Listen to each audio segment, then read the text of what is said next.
Good morning.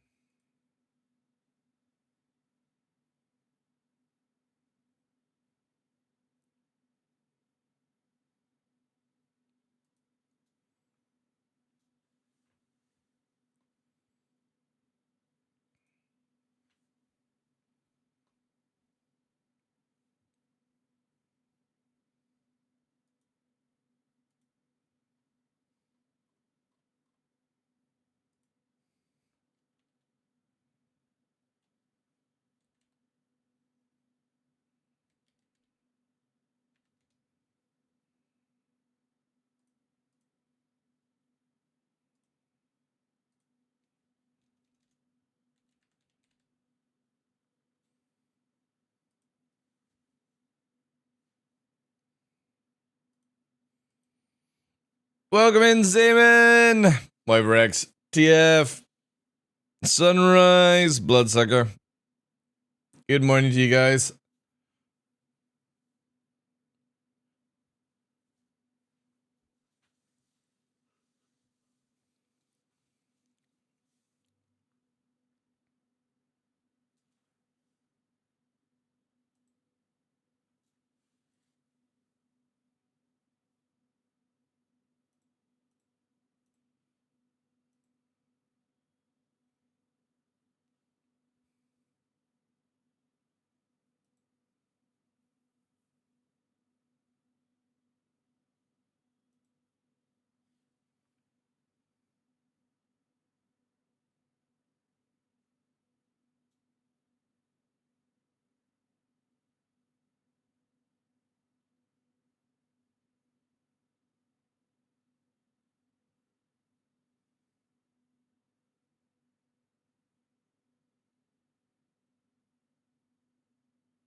Hey, Fletcher.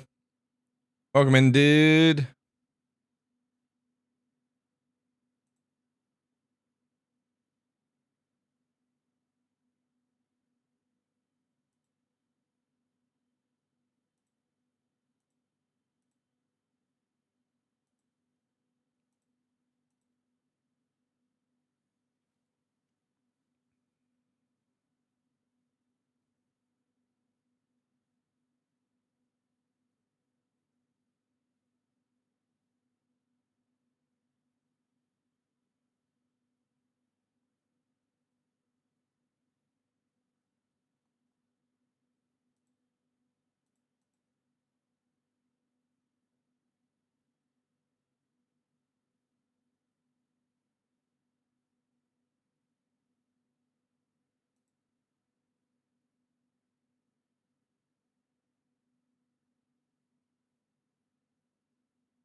Good afternoon, ladies and gentlemen. I am your host, Michael TheDarkLaw, and welcome to another episode of The Darkness.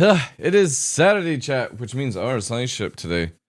Ooh, finally we get to see some of the spec of it and all that good stuff. But it is, 25th. It is Saturday, right? Wait. I'm always getting confused these days. Yeah, 25th. It is Saturday. Which means that we get to finally get the, what's it called?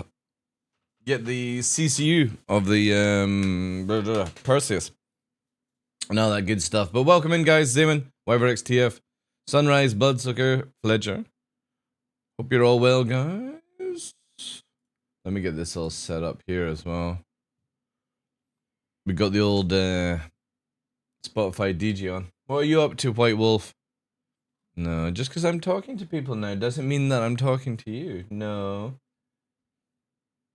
No. What? What? Jeez. Can we get a skip, please? Are you just doing full twisted? Wait. What happens if we get to the end of your set, Mr. Bot?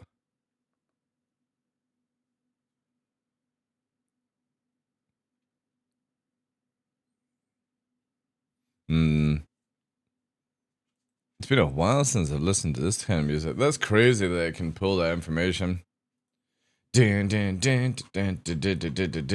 RSI today. Then we got Best in Show. Finally, I'll be able to get rid of the ships then. Hey, Reform, 32 months. Appreciate that, dude. Can we get some W's in chat? How are you, sir? How's your week been?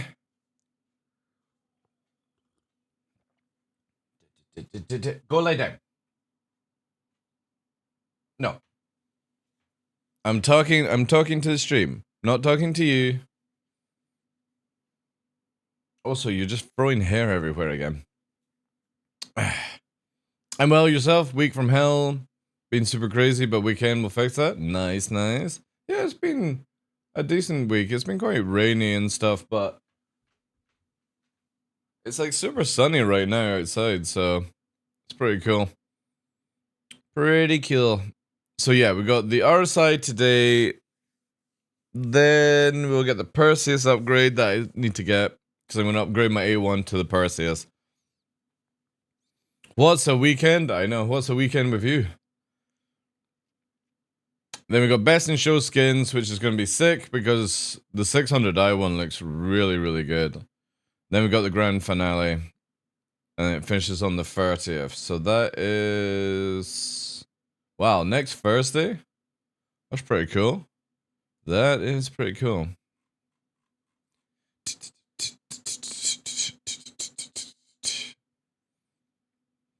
I did Ireland, Scotland, Wales, and to end the week on a high, some central London. Yeah. I'd be happy with everything else, just not central London. Ooh. Yeah, no thanks to that. I have almost all bigger ships covered to price lock. Nice.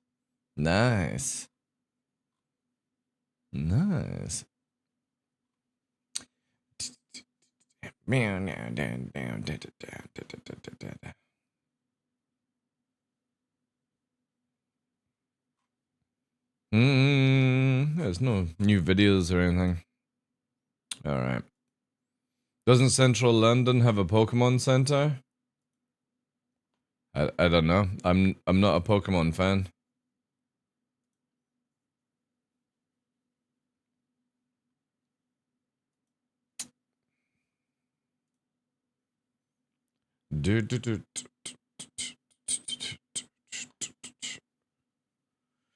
Ah, dear. Alright. So we've got like 4 hours until we can get it. Good.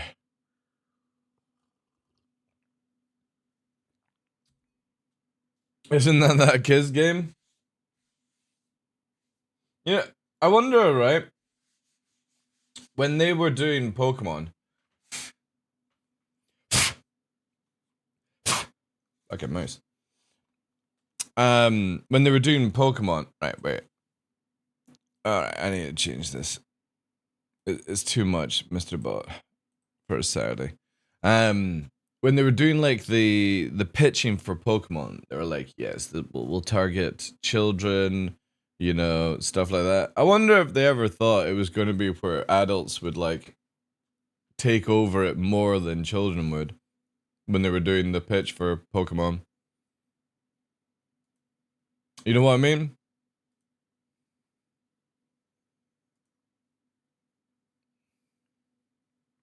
It's the same with Digimon as well.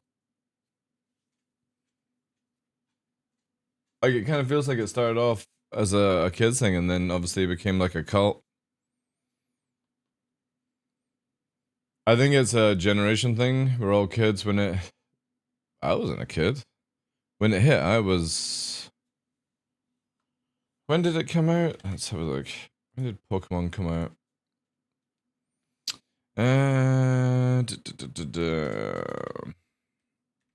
Pokemon came out in 1996. I would have been probably 15 or something like that. Do do do do do do. Yeah, born in the 80s. Yeah. That's crazy that it's been nearly on the go for 30 years.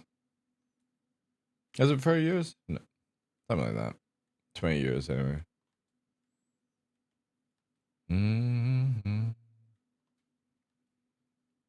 Yeah, I was too busy doing other things at that age. That was like the height of my snowboarding, like off the rails kind of go-karting, snowboarding, abseiling, bungee jumping, parachuting, gliding, oh, like fucking everything aggressive, as it was called back then, like aggressive, I was into. Do do do do do do do do. There we go, man. What do we have? No bounties. No bounties.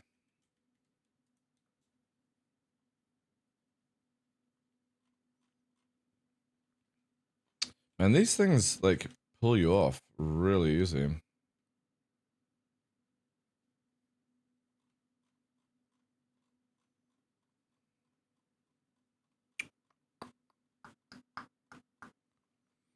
I'll be so glad when we get all the giveaways as well. Like, I don't know why I have 2 Hull Cs. Why do I have 2 Hull Cs? I don't own a Hull C.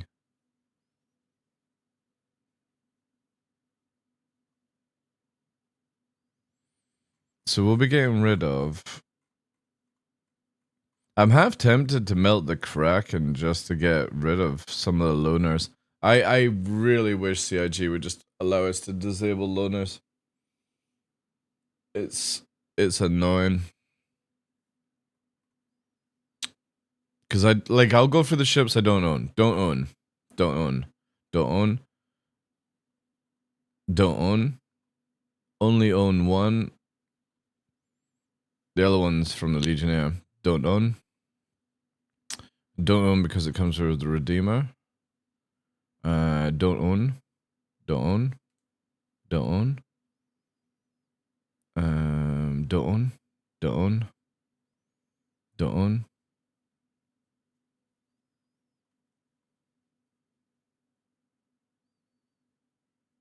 Don't own. Oh man.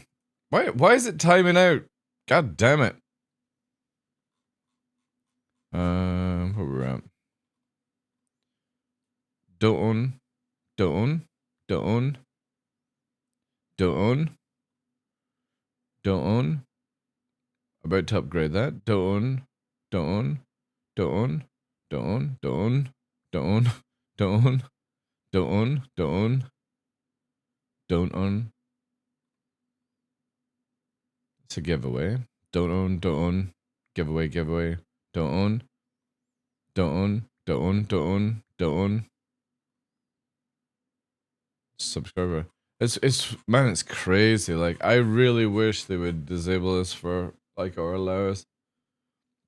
I'm half tempted to build a new account and just move the ships that I play with all the time over to it.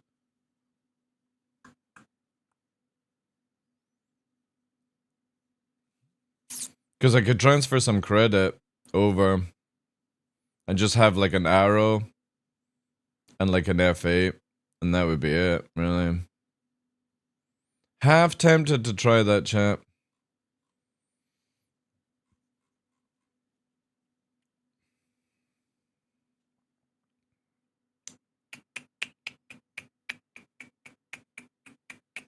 Because I could just transfer the credit, right? Or they need to hide. Yeah. I'm hoping with when we get the persistent, or is it persistent or personal? Persistent or personal hanger, wherever they're going with the name of it, is meant to get rid of all this jazz, because the idea is that you would come to here, right? This is in theory, obviously. You would go like this, and obviously you would see hangers, but it would be like the TheDarkLaw hanger. And obviously if you turned up, you wouldn't see it. You would only see it if, like, we're in a party. That's the theory, anyway, of how they're gonna do it.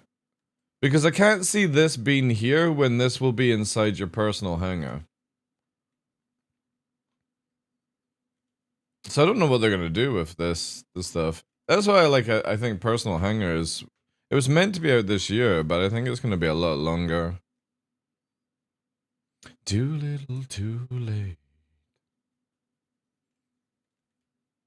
Meow, meow, meow, meow, meow.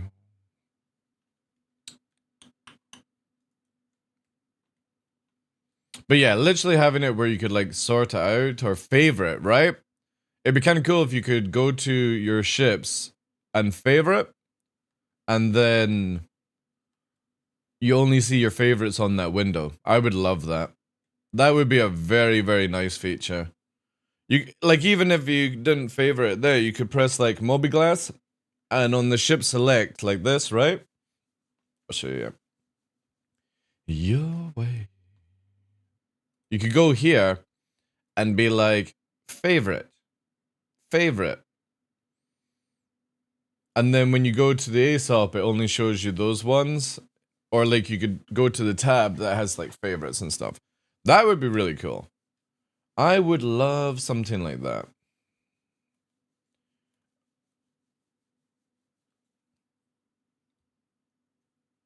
But personally, I really wish there was just the option to opt out of loaner ships from CIG. Like, I understand there will be a lot of people that enjoy loaner ships, but for me personally, I'm quite happy to just have the ships that are flight ready and ownable. I don't, you know what I mean? Like, if I have a Kraken or a Polaris or a Perseus, you know what I mean, and they're not out, I don't need a Hammerhead, because if I wanted a Hammerhead, I would go and get it in game, right? Something to grind for. And I understand that some ships, like the Redeemer, the reason they give you an arrow is because it's so you can go and play Arena Commander with it. But then I'm also like, why is it in the PU as well? You know what I mean? Their system is really old now, where they need to make it a little bit more clearer for things. Like, I understand, again, if somebody needs it for Arena Commander, that's a different story, but I shouldn't have it as well in the PU. Man, it's quiet Saturday morning. A quiet Saturday, chap. The bounties. Hey, Speedfragger. How you doing, Chief? Good Saturday to you. What's going on, Heavy Bub? Not much, dude. Bounties are thin, waiting for the RSI stuff. By that, just chilling. How's things with you, dude?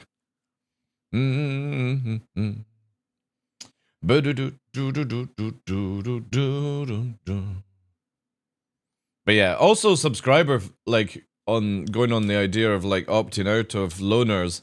I also would like to be able to opt out of the ships that you give you on subscription loaner stuff to test out. Just have no interest in that. Just wrapped up my Twitch testing. Lots of fun. Ooh, nice. Nice.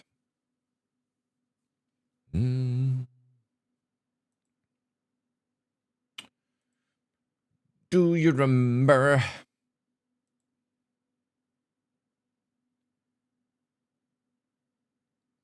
So I think, chat, I've decided for my birthday, I'm going to get something I've not bought in a long time, which is aromatic crispy duck.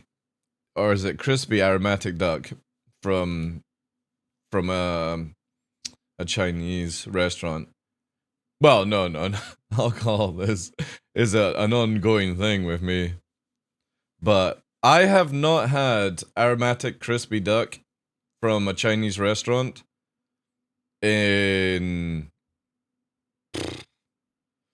I can't even remember the last time I had it. We're talking about at least 20 years. So that's what's on my brain right now. I want that.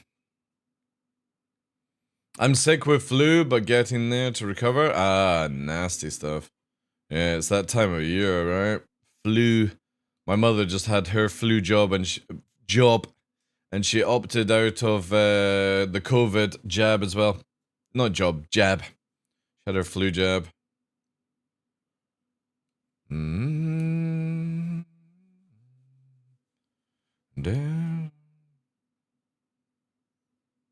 Which I think is actually a good thing, personally. Shouldn't keep getting these jabs if it isn't actually doing anything for COVID. Alright, wait. Do you have to rotate this way?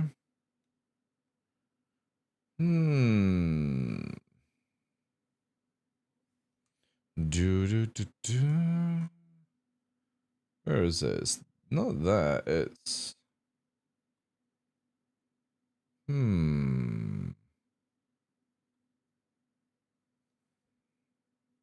Maybe it's just the angle we're coming from.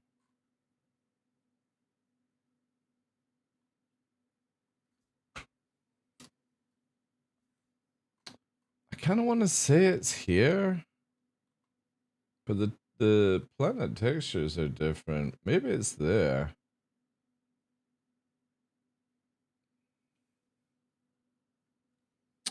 I kind of feel like it's this way. I really want some... Oh, dude, I've not had crab in ages as well. Like, I would love, like, a hot and sour chicken soup. That would be actually really nice just now.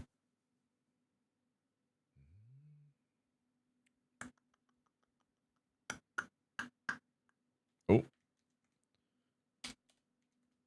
Hopefully CIG fixes these damn things. I don't think this is the right area.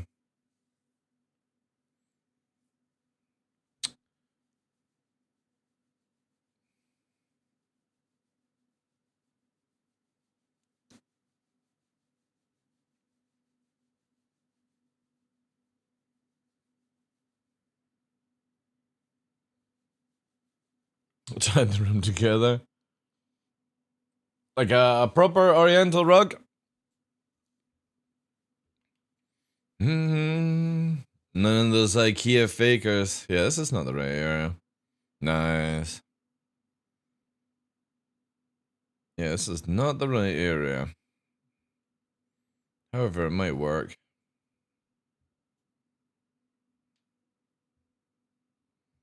Yeah, we're definitely a lot further away from it because Crusaders should have just been poking around.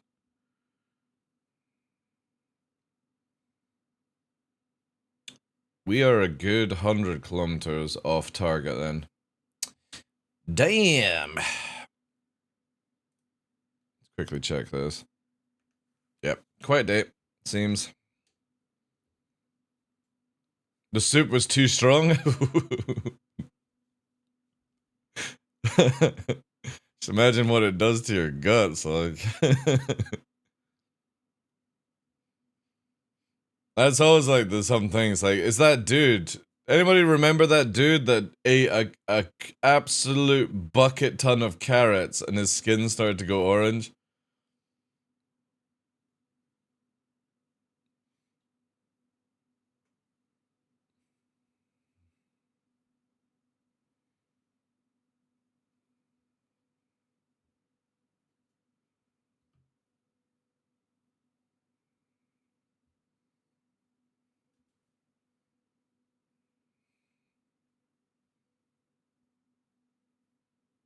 Yeah, there was this guy in the news whose skin was starting to go orange from eating too many carrots. Like he was literally eating bucket loads every day. And I don't think it was net like carrots itself. But yeah, he was starting to like change a shade of color.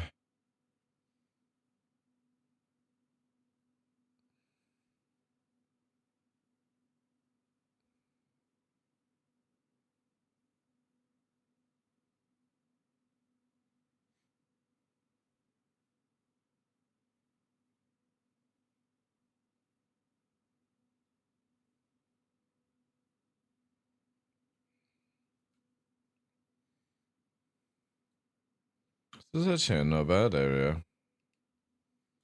Doesn't have any of those weird rocks that spawn in. And it's not that they're weird, it's just the loading times on them is dreadful. Buckets of carrots. Yeah, this dude was eating, like, consuming just... I could only go in with the amount of buckets worth. Like, you know what I mean? Like, somebody maybe eat, like, 2 carrots. You know, decent sized carrots. This dude was consuming, like, fucking 20, 30 a day, dude. Like, he was literally just living off carrot. I can't remember the reason as well. Somebody in the UK, you can probably Google it. Overdosing on fucking carrots. I could get when people do like steaks and stuff like that, right? How the fuck can you eat that many carrots a day? I'd be sick, like. I can eat a lot of food. Like, if you were to give me a giant platter of steak, I could probably consume it and feel very ill afterwards, but I'd be satisfied ill. You give me a platter of carrots, I probably wouldn't even touch it. Mm-hmm.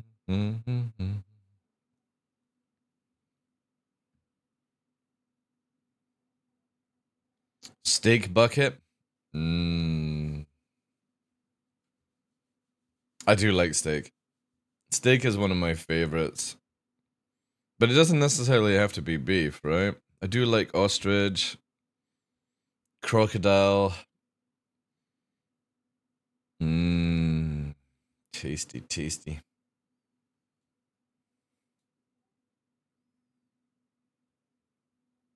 Even tuna steak. Tuna steak is lovely.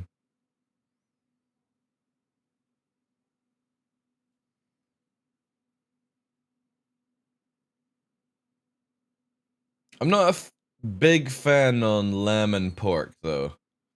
Unless it's, like, obviously bacon.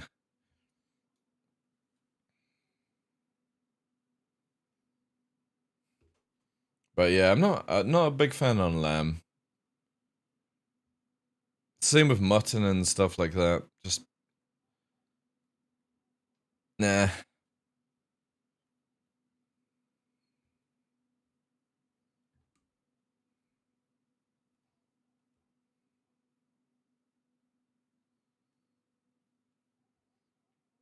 Stop! Too much for me. What do you mean, bloodsucker? What, talking about food? Yo, Attack, thank you for the follow, dude. No, are we talking about food too much? You hungry? I've not had breakfast, dude. That's why I'm talking about food. I'm stimulating my mind by thinking about food so I don't have to eat food.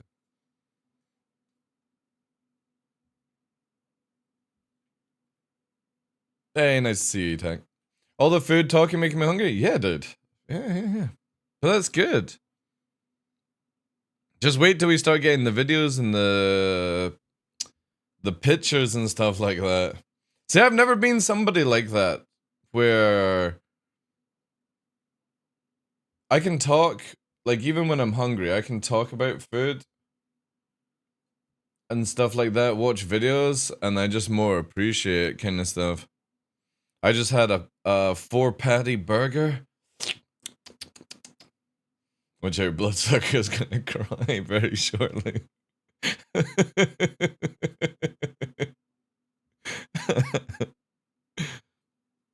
You know, one of these, like, obviously because you're Asian, Zaman, I love the kind of like McDonald's, Burger King options that like Taiwan and stuff gets, like Singapore. Stuff that we in the UK never see. It's the same with like in America, right? Asian McDonald's and Burger King always have these cool things on their menus. Like mango, kind of like a chicken burger with mango and stuff like that. Marriage makes you hungry. Damn, you're not getting fed. I literally start salivating if somebody talks about steaks for more than a minute. Yeah, so I did. McGinger chicken, yeah, there's so many different things that Asia, McDonald's, Burger King, Pizza Hut get compared to us. So annoying. I would love, like, no joke, if I was ever to go to Singapore, I think I'd only be going for food.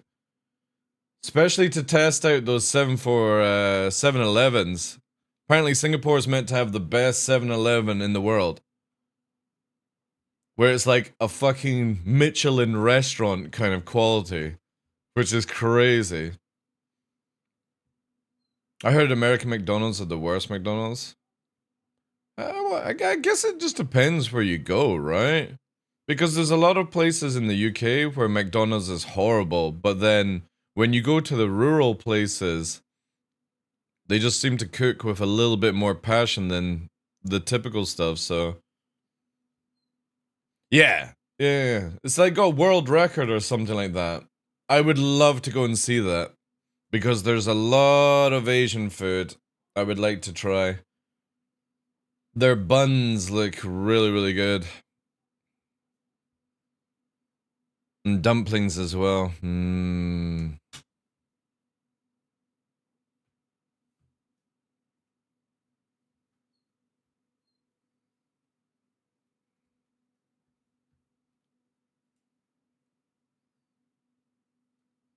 Because our franchise destroys local businesses because they are too good. So the local branches adapt to local traditions. Yeah. I'm pretty sure if I was to go to Japan, I'd come back maybe like 2 stone heavier. I don't think I would, like, obviously I would go and see some, like, the sites and the temples and stuff like that. But it would be, there would be a lot of eating if I went to anywhere Asia. Absolutely adore Asian food. And not the stuff that you get in the UK. That's why I've still never had Korean barbecue yet, because I have to go to somewhere that actually is doing it legit, right? Same with ramen.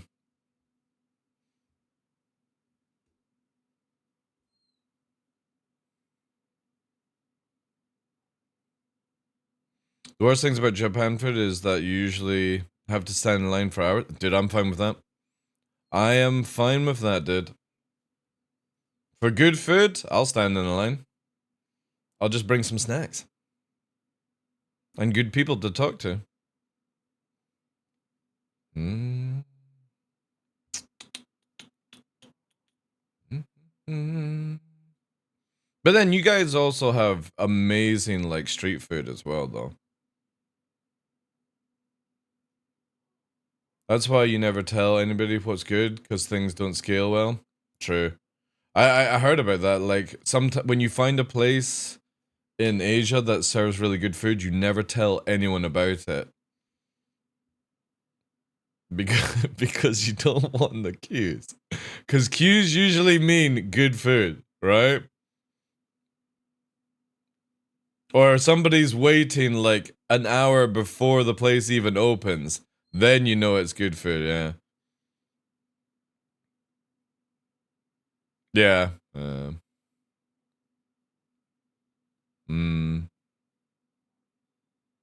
I would love to go and spend like a month in Japan. Go see Korea as well.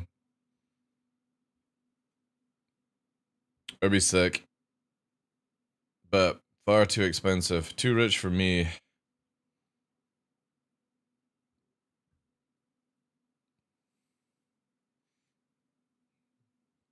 Yeah, it was like when all those food critic nonsense came out where everyone started pretending they were a food critic and shit. That was a few years ago.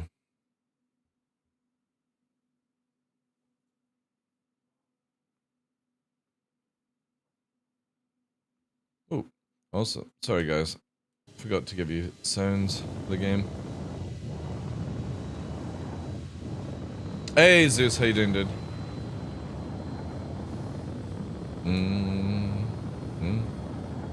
Right, we completely lost that place I went to. The recent Western live streamers in Japan is making things, dude. It's cringy as fuck, man. It really is. Like, I can't stand when people don't respect other countries' culture and stuff. And all that shouting on the side of the streets and stuff like that. Especially in certain places in Asia where it's very quiet. Everyone is keeping themselves to themselves, respecting one another, and then you've got these fucking white idiots shouting and screaming and starting fights in streets and stuff. And it's like, oh, fucking cringe, man.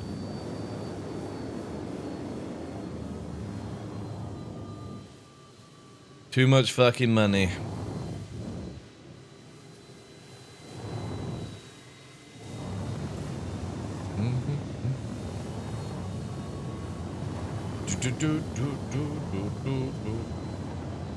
But hasn't one recently been locked up? Like a kick content creator's name and has been recently like jailed in Japan, I think it was? Like Tokyo or something. At least 4 live streamers got arrested, and rightly so. Yeah, damn right, dude. Fucking lock them up and throw away the key.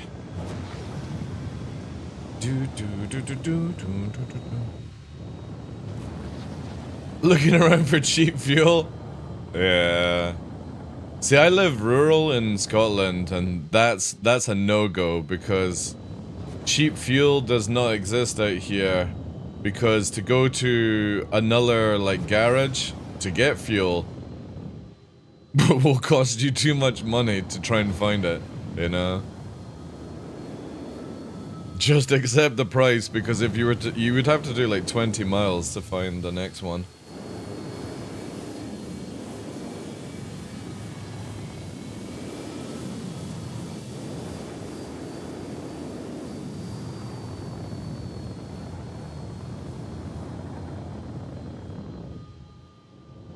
Yeah.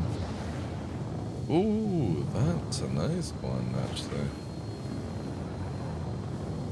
Can't wait to be able to bookmark. That's going to be one of the most used features of the new map, I think.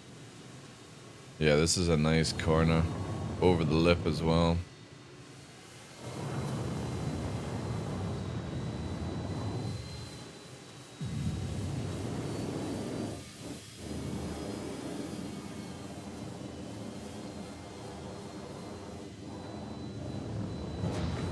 And hopefully CIG can fix these weird flashy and shader issues in this game.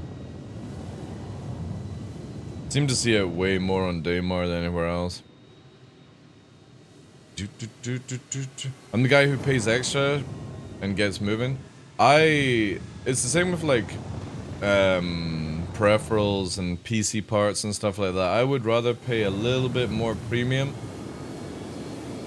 just to get a better quality of item than settle for something cheaper. It's just always the same thing where people are like, oh, Verpo are too expensive. It's like, if you just waited a couple of more months and saved up, there you go, you could have your Verpo and have a premium joystick.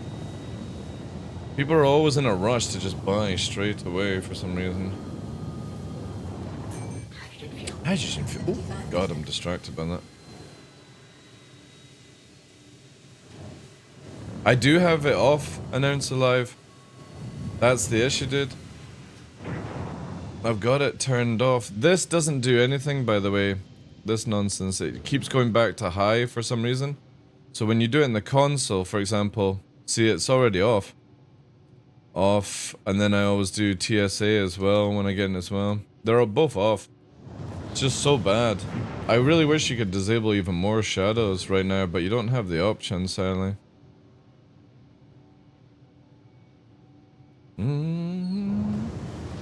We're talking about the one that annoys me the most is the purple flash that you get. You're going around some rocks and you'll get a purple flash because the shader is off.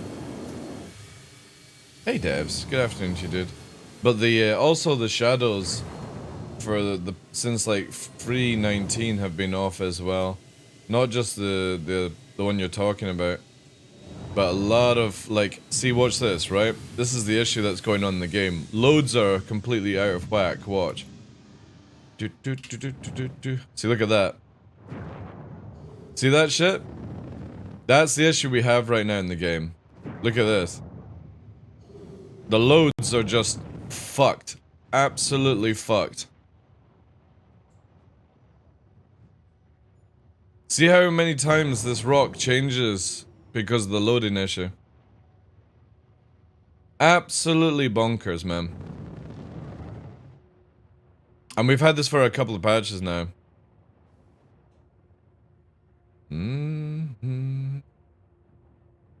It's why, like, you never noticed this. We've had this for, like, nearly half a year, devs. The game, and it's not just on Daymarts, every location. Every location, if you go slowly and focus on one area, the rocks are constantly changing for the loading issue in the game. I don't know what CIG have done to cause this. Maybe they're aware on it, but even when you get like super close, right?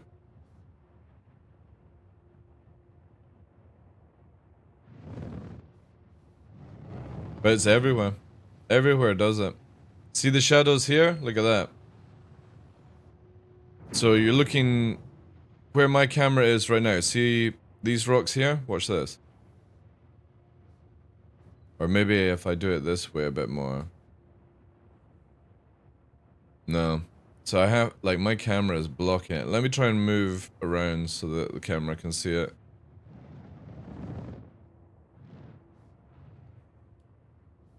Nah, it's not doing it anymore. I was doing it more this way. We might be too close as well. Anyway, shadows and loads are really bad in Star Citizen right now. Very bad.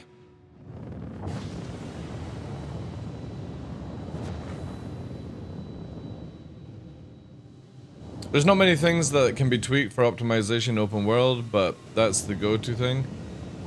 Again, we've recently had it where it didn't do this, and it was fine on my PC, and now that it's in, it just... This is why I've made no recordings recently. It's like all the shadows now popping in right now, they just like trickle in. It's not streaming as effectively. And it's most likely CIG have just toned things down because they want to try and keep the FPS as high as possible, right? This is why I can't wait until we're off the old system onto the replication system, so that maybe the strain in certain areas isn't as difficult and stuff. Yo, morning Tough, how you doing, dude?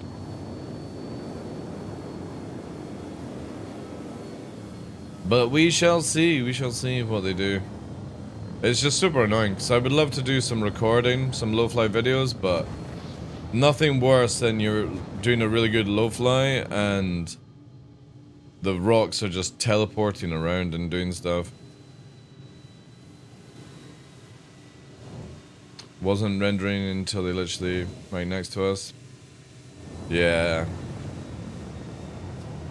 But the thing is, like, they didn't need to change it as far as I'm concerned, E-Tech, because it was working fine for me before the change. Like, I actually feel like I've got less FPS because of it. Because before they did this change, I was cruising around on, like, 80 FPS on Daymar, and now I'm barely 50. Which is a little bit annoying, but we'll see what CIG actually get up to and what we have coming. Again, they definitely need to start getting a few optimization systems in place to allow people to push their rigs to limits. Yeah, something like that. Again, you can see it on any rock, right? You can see it here. See, look at... Any rock does it. Constantly changing. Until you get to its final form, which is as close. But as you pull back, change, change, change, change.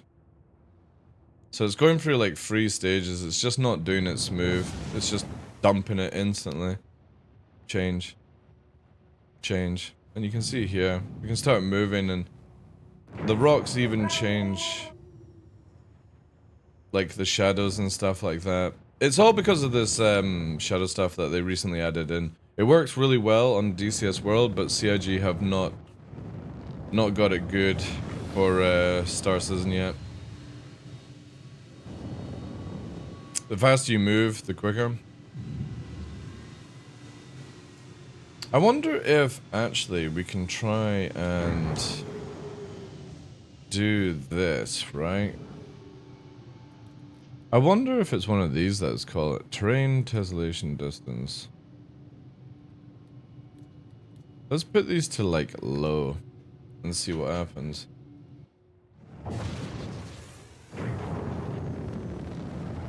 Nah, it's still doing it.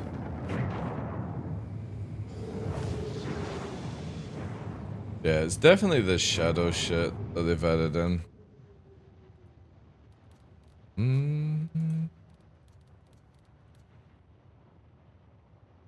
I wonder if maybe very high might change it.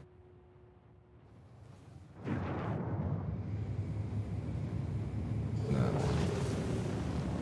Let's do nothing.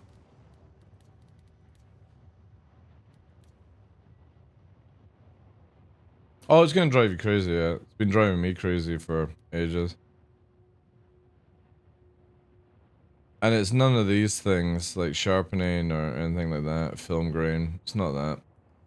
It's just, whenever you see rocks, they're constantly changing their shadows. The funny thing is, when they first added it in, the rocks were changing the actual look of the rock completely. Because right now, it's just the shadows that change. The rock shape doesn't change when you get to it.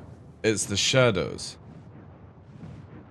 So you can see here, because there's no shadows being done, it doesn't change, right? However, if I go into where shadows will be, right? And it might not even be these rocks that do it, so CIG can narrow it down to where it's their bigger ones. So like here, for example, right? Also, that fucking line. I absolutely love this line. We need to hear it.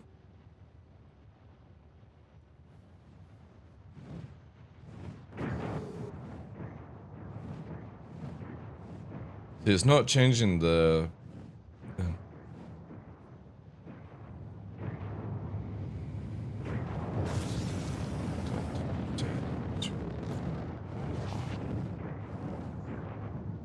So good.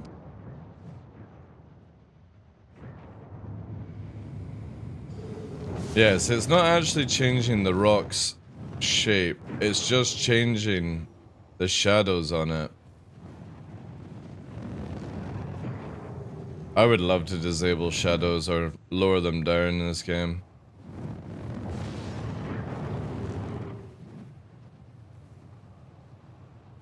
I wonder if there's anything in the console.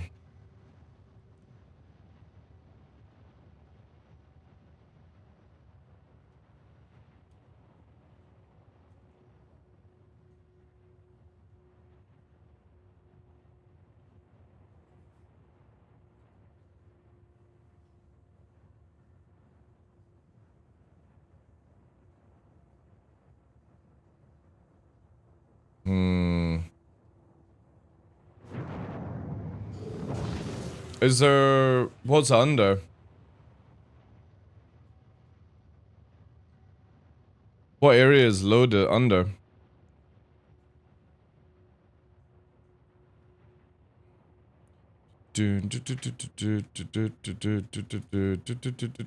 Under I. No. E. Might not be there. N. B. V.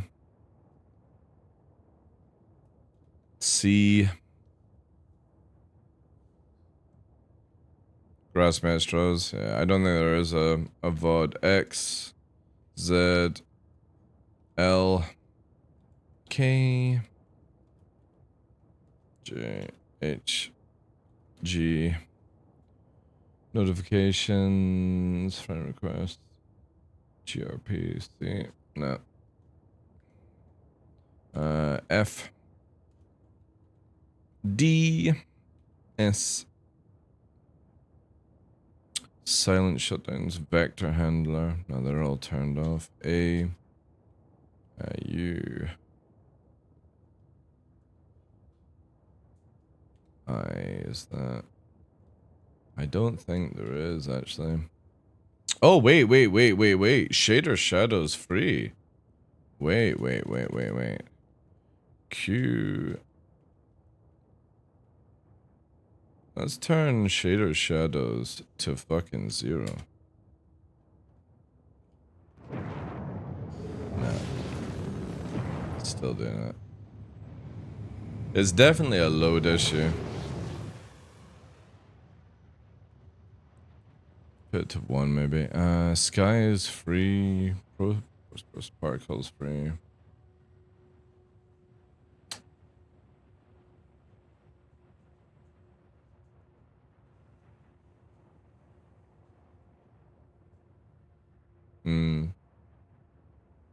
Yeah. Definitely CIG need to be aware of this. It is very, very crazy. Because it does ruin the look of the game massively when... And maybe it'll be sorted in 3.22, but... You can see here, even when we're moving slowly, look how much the ground just changes. It's horrible, man. This is why I can't do any videos right now.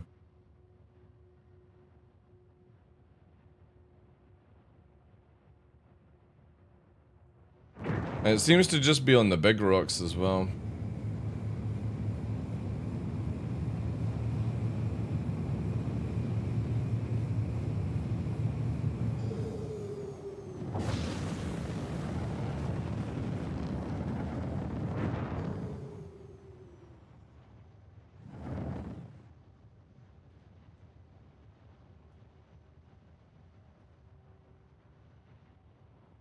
And the shadows are flickering for no reason either.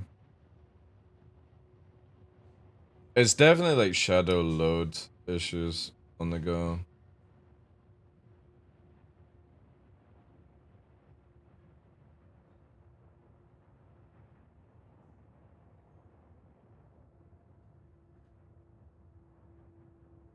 So the shadows begin to fuck it up really early on.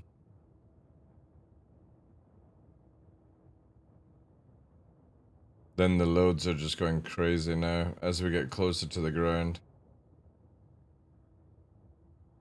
Look at it just fucking go mental, like.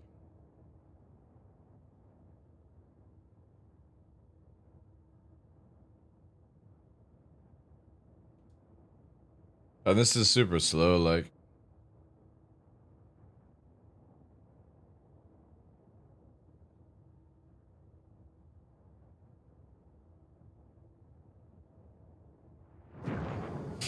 Ah, dear.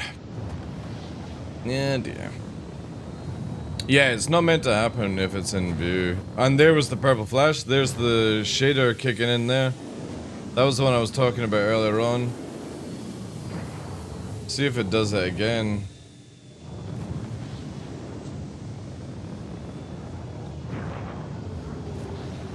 Nah, so it's like when you do it once, or you fly past it once, it happens. But I've only seen this really on Daymar. Thanks for the follow, dude. Welcome in. Yeah. Oh well. There's not much we can do about it anyway. I need to wait and see if CIG actually get it fixed. Hopefully they get it fixed for the end of the year. Oh man. Did you try turning off shadow post-processing under Q maybe? Shadow post-processing. I think I just did that. Oh no, shader post-processing, you mean? Is that what you're going with? Shader compute. Post-processing. Shader post-processing. Post-processing 0.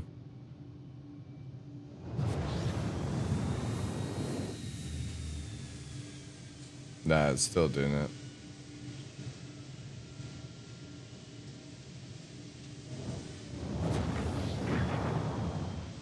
Yeah, this is definitely a load issue. The shader that flashes, it's just weird, but yeah, this is a load issue, dude.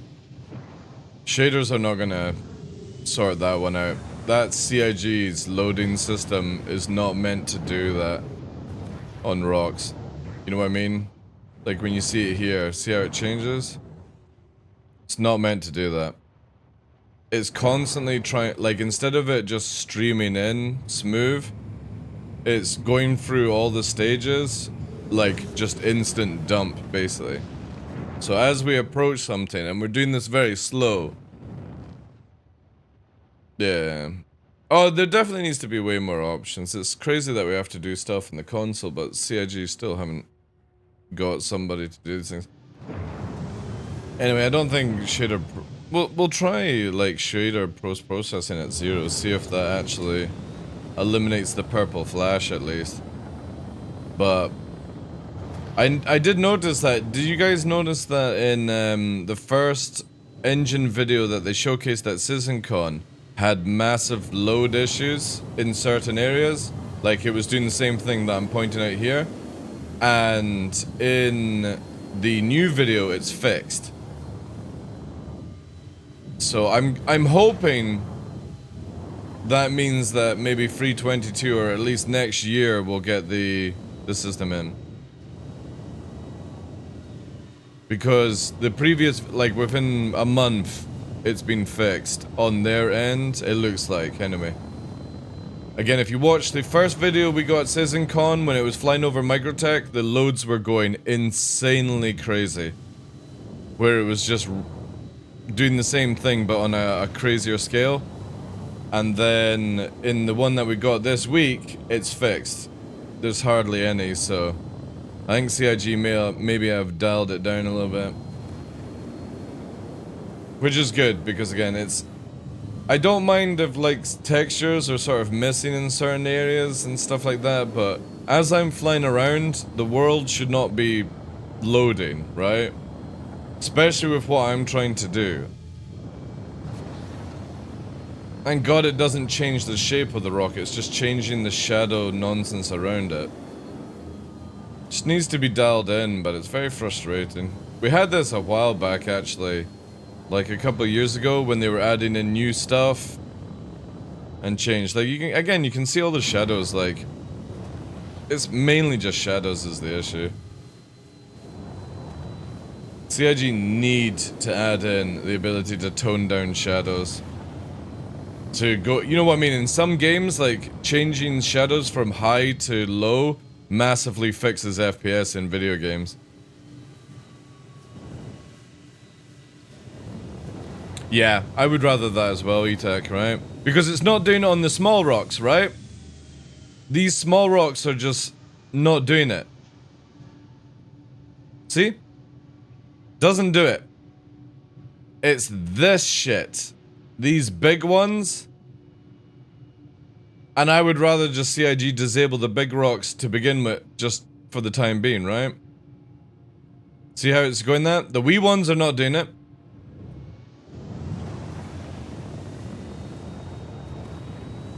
Yeah. It's horrible. It's frustrating, but... Man, there's... nothing. That's why I was loving flying around in Pyro, because in Pyro it didn't have it.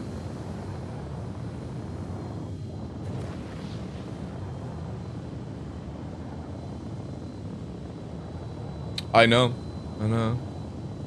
Like, for me, I'm quite happy to have, like, places that... See how it's, like, sandy here, right?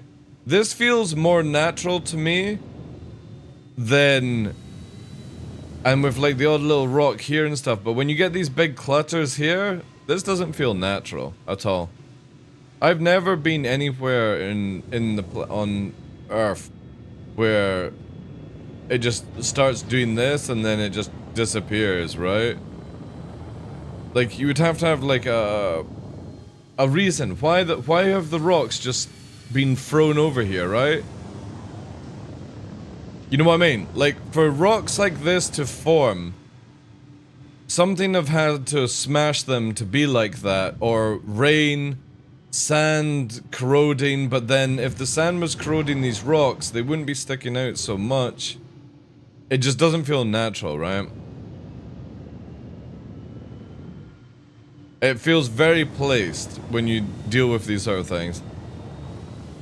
That's why I like the small stuff. It feels more natural.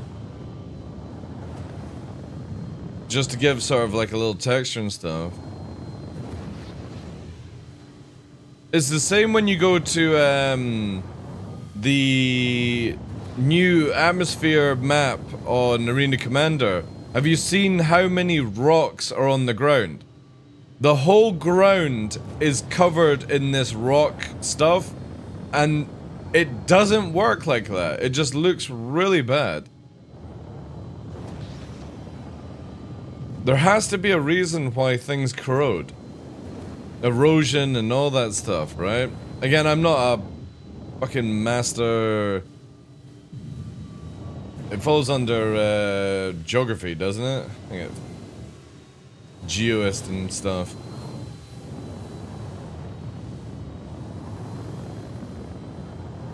But sometimes having too much just ruins backgrounds. Yeah.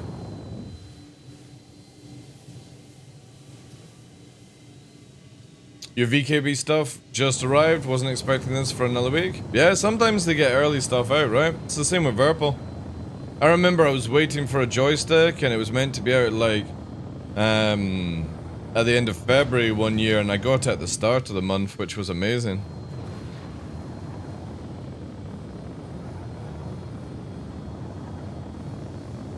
And this is before I started having wonderful emails with Verpal.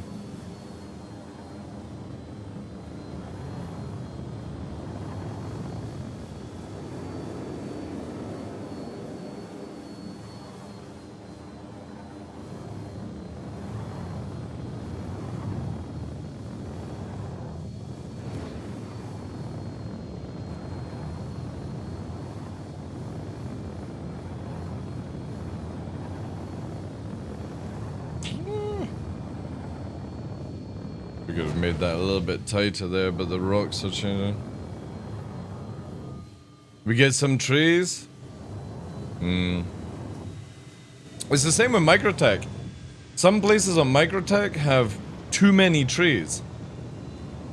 And then they have trees on top of fucking mountains and stuff like that, and... yeah, like... where the fuck are they... how are they growing on the side of these mountains?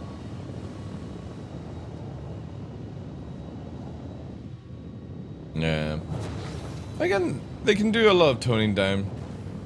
That's a good thing about having these, like, algorithm places where... it's the same with the Javelin wreck on Daymar. It actually used to be on top of the sand, and now over the different changes with the system, it's getting more and more buried into the ground, where they've actually had to place parts in different locations. Because the landscape changed so much that it started to go underground. And it used to just sit on top of everything.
Inverted? You mean...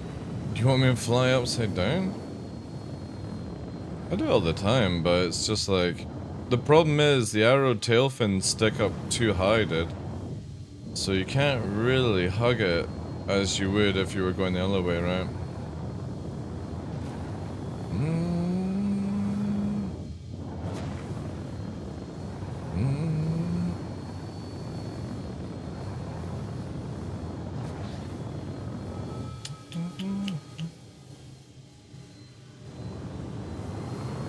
Yeah. Again, it's very difficult because you've just got the, if you think of the ship, right?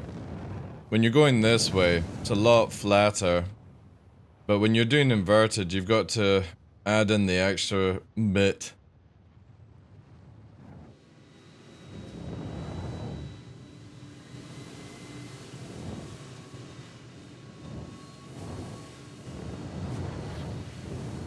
The thing is, we're all gonna lose this very shortly in Star Citizen E-Tech, so... the new flight model doesn't allow what I'm doing. Like all this stuff, doesn't allow you to do it.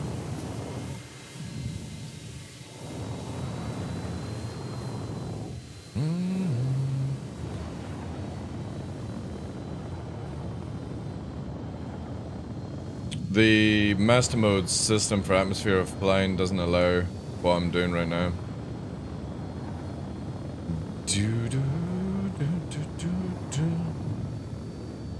You gotta fly more like a jet plane.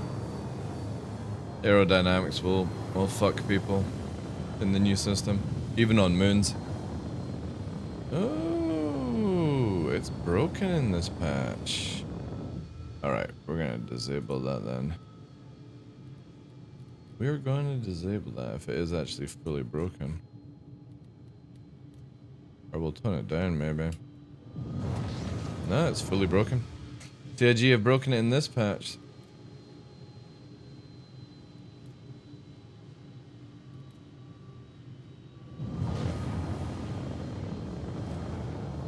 It won't be till next year, dude. So you got plenty of time to play around, but the thing is, what I suggest to people, because obviously there's multiple styles of low flying. I call it control, push, and formation. Formation, obviously, doing more things like you would with normal fighters, try and not strafe and do the turns and stuff. Control, I always say, is where you're locking your speed down to like 220, right? Or 200, and you're doing more of the like the car drift kind of style, right? I class this as control. Because instead of you pushing heights and limit, you're controlling your movement to allow you to operate in these sort of situations and move within 6 DOF, kind of stuff like that. You call it flow, well.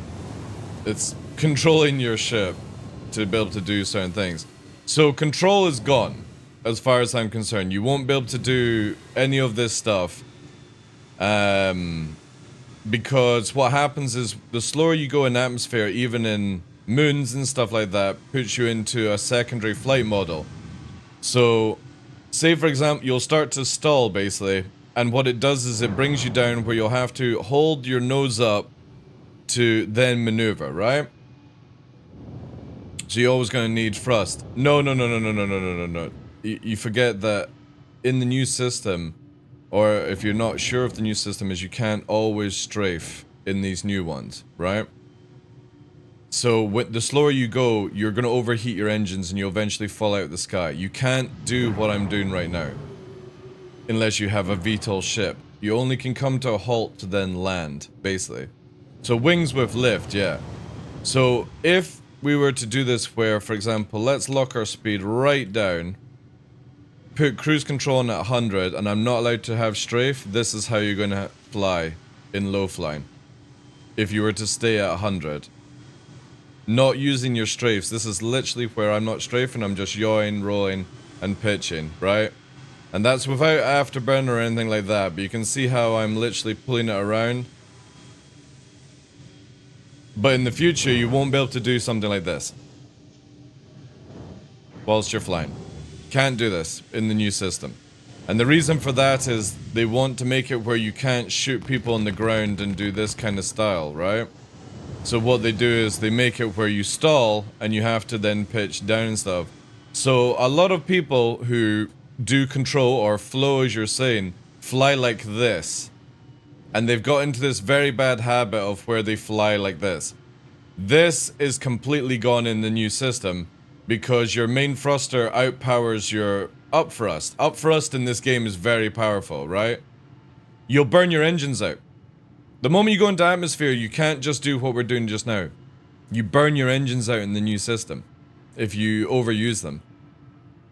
So you only use maneuvering thrusters to basically get you around corners and stuff like that. You can't do this because your main thruster is more powerful than your main one.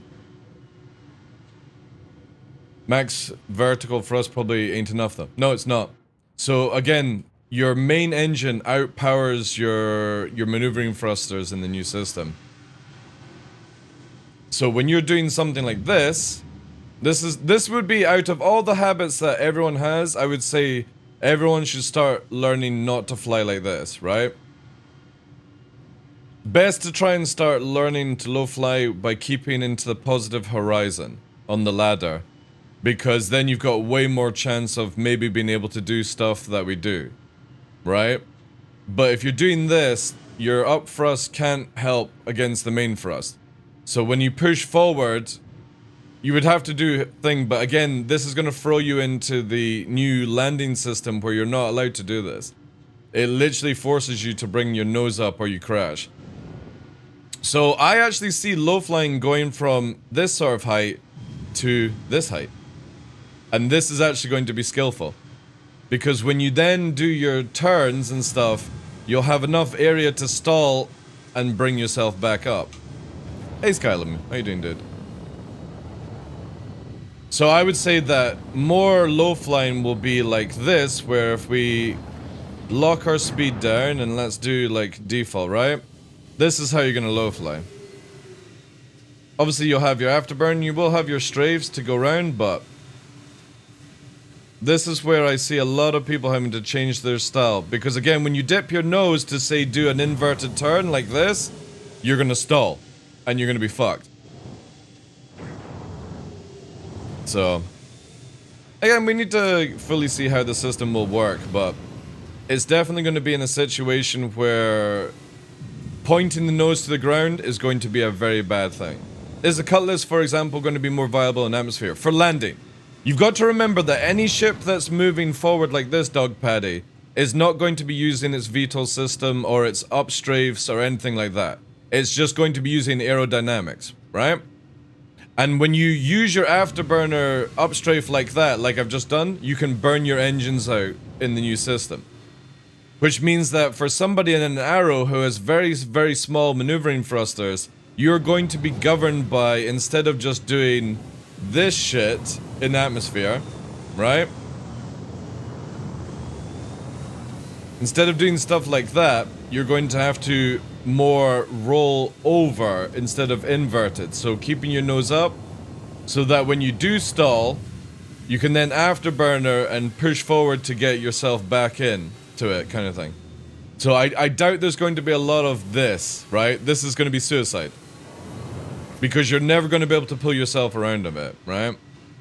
But with VTOL, for example, so this is how you would imagine coming into land with an Arrow, right? So in the system, I don't have VTOL, but we do have basically vectoring engines that allow us to VTOL in a way, but we don't have what is classed as VTOL. Like, I can't press a button and go into VTOL engines. We can VTOL, but it's not full. So you would be doing this, like say, for example, that big rock there is the landing area. So instead of me just going, fucking like this, right? You won't be able to do that in the new system. So it'll be more like where, when you're coming in, right?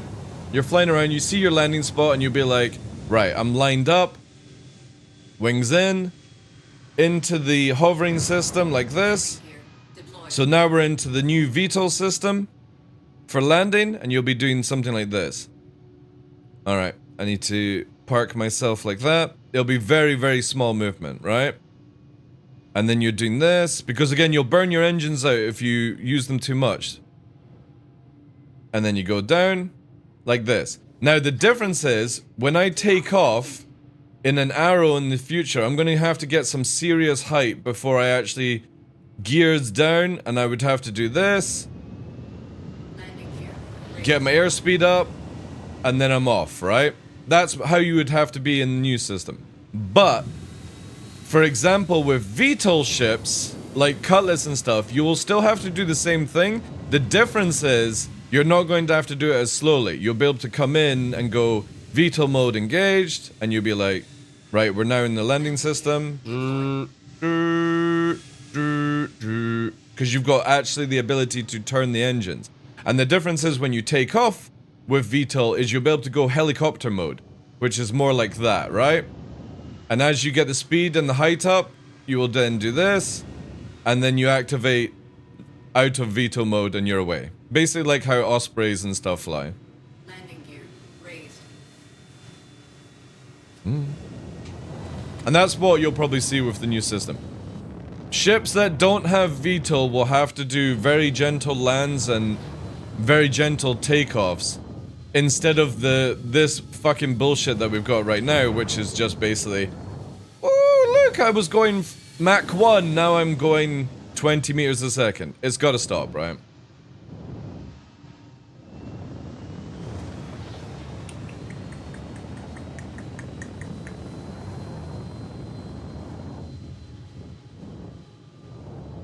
Oh yeah, you're not gonna race around like this, Rox, right? All this is gone. All this kind of flying in every single ship, Carrack, everything like that. How I'm doing this is all gone. Completely gone. in the new system. Even if you're in low atmosphere, this is gone. All this kind of movement. All gone. Because again, you literally burn your engines out, the maneuvering thrusters, when you're in atmosphere. If you're in space, it's a different story. But CIG have said that even in like places like Cellin, you're in the Atmo system, the way the ship flies. You might have a little bit more speed and mobility, right? So instead of like, right now we can pitch and roll in an arrow at 384, maybe on a lighter atmosphere you can do it at 400, 500, right? Who knows? But you're not going to be able to go, I was going 300 meters a second, now I've stopped. Can't do that anymore.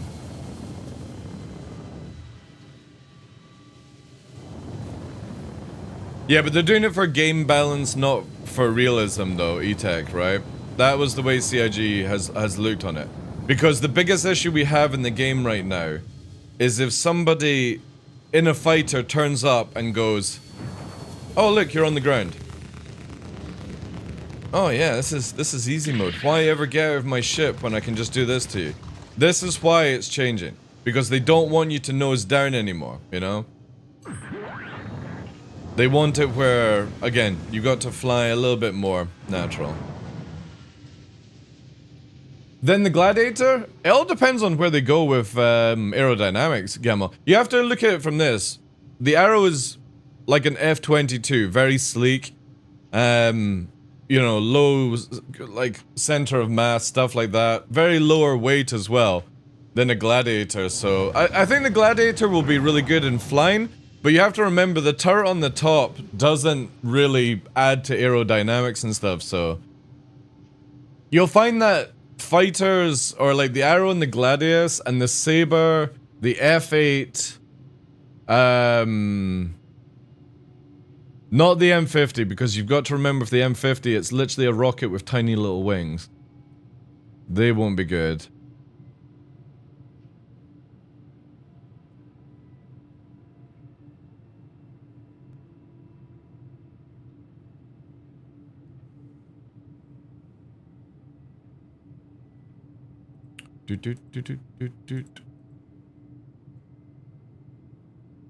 Yeah. Again, it all depends on how they're going with aerodynamics. The other thing is they want to stop what I'm doing just now. This is another big thing that CIG wants not to be able to do. You're able to do it, but you're not allowed to do it permanently. I can literally go and make a coffee or something like that, and my engines are not doing anything to hold me in the air right now. You can see them. The engines are literally... This is the fakeness in the game right now. Look at the amount of thrust this thing is using to keep me hovering, right? And that's how much is required to make me lift, right? So, CIG want rid of this nonsense where, like, I will be able to hover, but it's going to be like, kind of like this, right? Where you're keeping your nose up and then maybe a little bit of helicopter, throttle, raise, kind of stuff like that to move you, right?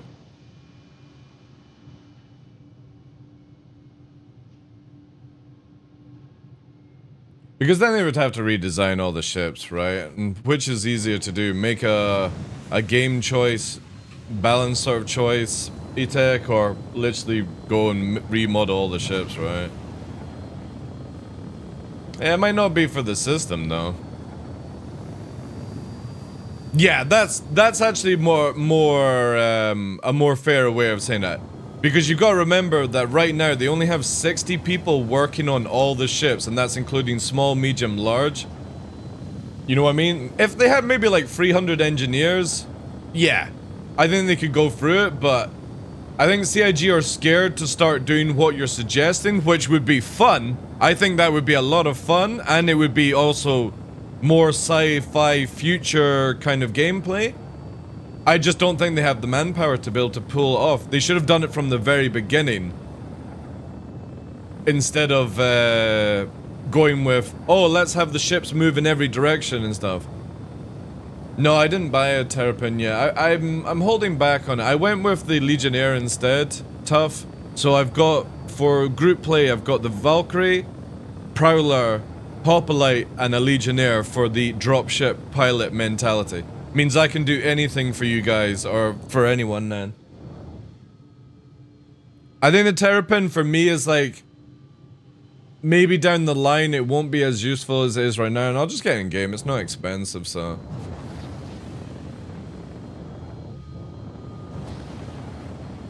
But a Mustang should be able to hover, it's no threat. Again, every ship can hover, E-Tech, it's just you can't permanently do it. And you can't put your nose down. That's what CIG are trying to avoid. They want this to go. This for a big thing, because a lot of people use this. And the other thing is they want you to not be able to do this. That's why the system's coming in. We used to have it where it was called auto hovering, which forced you to keep your nose like this, you know? But can I do it in reverse? What do you mean? I don't think you're going to be able to fly backwards at all in atmosphere, you know?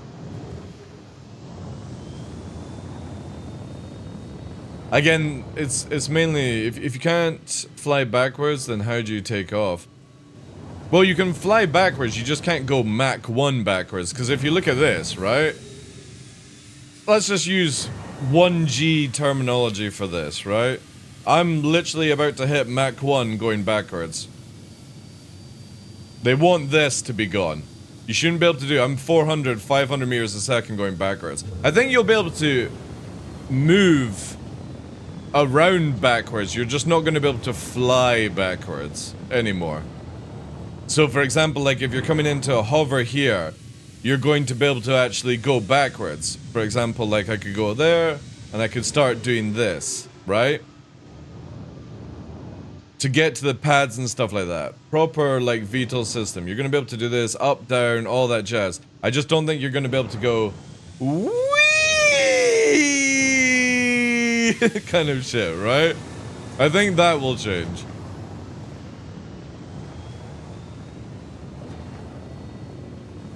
It would use the small thrusters, which would overheat. Yeah, well that's what happens in the new system, Noma. That's why I was saying, if anyone is low flying and they fly with their nose under 0 degrees on the ladder, they really need to stop doing this. A lot of people start off with a very bad habit of low flying with the nose like this. Because not only does it give them like a bigger cockpit, right, to look through, but it also means that their fuselage is massively out of the way when they're doing tricks, which gives you that weird effect that you're actually being skillful, not to take people's skill away, but if I do this with my nose pointing down, my wings are nowhere near hitting the rocks, right? So people sometimes abuse this by going, I'm a good low flyer, but I'm just got my nose on the ground and all my body. You see it in the shadow, right? It already looks very, very wonky. Safe mode, yeah. So I would say is whatever style of low flying you do, stop doing this and start doing more 0 and +5. Because again, if you're doing this in the future, you're going to crash because your maneuvering thrusters are not as strong as the main one in the new system. You know? So right now, you can literally do this, nose down, and I'm just up strafing, right? This is another thing that people can do. I am literally not pressing forward strafe at all. I'm just up strafing at this point. This goes as well. You can't do this in the new system. So you have to use main thrust to create lift. And even on light atmosphere, you can't do the nose down because the engine on the back, or your main forward engine, is stronger than your maneuvering thrusters. CIG want it where if you're constantly doing this on low atmosphere, after burning, your maneuvering thrusters are going to burn out. Because it's super cheesy that you can just start flying at 200 meters a second in any direction, right?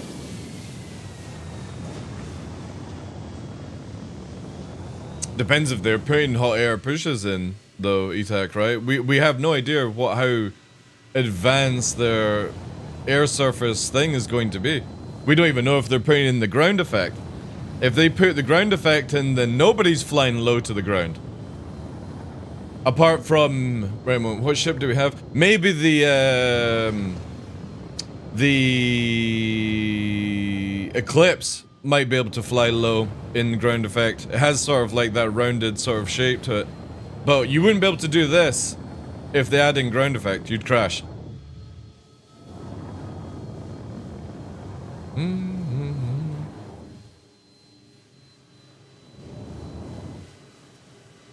Oh, I'm sure a lot of people will try. But I don't think CIG are doing ground effect and hot air pushes and stuff. I think they're just making it where you just can't do this without stalling and crashing. They're making it where, right, well, when you're coming around in any ship, you just can't stop. You've got to go, right, we're moving at 200 meters a second. Right now, I'm not up strafing. I'm literally just pushing forward, so we're just using main thrust and the fake uplift in the game. We're doing 300. We're basically F-22ing around. You might be able to do something like this, but then the moment that you dip your nose too much, you're gonna stall, crash, all that stuff. Oh, dude, I would love proper wash. I would love that ability, but you also have to remember, our ships don't use intakes, even though they look like they have intakes. So the Hornet is the prime example. These are not intakes, right? They're actually thrusters. And it's the same thing with the Hornet. It has these amazing intakes that you would think would be able to create out this sort of system, but yeah. We're not actually stalling because of no air and stuff. We're stalling because of speed in Star Citizen.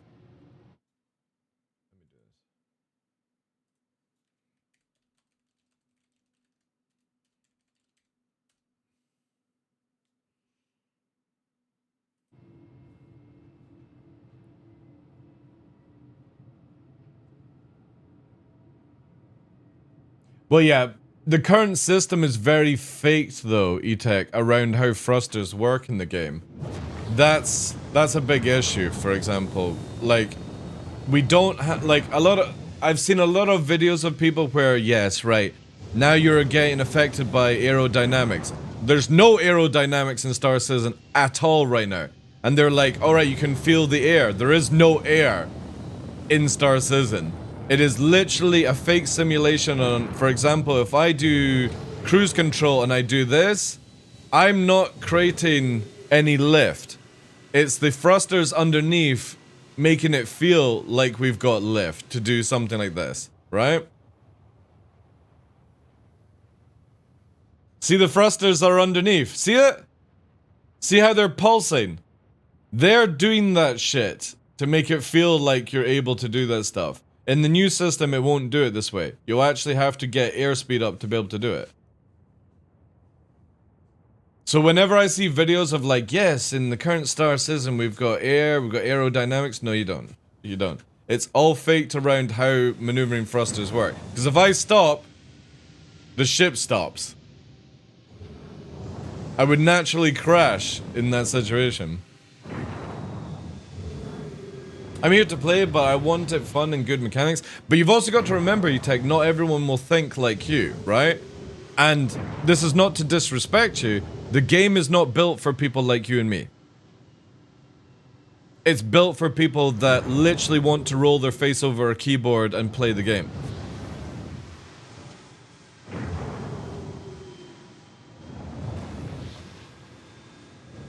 Oh yeah, realism would allow us to do crazy ships, but you also have to remember, I don't think in 900 years they would make our fighters look like this. It would be literally a rectangle or like a diamond with turrets on it, right, for 60 OF combat.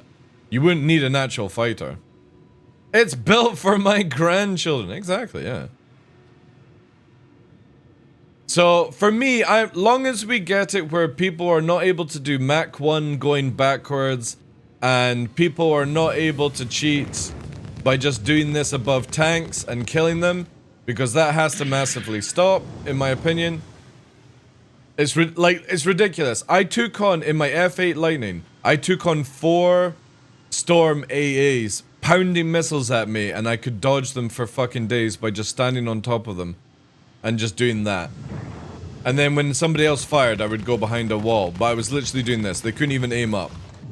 It's got to stop with that kind of shit. So I'm all for Yogi's changes and stuff. and all that jazz. One here. That should change my settings, right? Another thing I actually want to get in is maybe a little bit more dead zone chat. Yeah, there we go. What do you guys use for dead zone? I'm thinking about maybe putting some up, because I got a little bit of drift, I think. 500 years, people use 0.02? Really?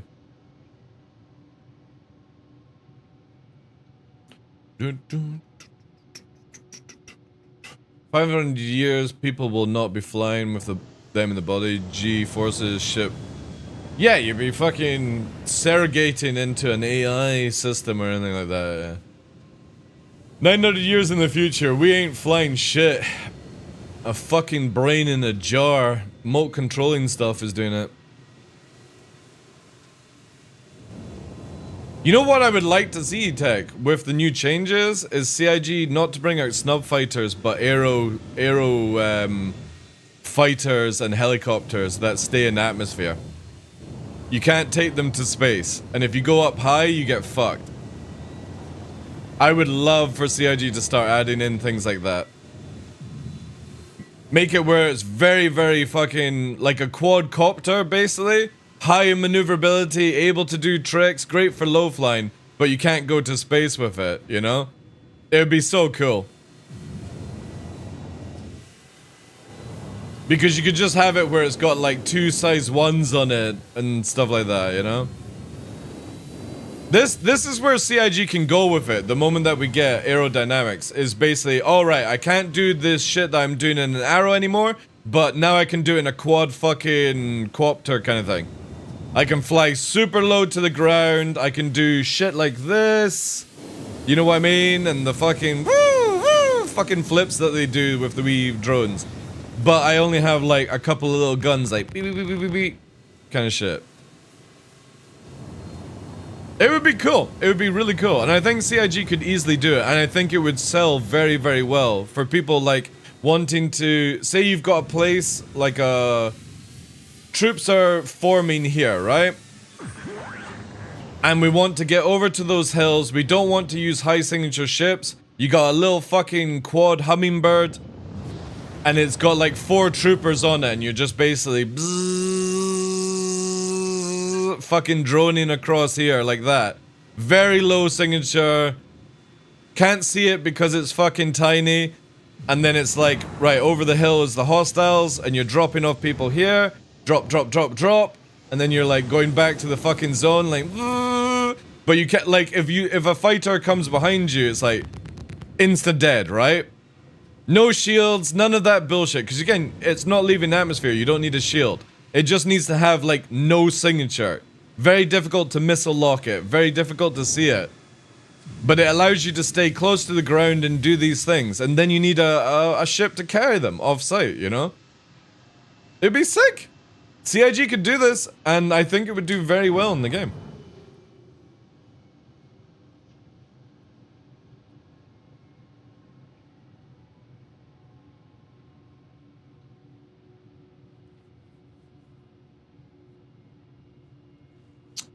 Do do do do do do do do do.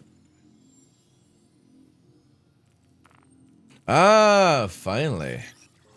We have one naughty person. Oh. Hurston. Alright. We need to swap out ship then.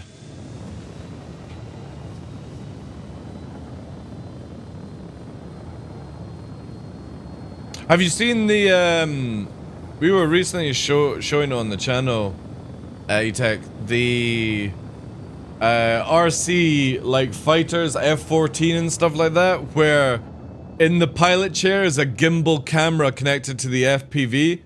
So when you're flying your RC jets around, you can do that in real life, and it moves the camera gimbal in the pilot chair, in the RC. And it's so fucking cool. As much as drones are amazing, I like the idea that I could do like a Spitfire or an F-14 kind of deal, and I'm moving the pilot's head around, you know?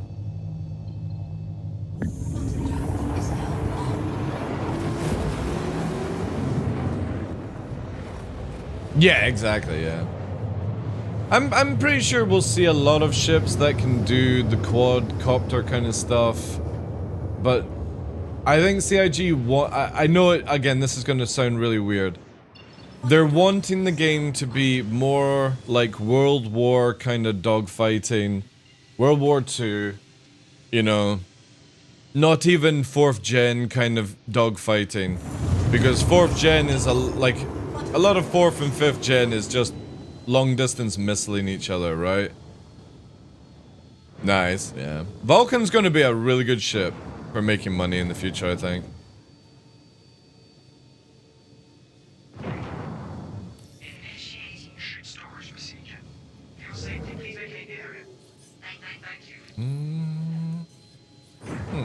Two ships. Can't target the other one though. There we go. Definitely lane him.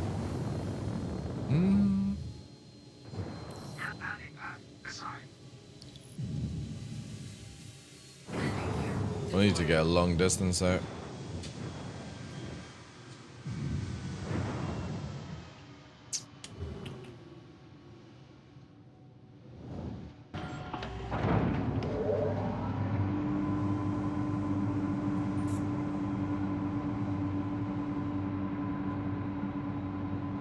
Landing complete. Engines offline. Get my character a drink as well. Oh wow, we actually took 0 damage in that run. I wish third person was disabled. I wish it was like Elite Dangerous and other games where it was only a screenshot viewer system. I'm not a fan of third person in this game. But I know a lot of people use it for the screenshot game. Right. Let's get a drink.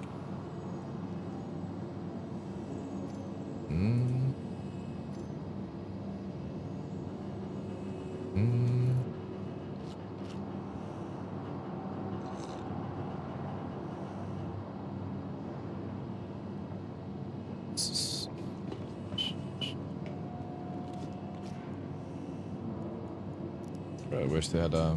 Oh shit, can I love it? Woo! And that was actually quite a fucking lob. I didn't know you could lob them. Alright, let's do this.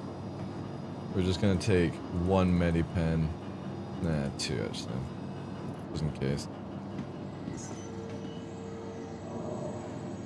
Welcome to the ASOC vehicle retrieval system. Well, that's how it will be. You'll have to either go to space or you'll have to land. I'm fine with that, to be fair. Right here. Vehicle selected. Your For solo? What's your price range, Gimel? What is price range? And are you talking about bounties for... Oh no, you said PvE. I mean, you could use a starter ship to do the basics and then just get yourself a Gladius in game. That might make things a little bit easier for you and stuff. So if you have like an Avenger Titan or whatever, you can then just do it that way, right? I always think like one of the best things to buy with real money is a ship that makes you money, and then all you do is just put a little time in, right? Anvil Aerospace. All systems online.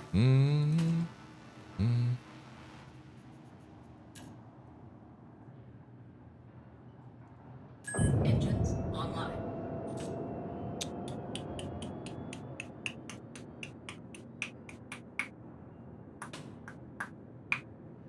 I would say Gladius then. Gladius is like the perfect all-rounder for PvP, PvE, stuff like that. You can't go wrong with a Gladius. But again, you don't need to buy it with real money. It is only like 1.1 million in-game to get it. Takeoff complete. But if you got some spare money then, yeah, I would say Gladius.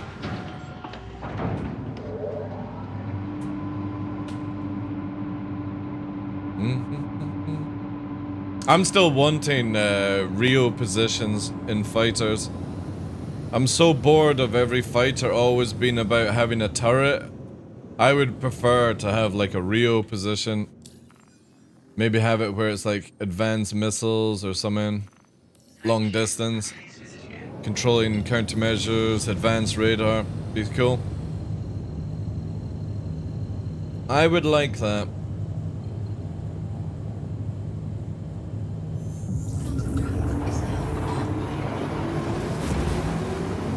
Anything bought with real money stays on your account after a wipe. But if you buy it with in-game currency, you lose it. Exactly, there's no stupid questions, just questions. Pretty much the standard, yeah. So if you buy it with in-game money, obviously you lose it in the wipe. But if you buy it with real money, and then if, say, you melt your package for credit on the website, and you buy another ship with credit, that still counts as being paying with money. Hey Gallifrey, how you doing, dude? The Antares is definitely a prime example of where CIG could have made something really special out of that. They could have given missile operator mode to the rear chair, radar, all these things, right? Yeah, you do keep it. Eventually down the line, there will be a full finalized wipe, though. When this game goes to beta, they're gonna do a full wipe. Where only anything with real money is kept. Including credit. Oh wait, this person's not there anymore. Shit! Oh wait, where are they? Where are they? Where are they?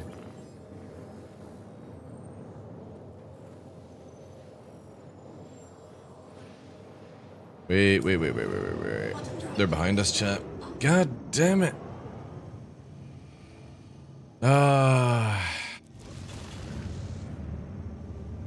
They fucking backspace teleportation jutsu. CIG have got to stop this fucking backspace bullshit. Really pisses me off.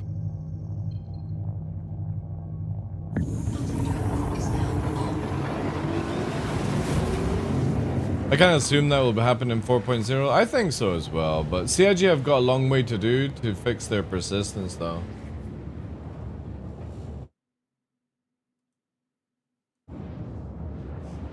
Bonfire.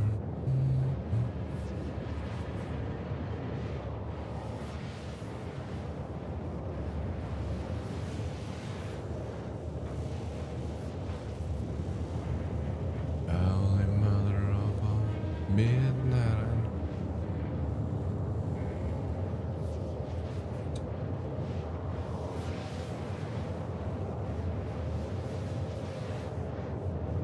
Yeah, I don't mind that as well. Just as long as CIG start making proper money loops, right?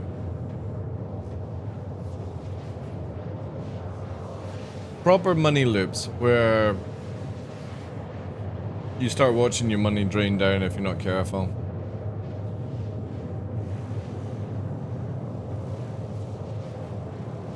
Do.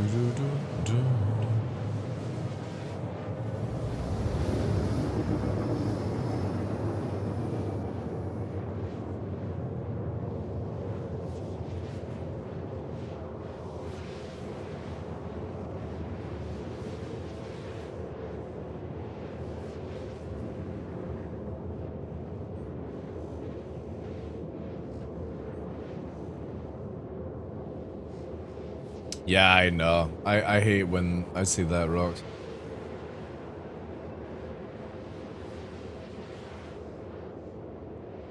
But to be fair, it's CIG's fault.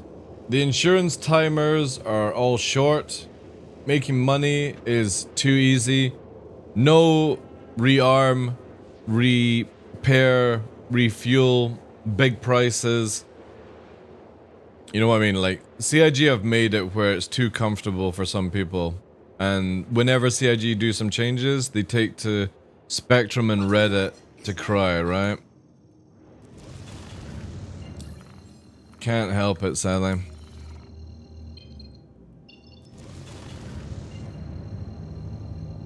Live should be ridiculously hard, and PTU is easy for testing. That's how I think it should be.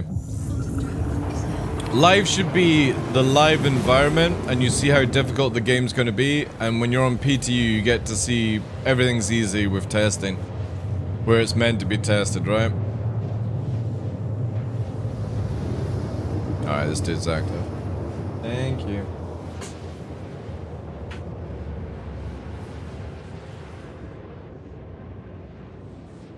Yeah. Well, CIG needs to start massively getting a team together to actually prevent exploits. That is a given.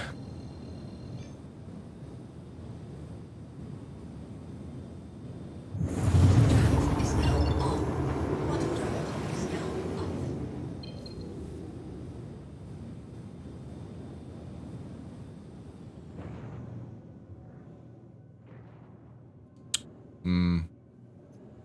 I don't know how I feel about crafting, but we'll see what they do before I make any judgment on it.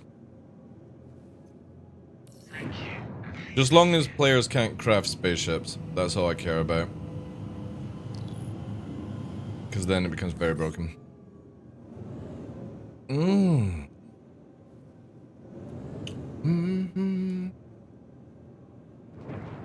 Are you waiting for my bounty? You waiting for the bounty? Or are you landing?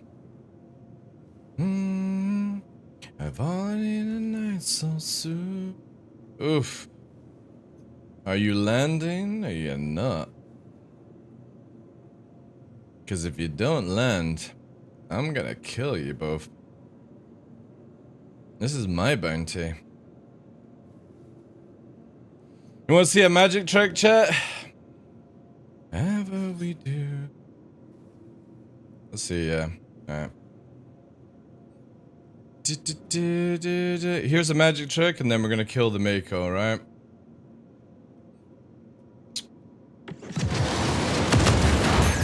Shields hit.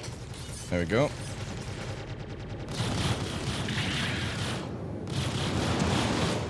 So he's point blanking. That's fine.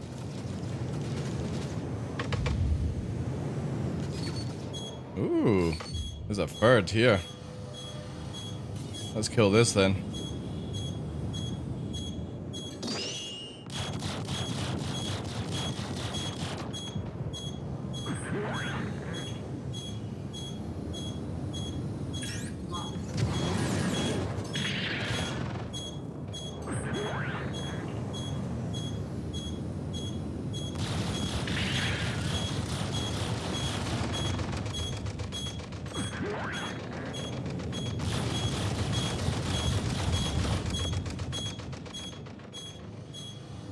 Ooh.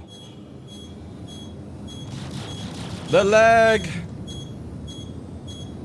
Where are you running? Where are you running? Where are you going? Where are you going? Where are you running? Where was all that badass missile spamming? Where are you going now?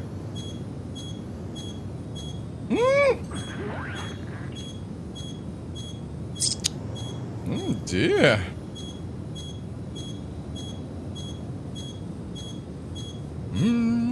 Oh. There's that Connie.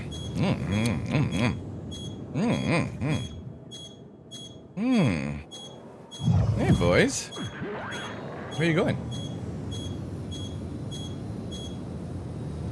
Come back down here. Where there's rocks and stuff to play with. Ding, ding, ding, ding, ding, ding, ding, ding.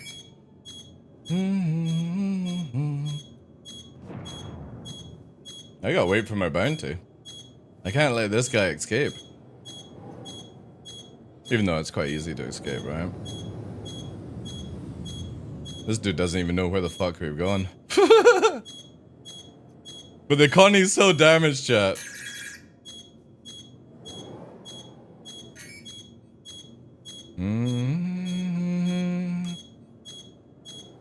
God damn these missile alert noises. Alright, what ship do we have here? That one is a Hawk. Alright. There's the Mako. Okay. Let's get the Mako.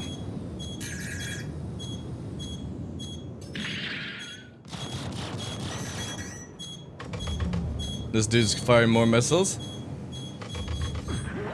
Let's go on that. This dude again. Lock. Shields hit.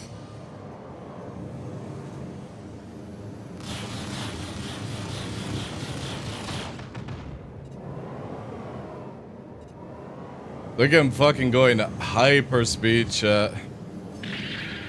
As fast as you can go, right? Just fucking running again. Jeez.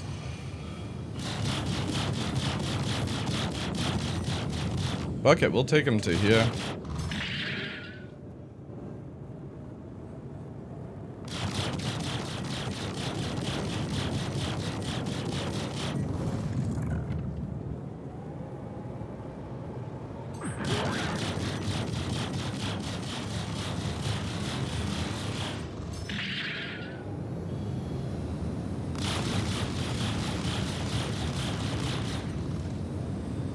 Oh dear. Bye. All big and brave with those missiles constantly going out.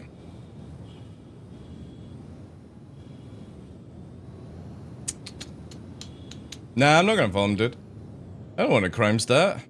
I just want to chase off the other bounty hunters. Mm-hmm. Mm-hmm.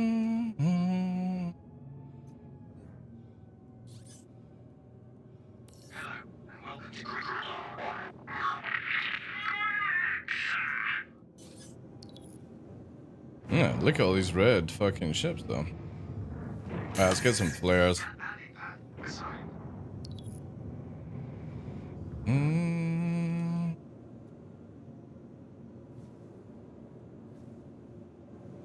Do do do do do do do do do.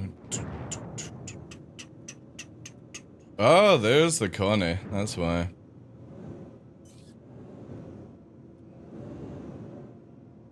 Oh wait, is the guy going out for the Connie? Oh, chat.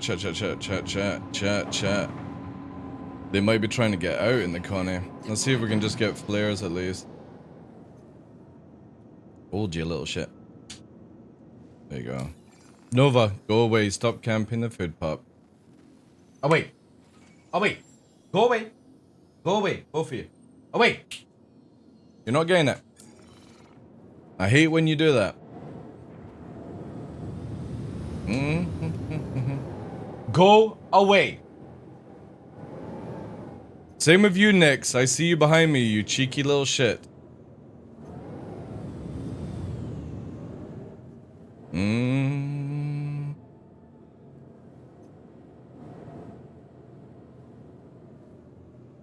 Ah, there's another one here.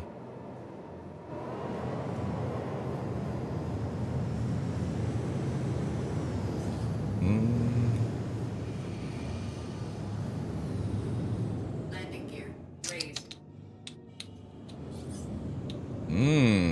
Scorpius.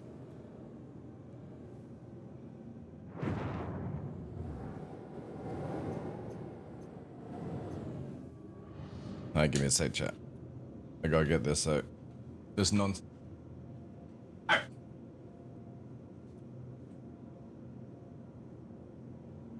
Okay. Oh! Hello. I am not AFK. But I will kill you. Check fire.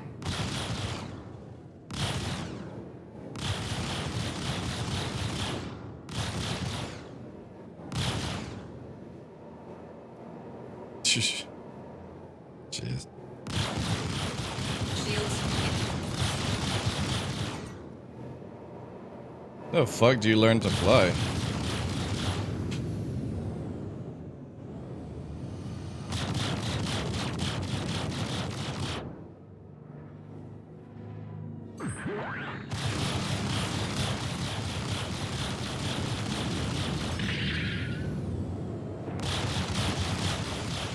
Now you're mine.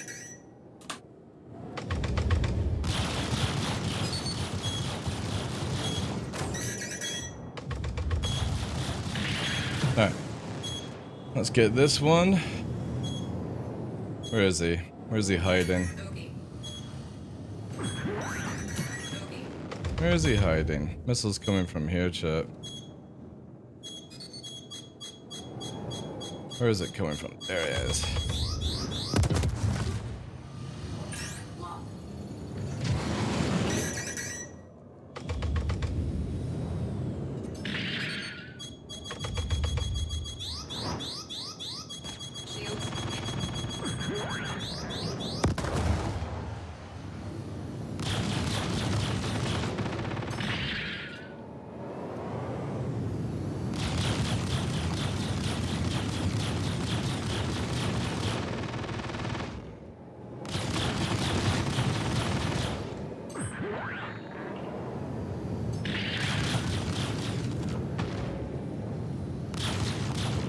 Fucking freaking out and you're flying, eh?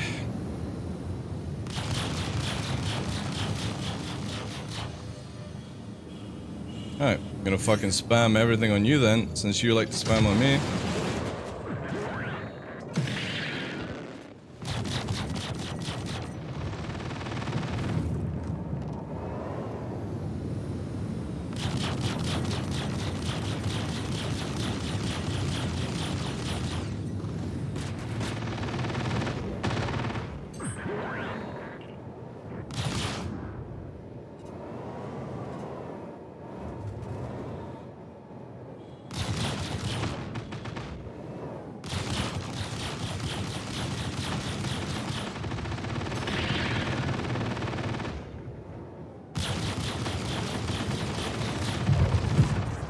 Second, just ship flew past.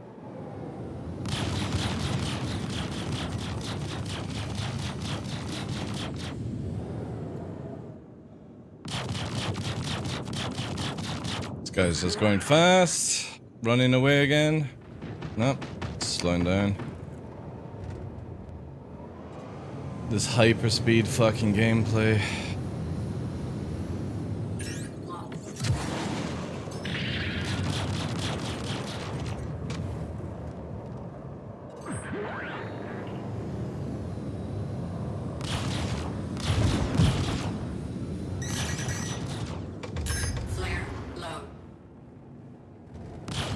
Watch out for that big rock, dude.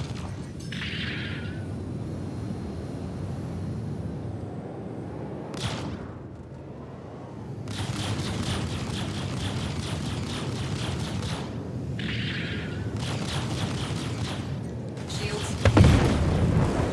Target destroyed.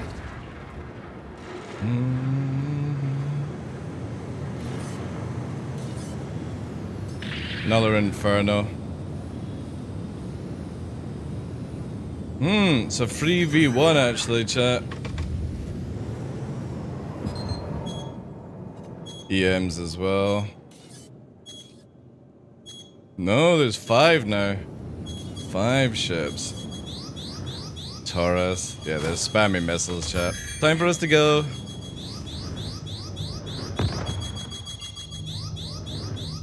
They're going for the spammage now. Let's bring them into atmosphere then. Whee! Also, we got 2 weapons disabled, so let's leave Mr. fucking Speedy Inferno. Dun, dun, dun, dun, dun, dun, dun. Also, we get away with no crime. Because the Ares has 2 power plants, dude. And stuff like that. Check global? No, dude, I don't need to look at chat, dude. Alright? I don't need to see them crying in chat, dude. They're only winning because they're spamming missiles over and over again and I don't have enough flares. I don't need to read local, dude. They're fucking shit. Take away missiles, they can't do fucking anything.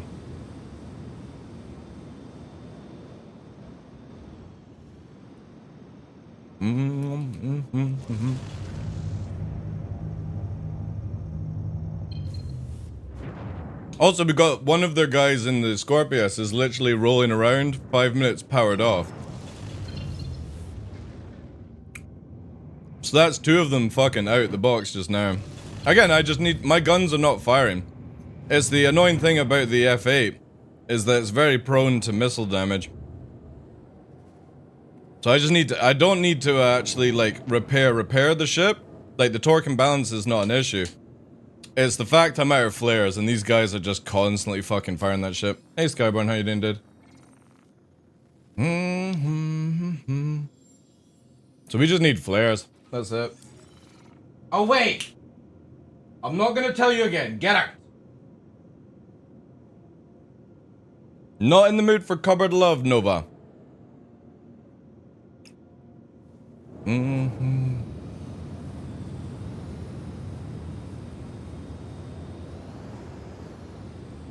Yeah, but another good thing with the flight system, very shortly though, ETAC, is you won't be able to run away.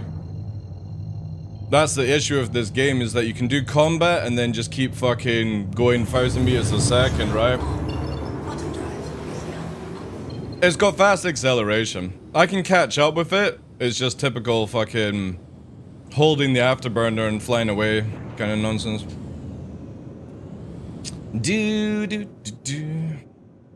Get out! I swear I'm gonna come and bite your ear if you don't listen to me.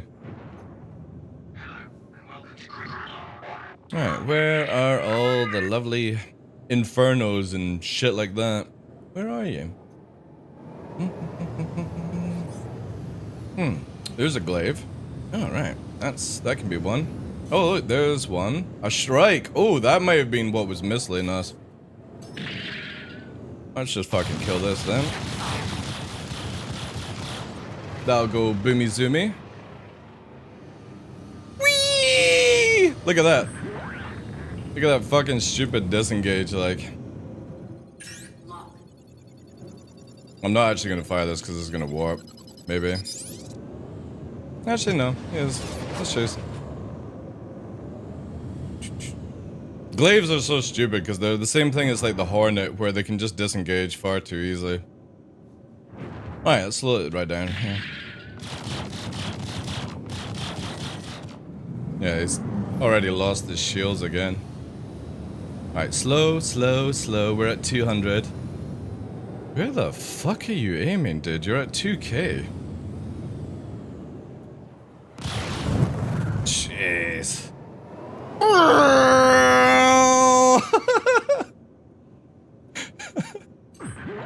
Holy shit. Let go of W.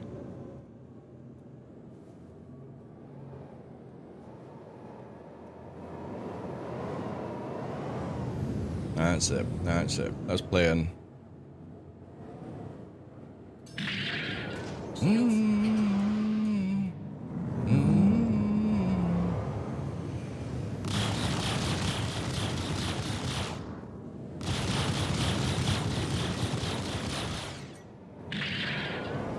He'll disengage, get his shields up. There he goes. 2K, 2 point. Oh man, I look forward to the new flight model. There he goes. He gets his shields up. Ooh. A Carrack! Well, that's well out of my pay grade. That's well out of my pay grade. I ain't killing that. This guy's still not left. Ooh, hello.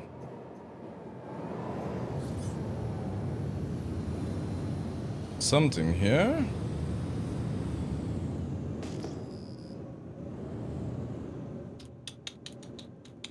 There was, but I've lost it. Oh wait, there it is. It's the other Inferno! This guy that was spamming the missiles as well.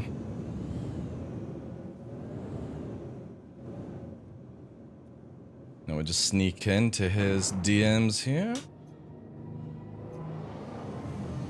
There we go.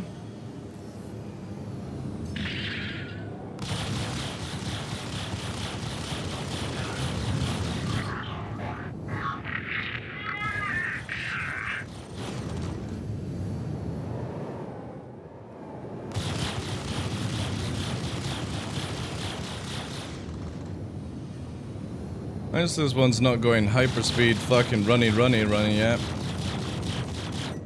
Let's watch our turn here. They're slowing down. Secondary targets coming in. Maybe that's the strike.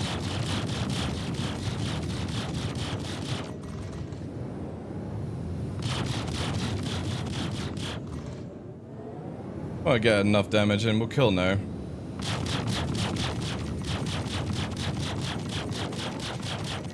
Yeah, he's off. Alright, he's unable to do stuff. Let's quick check.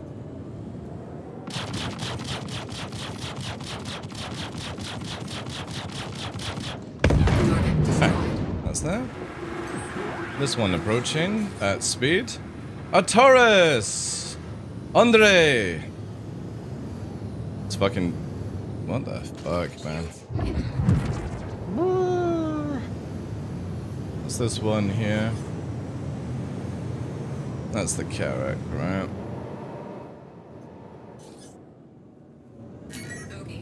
There's another one. Of course, there's the missiles from... Who's it this time? The lightning.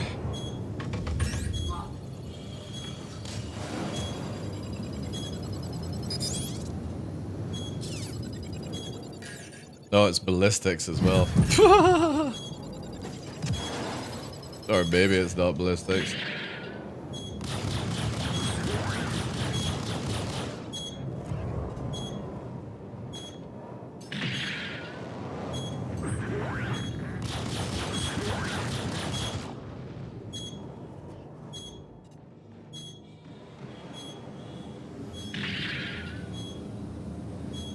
Where you going? Where you going?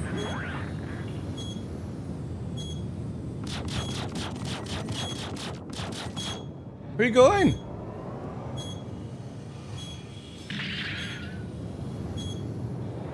Shields hit.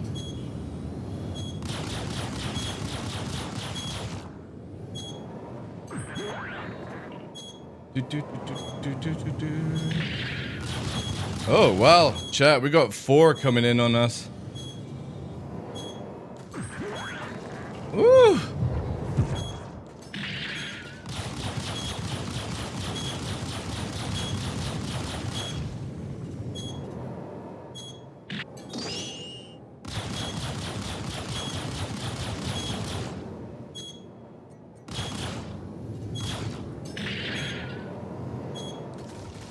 Alright, we're getting shot by somebody else whilst this guy runs.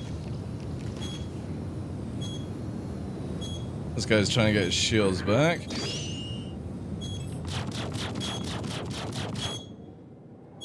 Want to get that little tone in there. Shields hit.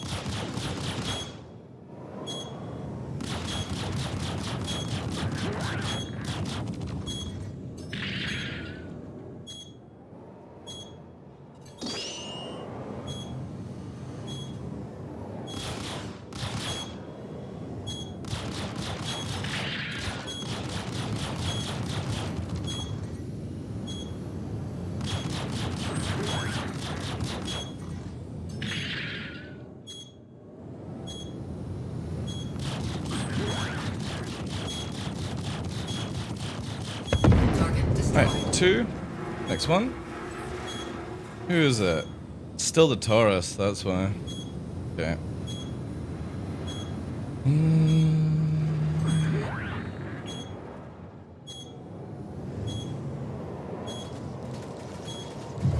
It's got a gunner, so we need to be careful here, chat. There's also a second target. Here, just went past us. A miss. We need to do the miss.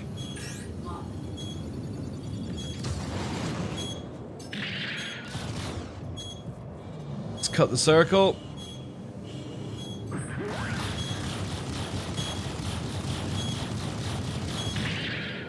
Cut the circle.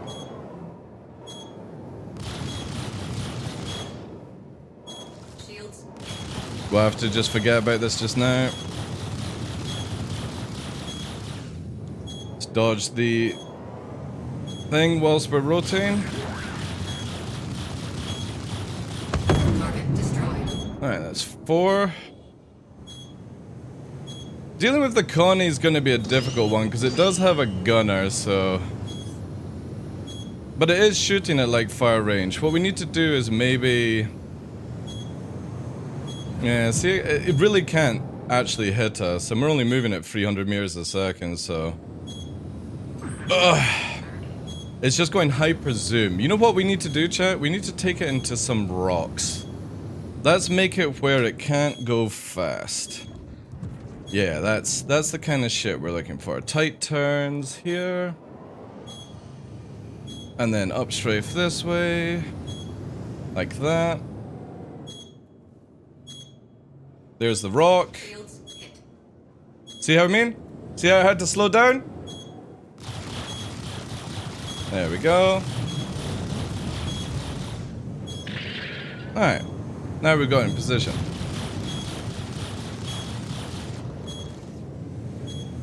The gunner is struggling on us now. It's gonna spin round. That's fine. We'll spin here as well. We're gonna go underneath it now. Gunner can't shoot us. We're gonna get our afterburner a little bit up here. We're in still a very good position. Turret is struggling. Alright, he's got target on us now, so we'll have to rotate a little bit faster here. Like that, to make him speed up, then we'll rotate back under. Shields hit.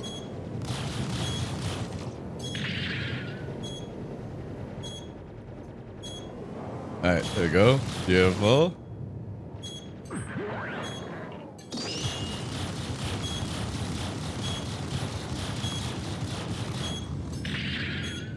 We're right underneath.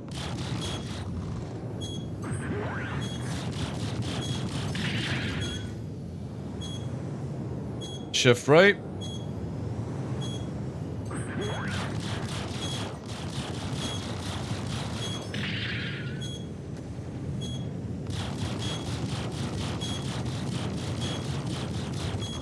Target destroyed. There we go. That's 5. Keep firing no more missiles, guys. Sure, it'll do better for you in the future. Alright, we're out of here. They said you can take out turret gunners soon. You can do it already. I just can't be bothered to scan it mid-fight, though. That's the difference. I just can't be bothered to do it mid-fight. But I could have done that if you wanted. Like, I could disable the turret. You like that, Utac? You like that shit? Hey, Sal, how's things?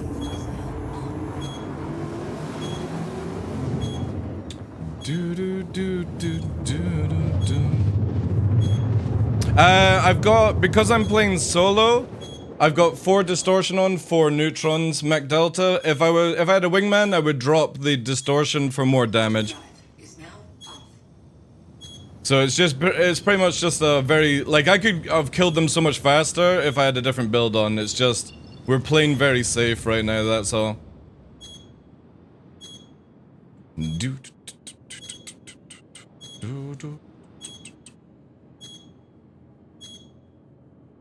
I should have Uno reversed. But the thing is, if he had done a Uno reverse, like, he would have just lost too much speed. Alright, I need to get out the ship though, chat, because we want rid of that beepity beep. Let's quickly do that whilst we're doing everything here.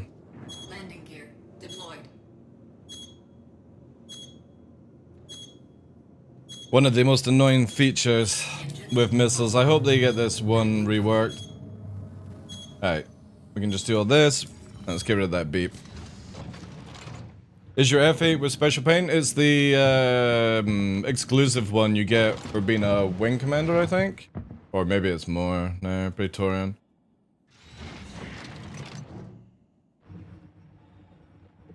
We didn't get the glaive, did we? He managed to escape. How do they even know where you are? Well, you gotta remember that the F8 can be seen from like 15 kilometers away, but yeah, that's also true. Hondo. Right, well, now we have to chase after our bounty, which did manage to get away, chat, in that time frame. We got distracted too much.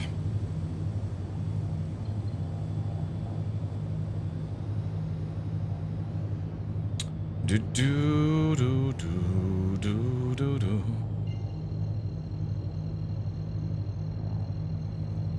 Oh, it's Wing Commander the greenish one, so it's a Praetorian then. Alright.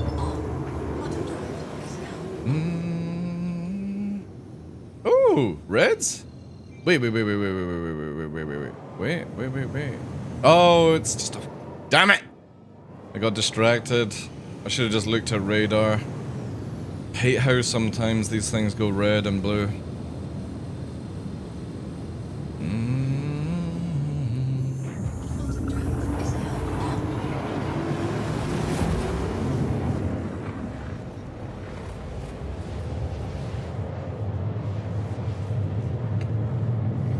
You know how many times I've told Nova to get out of the room, chat? He thinks I'm dumb. He's hiding behind a curtain and I can see his fluff underneath it.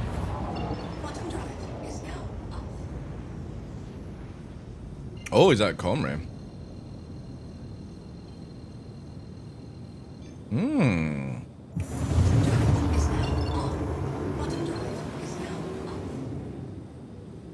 I see you, and you can't have. It's curry. You can't have it, puppy. And you know that as well. Let's quickly do a flyby to see what's in. Oh, a Scorpius.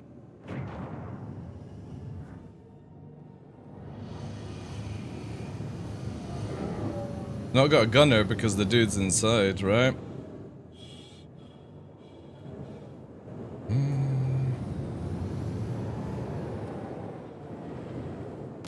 Check fire. Let's take his right away.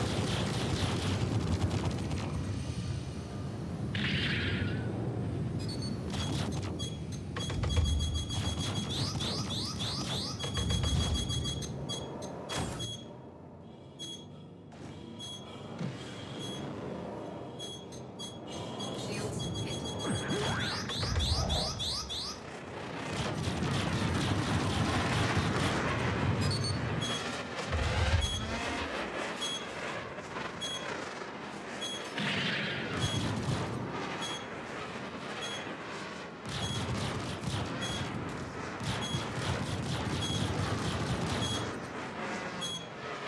Oh yeah.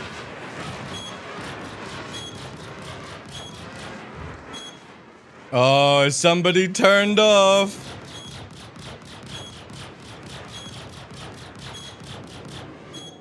All right. All right. Now to kill your friend, who you left.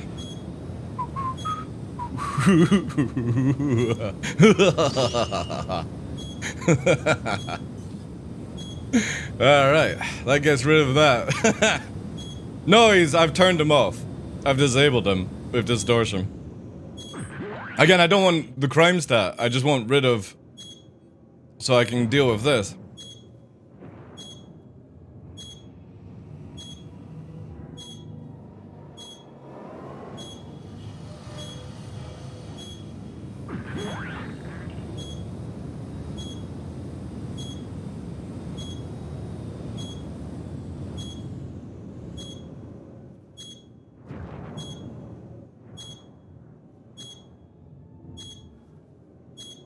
Alright. Shields hit. There it is, chat.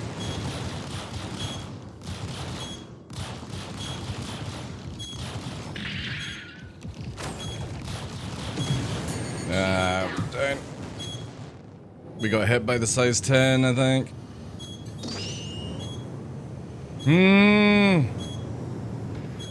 Also, he's teleporting around. Look at that. Holy shit.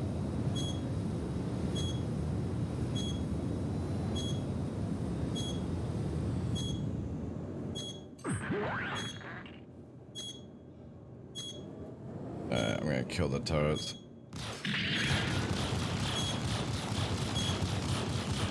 Oh shit, that actually gives me crime stat. Oh, I did not know these ones give you crime stat. Alright. We must bail. We'll come back. Let me get rid of the crime stat then. To Grim Hex! I did not know that they did that. I did not know, chat.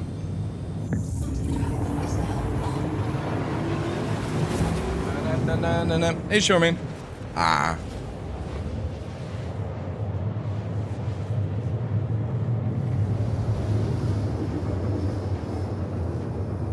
It's the gimbals. Warbird is better for like 6 DOF movement, and Mongoose is better for like DCS kind of thing. But if you play DCS and Star Citizen, you want to go for Mongoose. That's just my opinion. You can't go wrong with Warbird though. Warbird's perfectly fine.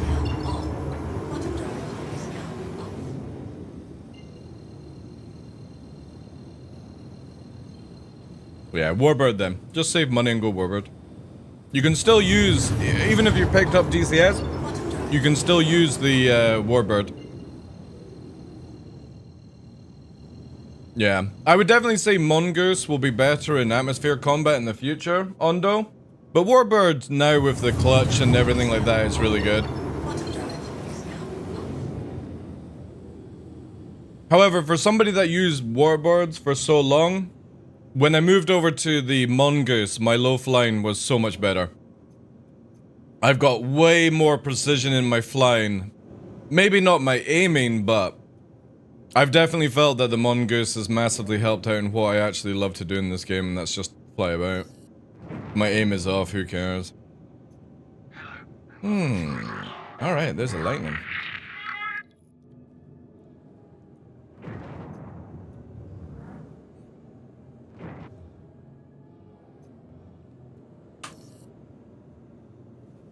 Docking initiated.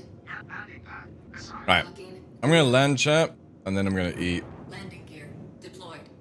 Alright, let's have a look and see if there's any moans. No.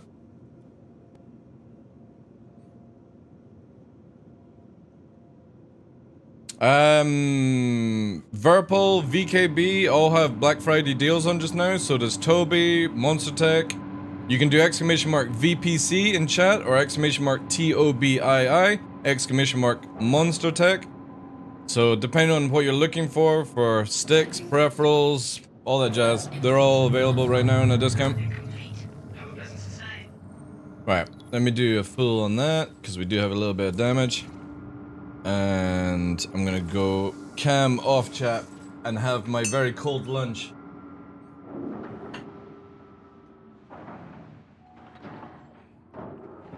Thank you, Tough.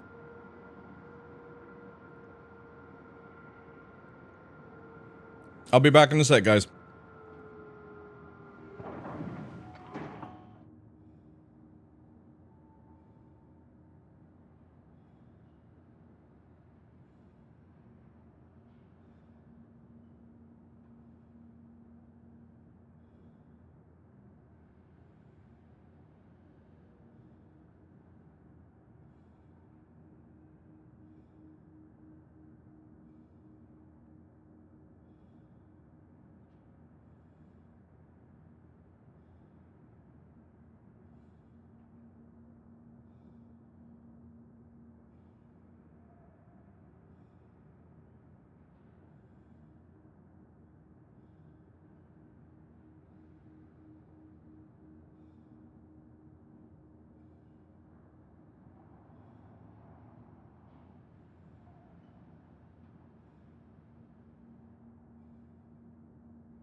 Alright. Alright, let's get out because we need to get rid of that crime stamp. Nothing like cold lunch. But I miss.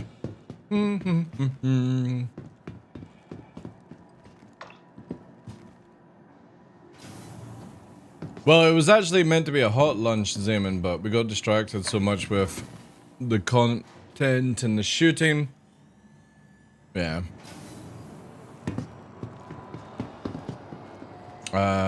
It's this way, isn't it?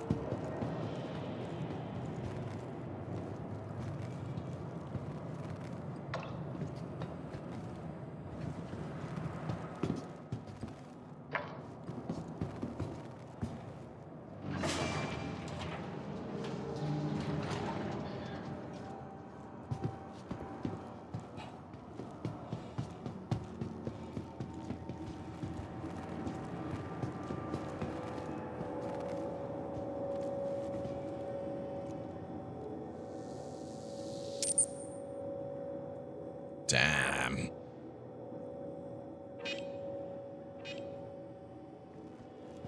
Crazy.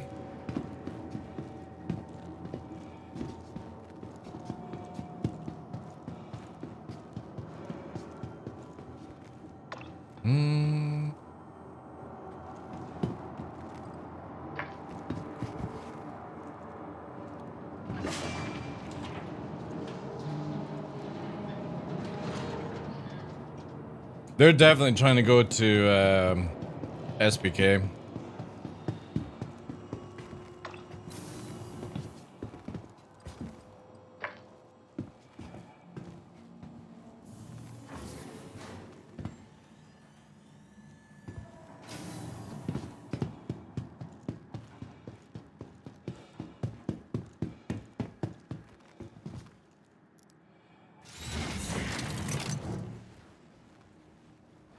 The two Gladiator, Verpal, Omni Frotto. Omni is... I just don't think Omni is worth it, by the way, guys. Even for Verpal. You throw off your precision so much with Omni stuff, it's insane.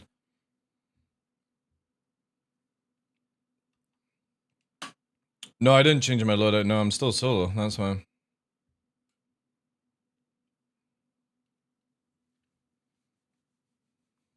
I just got rid of my crime stats so we don't get any more.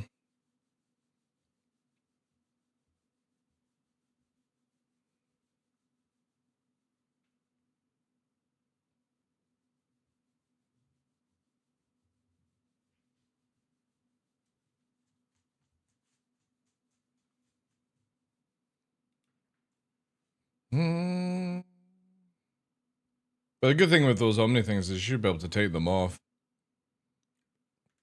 Alright. This dude could be at SBK. Also, where's the fucking game sound?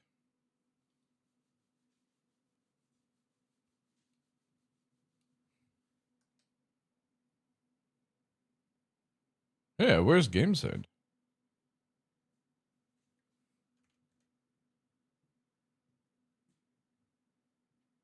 How did the fucking... Wait, fuck off. How did it mute? Oh, there. Oh, does that...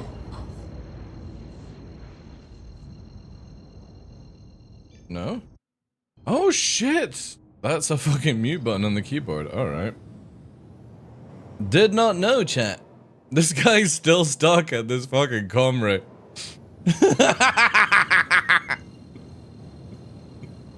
Shall we go and take... If his ride is there again, shall we go and take care of the ride? Catch a ride! Yeah, you lose precision with Omnis. Especially the left hand. It's insane. The only good time Omni is good... Yeah, there he is, there. He's chat, he's in a Redeemer! He's in a fucking Redeemer this time. They're both in a Redeemer.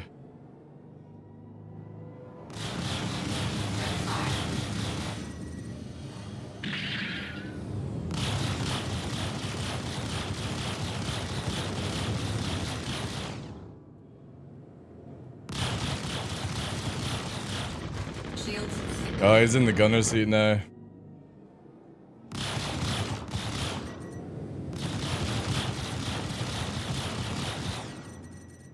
There's another one. Who's that coming? A cutter. That's no threat.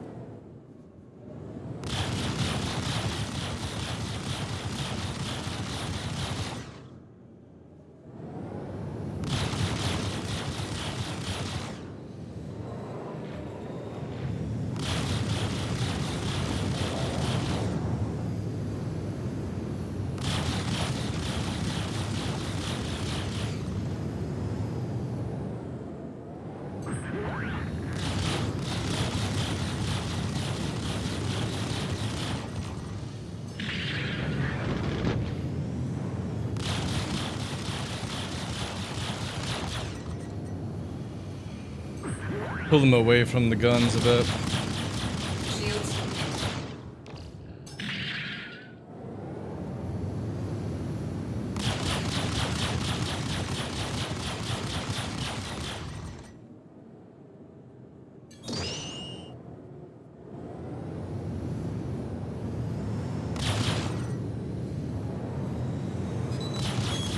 How do I get missiled, chat? Like, how come they're not getting missiled by the facility?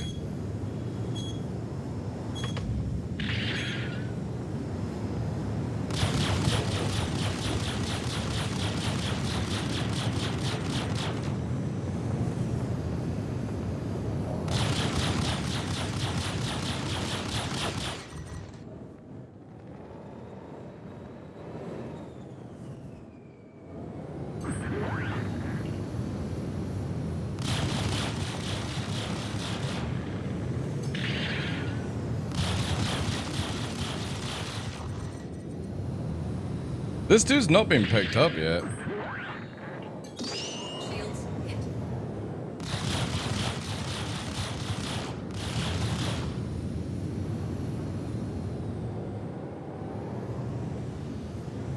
Shields hit. Oh, they've got the bottom turret as well, chat. That's why I'm losing shields. They've got 2 gunners.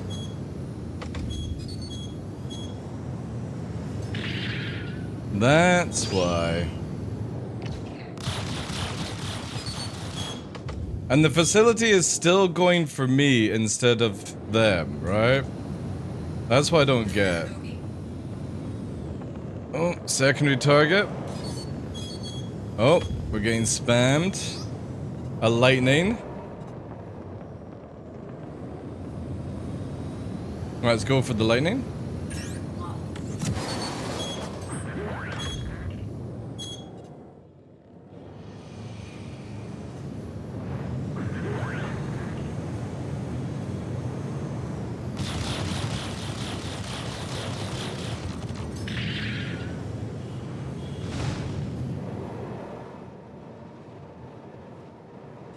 Hiya.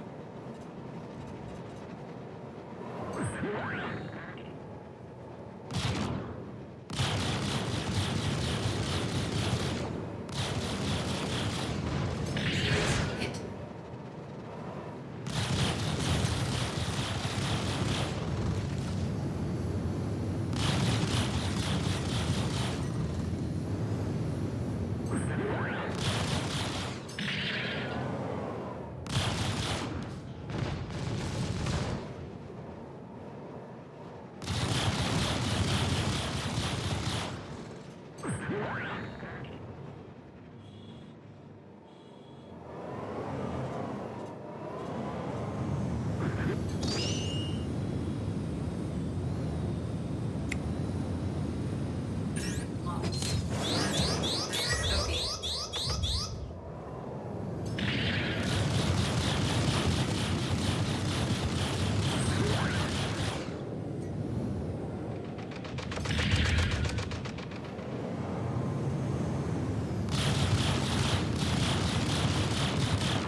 You're mine.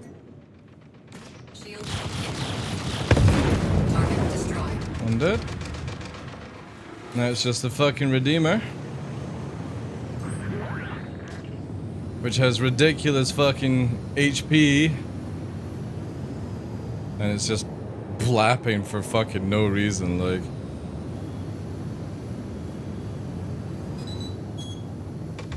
Who the fuck is missling now at this range? That's another one then, chat. Yeah, we got another target coming in.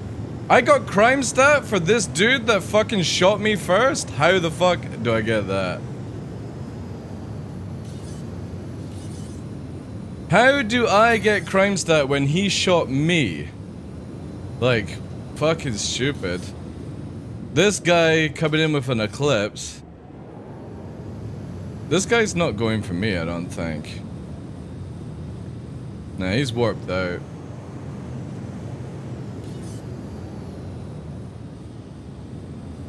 That bounty hunter, he's warping here, I think. Or he's distracted by the eclipse. The eclipse is going in for the bounty. Maybe.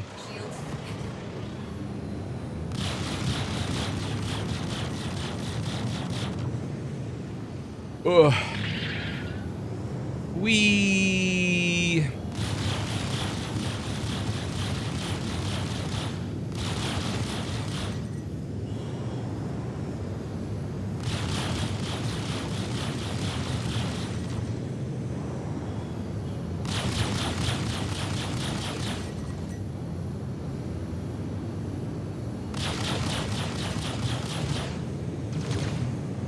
Hi.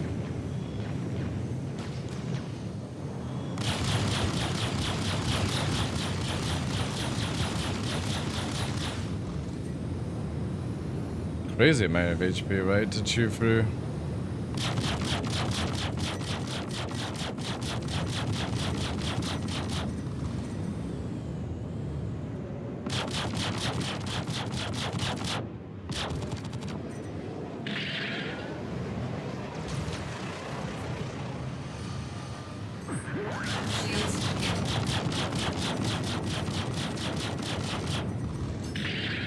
Holy shit. I can just warpsy daisy out of here, chat. Also, their pickup guy has moved location. Have you noticed that? The dude backspace to fucking yellow. Ah, sweet nibblage. Yo, Shifak, thank you very much for those fucking 7 months, dude. Appreciate that. Well, I did want to go red. I don't want to go red when people are constantly shooting at me. I shouldn't have got crime stat though. He literally was shot me first. The other F8 fired missiles on me. Are you a fan of the M50? The M50 is good, dude, yeah. But it's like, it's just a racing ship. Just a racing ship. D. Oh, people crying 30k.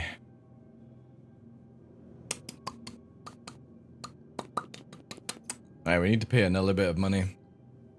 There's a reclaimer.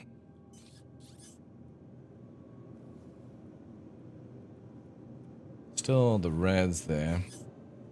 There's the eclipse. The eclipse waiting for the bounty, I think. Or shot at us. I don't know if this one actually did shoot at us or not. We do need to go and get our crime stat removed though. That is a given. So we might as well do the same procedure all over again.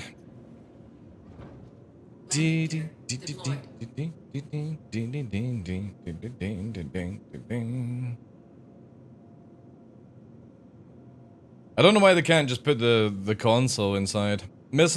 Dude, I'm a single F8.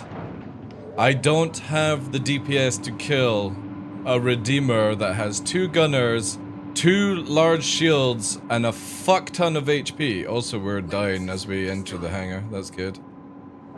That's a good thing. Didn't you used to have ultra-wide? I did, yeah, but I opted for better aiming and stuff like that. Ultra-wide throws your aim off in this game, because they actually don't support ultra-wide. So when you're aiming on crosshair, you're not actually aiming on it at all. It's off. So, I'd just rather have better stability. Also, it's good for recording. Like, not everyone Hey, look, there's my wings. Where is it? There's gas. Actually looks kind of cool without the wings. It does look pretty cool. But yeah, that's fine. So stretch res will have bigger hitboxes then, because sometimes that's a thing in games. I don't think it has, like, ultra-wide has an issue with that, but it definitely throws off your pip, or your crosshair in this game. And again, I've just literally got into the habit of, I want more precision in my flying, and what I see, than all the gimmicky extra stuff.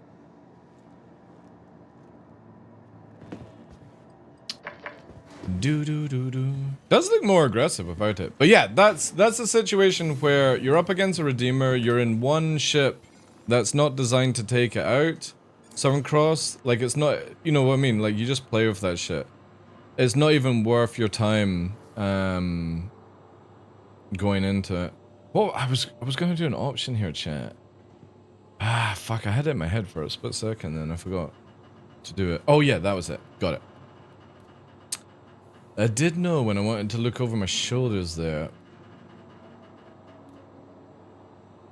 This definitely needs to go up to like 3, I think. And maybe 175 on this. That's fine for that, 1 and 2. But yeah, I felt like I was just not able to turn my camera around on that.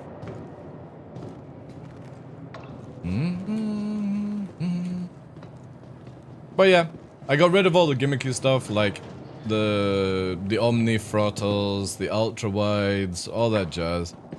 It makes the game look cool, don't get me wrong, right? But the way I'm able to low fly and the way I'm able to fly in atmosphere and stuff like that, I'm happy with having precision. Hello. Over extra field of view and stuff like that. It just throws it off so much. And it's better supported. Oh, nice. We only have to pay 32 this time. That's fine. I take it if we press surrender, we go to prison, right?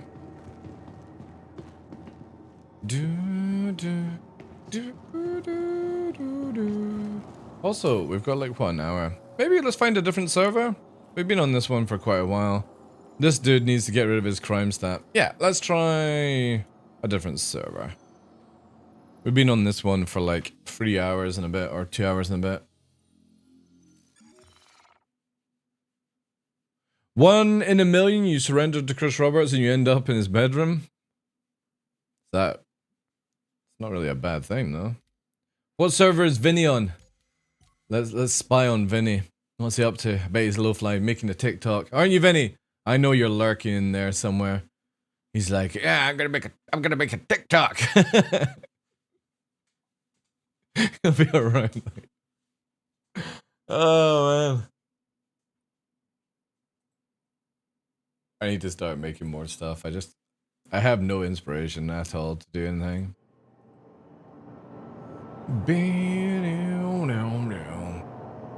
Why can't you empty this folder? There you go.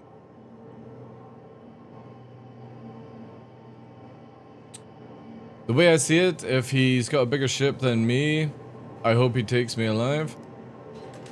True, yeah. Alright.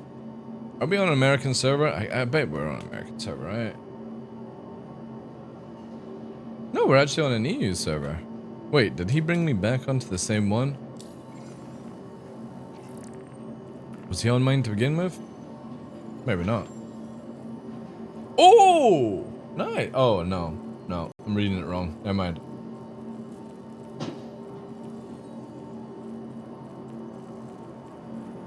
Yeah. All right, different server. Let's have a little feel of this one then.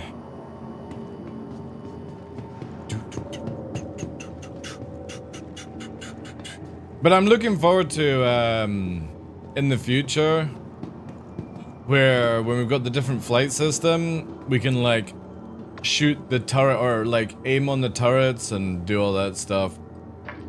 We're kind of cool. I can't wait to be able to disable bigger ships. Right now, it's, again, like, that Redeemer had no chance of killing me. It's not designed to go after ships like myself in an F8. Welcome to the But people ASOC always vehicle do retrieval the system. more HP, more shields, or bigger shields, hide behind that gameplay. Vehicle selected. Your vehicle has A lot of been delivered solo to the big following people do that as locations. well. Yeah, tank meta is very annoying in this game. But in the future, it's gonna be cool because when you're like in solo ships, E-Tech, say for me, I come along, I could do like ballistics and basically put an interior fire inside your ship. So not only do you have to fly, put out the fire, shoot, shield, warp, all these things, you can't do that by yourself. So hopefully that will negate a lot of that gameplay that we have right now. Because it's very boring when people are flying around solo in Carracks and 890s, like... And, like, they're then doing box delivery missions in an 890. It's like, there's no way you would be able to afford to do those sort of things in the future, like that. Hammerhead's another one that people use. Because, again, they just spam missiles in a Hammerhead and then warp out when they're losing, right? Take off. Or if they run out of missiles. Dude, I had so much fun in Pyro, man. Because Pyro, you don't fly like on Daymar. You fly more like Microtech, where you raise your height up a little bit. Landing gear. And it's really, really nice. To be honest, actually, chat, because of the time, let's do a very long and boring fucking cruise over to Microtech, but we can check out the weather and see if some locations are up to fly. Something different to do. Then we're in the area, right? Flying is kind of more fun when you're not just floating. True. I really like... Hard atmosphere is my favorite place to do PvP because people can't reverse strafe hard. They can't boom and zoom. You actually have to angle fight as well. A lot of people don't know how to do that, which is really, really cool. And then they try to outrate you, and then they pull back too hard on the backstrafe because that's what they're used to in space, and then you've got them then. And it's going to be even more potent in the future as well, so... I look forward to doing combat with people that backstrafe in hard atmosphere in the new system, because I'll just watch them stall, and then when their noses go down, I'll just follow them down and shoot them.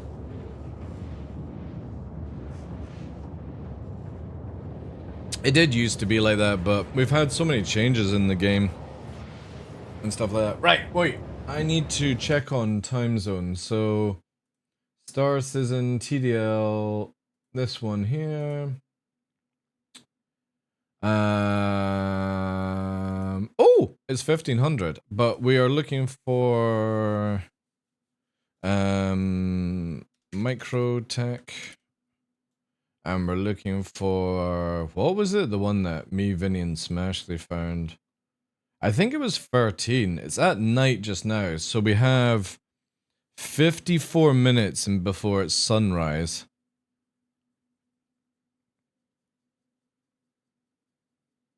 Or starrise as it's called. So it's at night time just now. 25th November, 2953. Dude.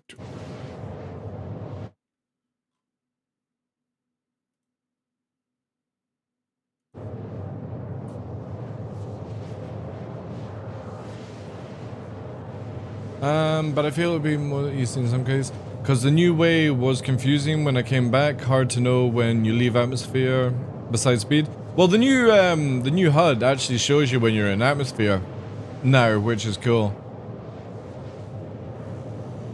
Yeah, Gallifrey. I'll give you the times, dude. There you go. We've had this for like a year. I know you've not been around as much, but yeah, basically I can search the time. So like if I'm doing Daymar Shubin or Daymar in general, I can tell when Shubin is in daylight at the perfect time. So right now it is 12:11:22, which is not a good time for Shubin.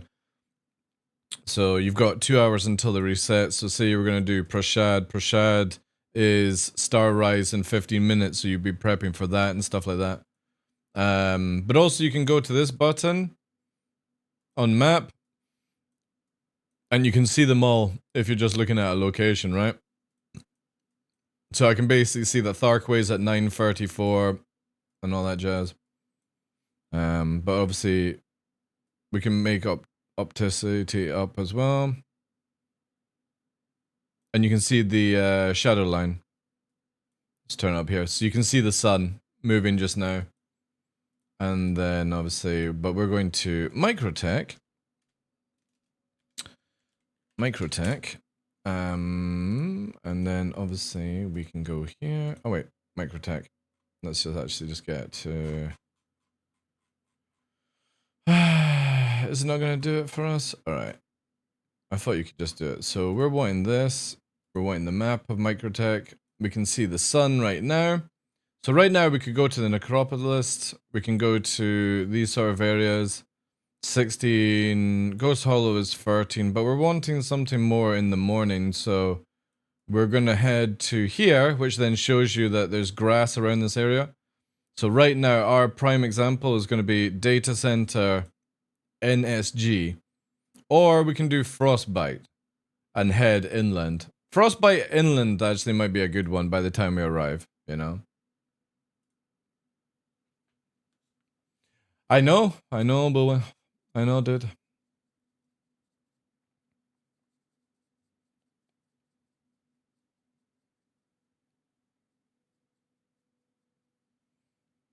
What's new in SE? Haven't played in over a year? Then wait till you see what's coming at the end of the year.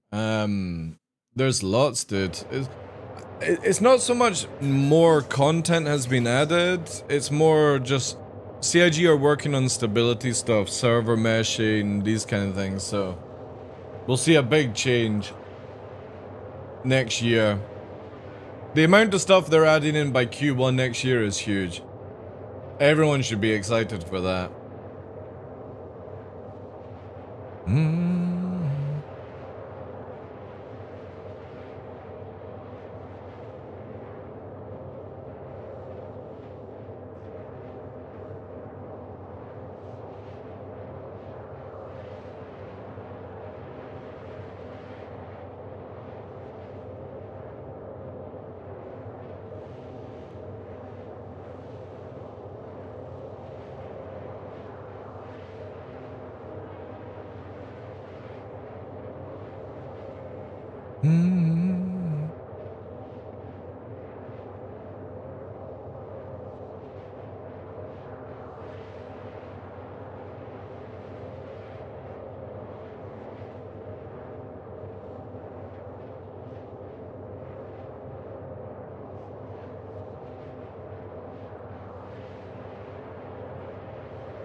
Is it test planet? Yeah. Again, CIG could do a lot of things, right? Is at 25%.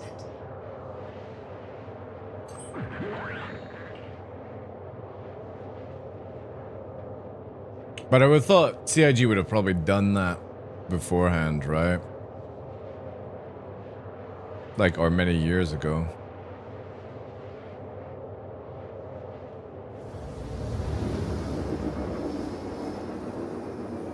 Alright, let's double check on the time.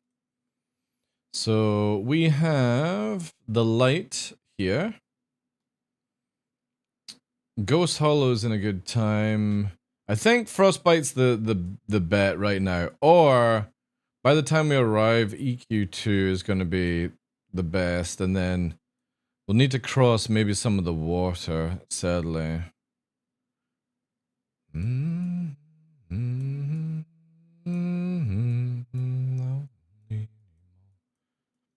Also, we should be able to see the river, right? If you went to here, the river... Oh, no, it's here. The river is here. Give or take. Stuff like that. Hey, Alpha! Thank you very much. 26 months. Appreciate that. 07s? Oh, 7. I like how she actually is starting to learn to actually say 07 instead of 07.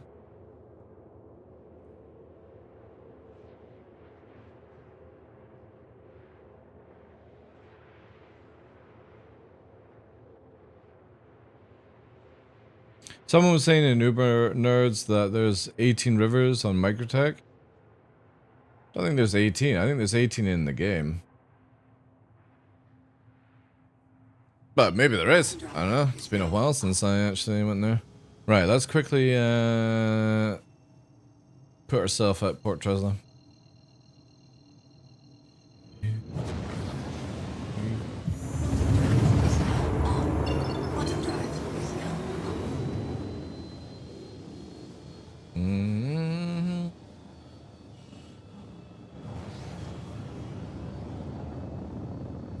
Does this station have just a simple landing bay? I don't think it does, right?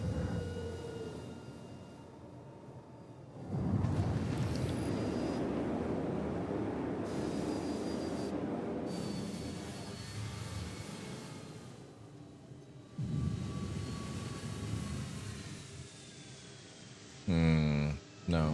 Please proceed to assigned landing Does bay. it? Maybe it does.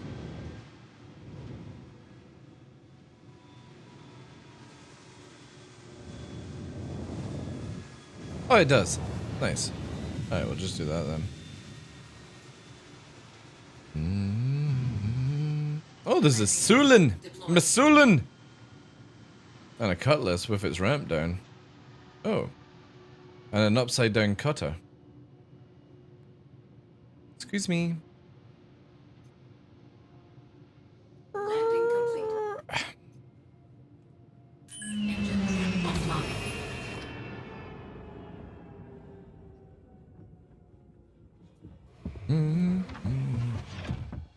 Masulin.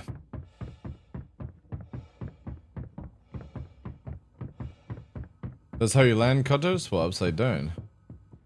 True. We need waterfalls and shit? We actually do have waterfalls in the game, it's just... God, that's so bright. The, it doesn't really, like, trickle down that much, though. I would imagine in their new water system, the dude should have that sorted out. What? Why did when I jumped forward, I just got punted back into the room? Hot dogs. Get your hot dogs Quality here. medicines that you need. Better way to cycles. Hello! Getting the right treatment has never been easier. Getting the right treatment. You hear that, champ? The right treatment.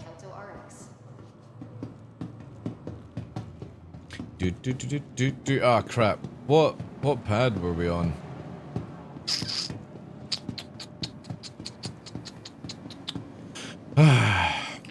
Let's guess. Eeny,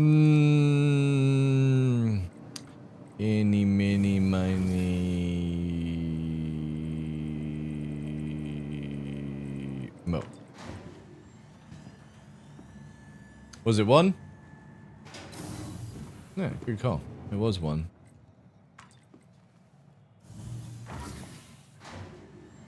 Wee. Man, look how big the Sulin is to the arrow. Fucking crazy, man. Miss Sulin.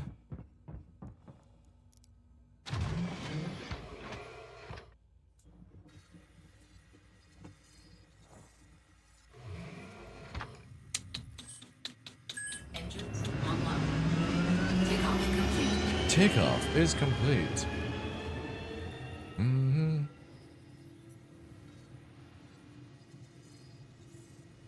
Alright.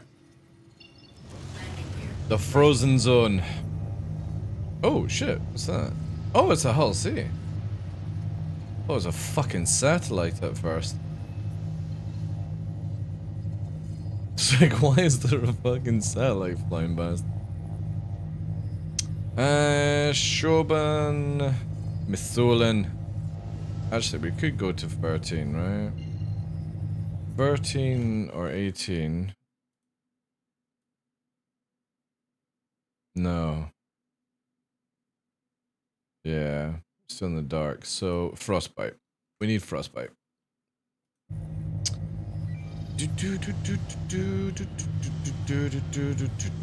Where is frostbite? Acropolis. Around here somewhere, chat. Ghost Hollow. It's nearby. Is that it there? No. No, frostbite's like. Where is Frosty? Frosty! It should be close to. If Ghosty is there. Yeah, it should be like further back the way. Or am I losing my mind?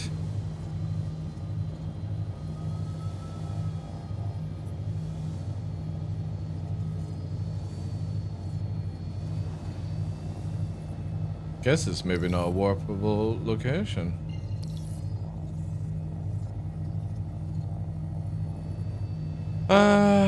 What's live?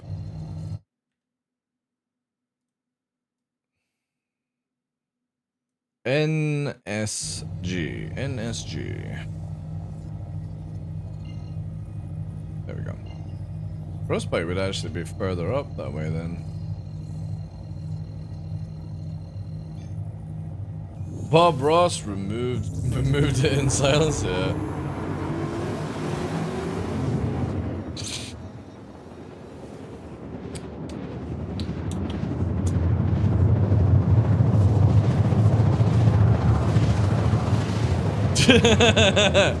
You know why those trees were so heavy? Because trees kept their mouth shut. True. Alright. What's this area like?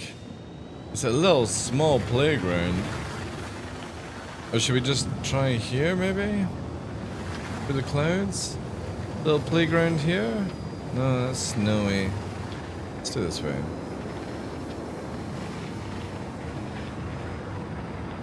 We need like some proper get in the mood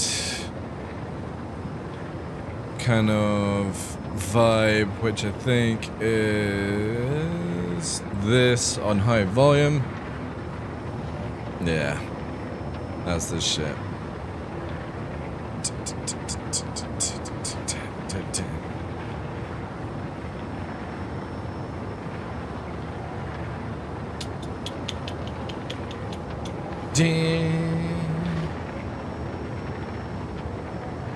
Sun's a little high, but what may do. I have no idea what this area is like. It's quite barren, actually.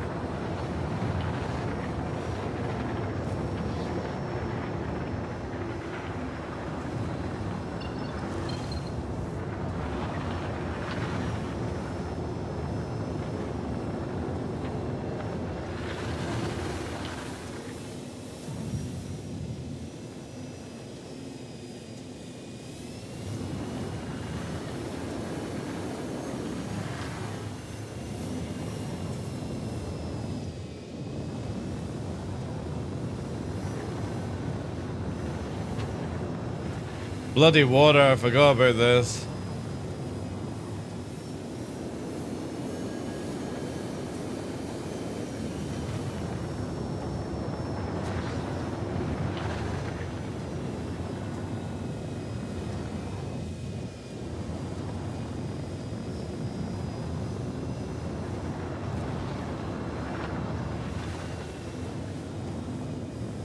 Ooh, nice rocks.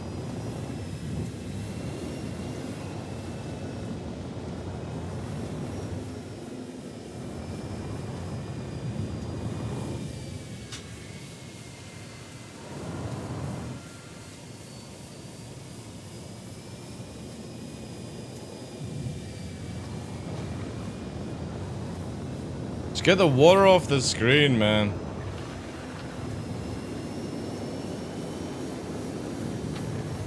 That's why I love Pyro so much. We never had any of this crap on the screen.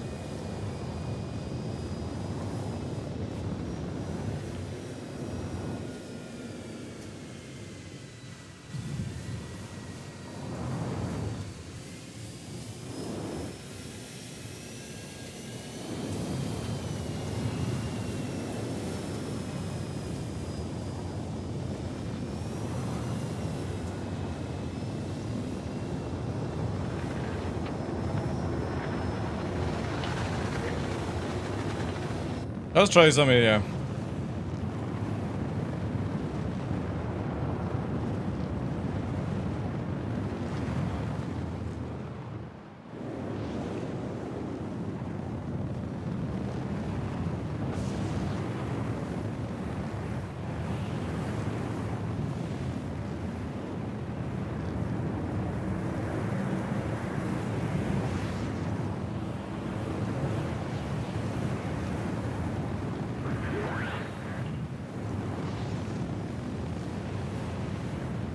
See how much cleaner this would be without water, right? On the screen. CIG just... Blah. We could actually even do this, right?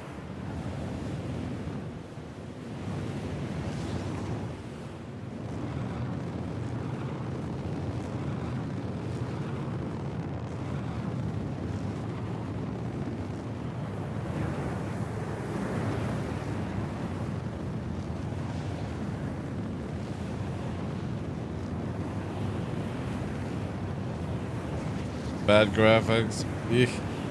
But no, CIG are like, no, you can't see shit. You gotta have water. You gotta have water on your screen.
Brown, brown, brown, brown.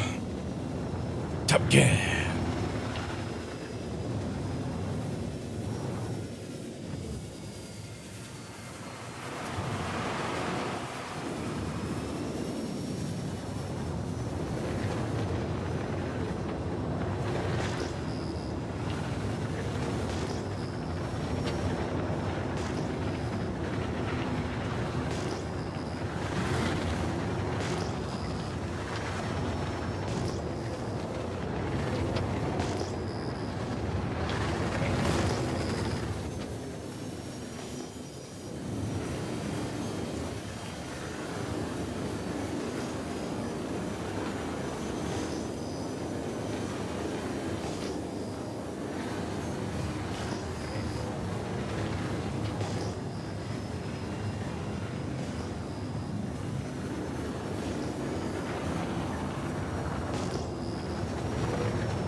Took that a little bit too tight. I should have let off the accelerator, actually. That's good to know, actually.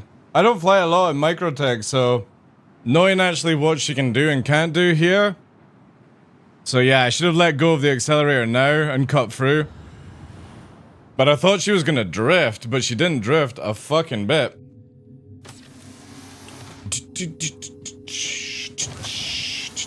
Alright. That's not bad. That's a good warm-up since we're not used to Microtech atmosphere. We will do better now. Yeah, so definitely let go of the accelerator. You don't need to push around the corners. Rain X, anyone? Oh yeah, we definitely need the rain gone. It's crazy. How does low flying work? Do I just fly low? To begin with, yes. But low flying also requires you to like have control over your ship. No trees and raining feels like home to you? There's plenty of trees where I live. What do you mean with no trees? Dude, I literally live in fucking Endor. Outside. Rain, yeah, sure. Let's get both over.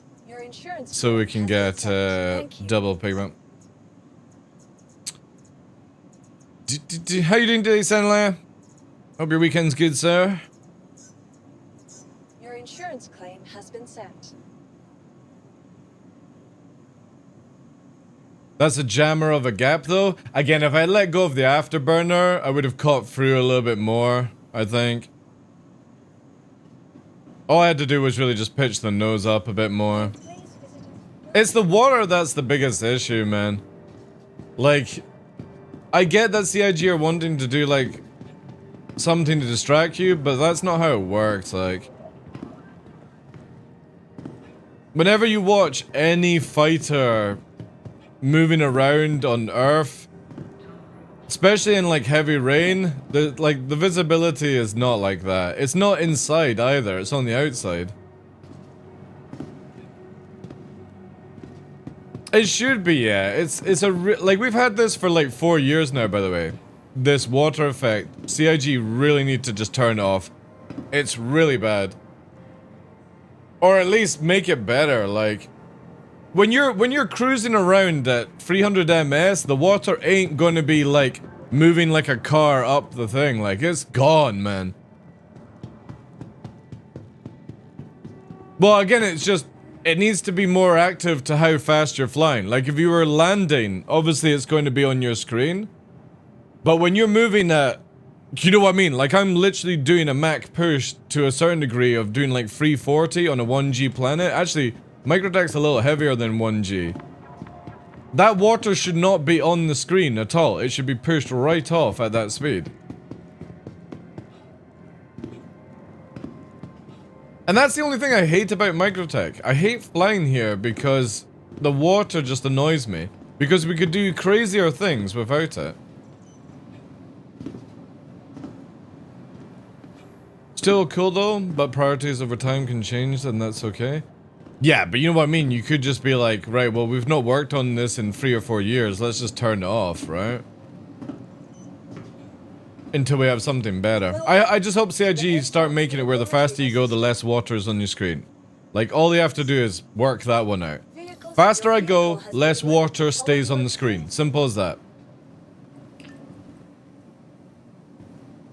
So can I clean my ship by flying through atmosphere? No, that doesn't work either. That would be fucking sick. Yo, yo, can you take my ship down to Microtech to give it a clean? Yeah. That's all that's required. Somebody on fucking Microtech with a big fucking squeegee brush, right? Fucking mopping the top of your ship. Plenty of rain. It's annoying because it's only in the canopy. Again, when I showed you guys in third person, it's not there, right?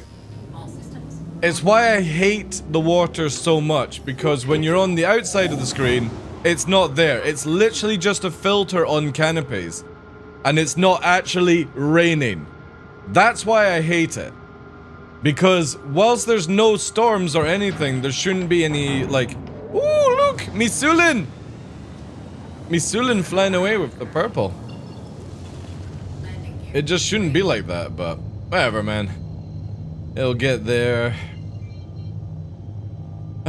No, we don't need that. Oh, man. Oh, yeah, we've got the marker, right? We've got the marker. After we saw you suffering from personal sandstorms, I'm sure water effects is only... It's bonkers. Again, it's just a filter, right? On the cockpit. If it was actually a sandstorm I was going through, Senelite, I wouldn't care. If it was an actual thunderstorm I'm going through, or cloud, anything like that, I am completely fine for that. I just don't like filters on screens. And how you can tell it's a filter on the screen is... Well, I'll show you in a second, guys.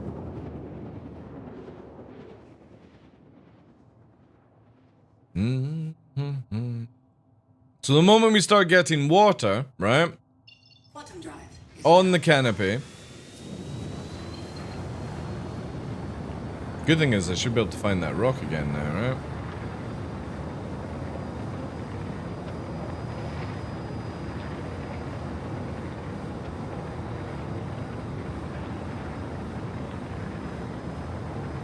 Right on the hill. Again, it'd just be so nice if it just stayed that clean.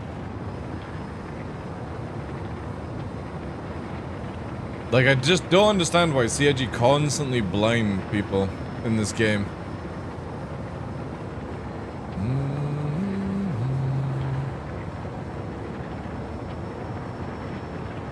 So there's the water, right? Where? Where's the water? Alright? It's just such a horrible effect. It's really bad. So again, we'll literally park here, right? Watch this.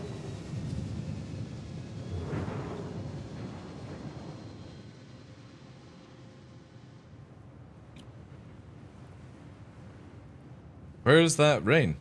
And look, see when we go slower, it's not on your screen at all. Fast? Oh look! Oh look!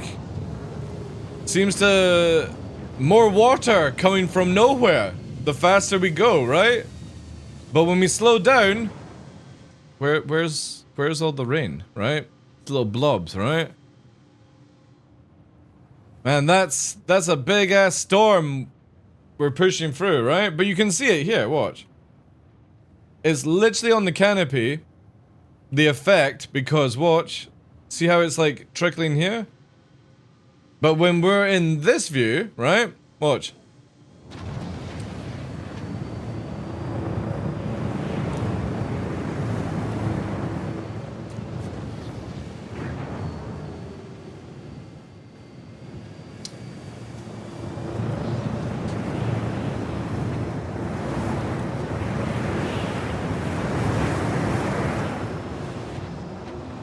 Oh shit, the rain's back! Oh, now it's gone, right?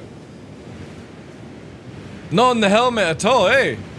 So this is what I mean. If you're going to fake it, turn it off until you've got something that actually works. Because no joke, I would love to see the world on Microtech like this instead of this, where it filters it out and puts this weird, like, ship sweating nonsense instead of having it lovely and clean. Look at it. But the problem is I can't go and do crazy shit because I've got my fucking ladder and canopy up, right? If only I could eject the canopy off, that would be amazing.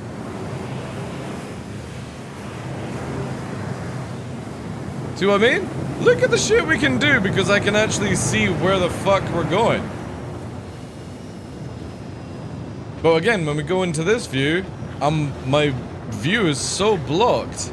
And since we don't have a proper fucking radar height system, it's very difficult to assess. Compared to this. Easy mode. Woo!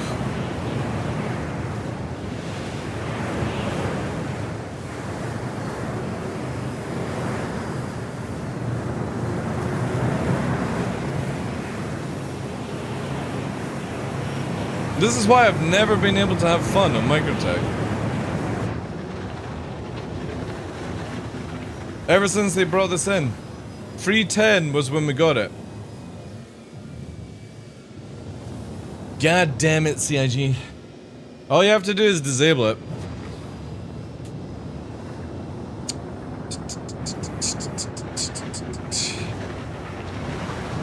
Wonder how fast I can go with this then.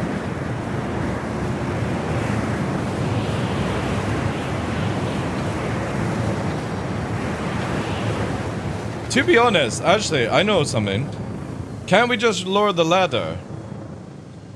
Yeah. Alright. All we have to do is increase our rolls, that's it. But we don't have a ladder now.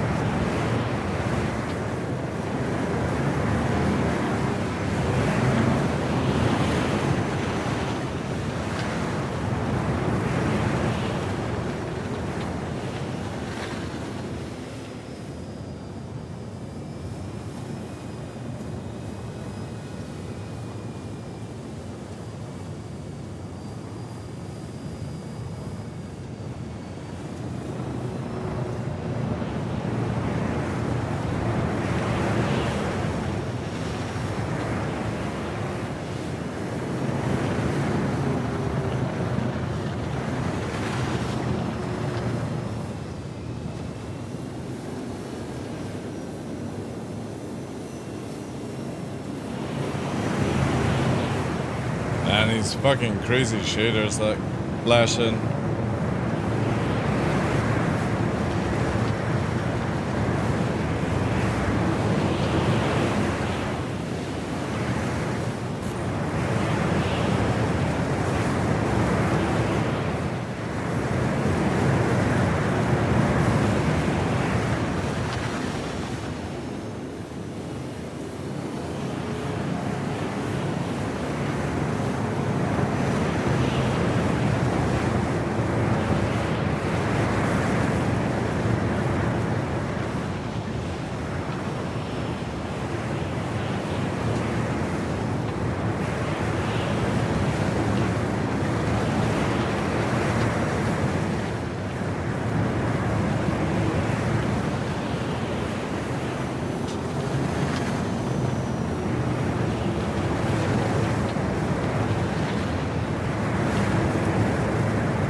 Nope.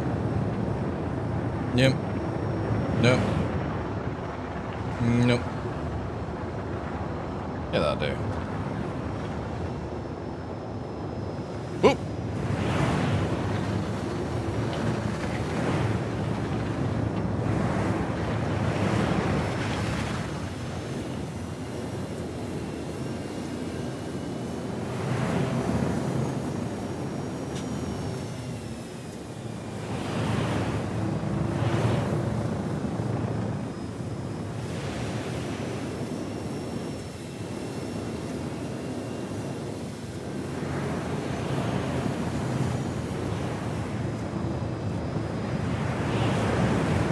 So it's so much more fun without that fucking brain, man.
Distracting as fuck, I know. It's the same when I watch other people flying. I completely zone out and start forgetting what I need to do. It's the same with me, like I'm watching the time, but this is so pleasant when you don't have this water shit, man.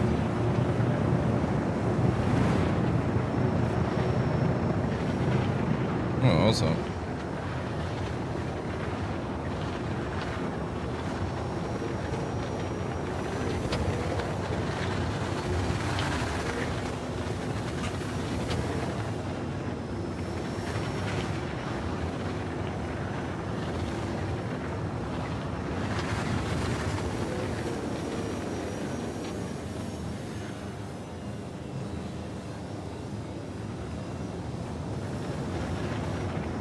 It's just so frustrating.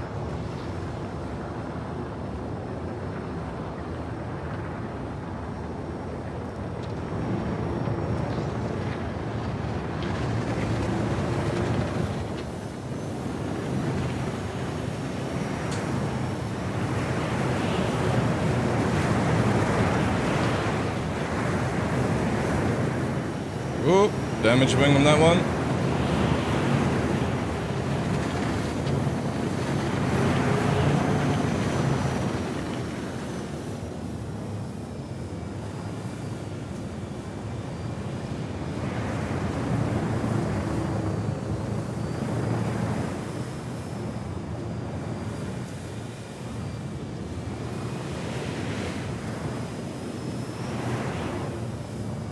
Oh, oh, oh!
Shame about the damage wing though.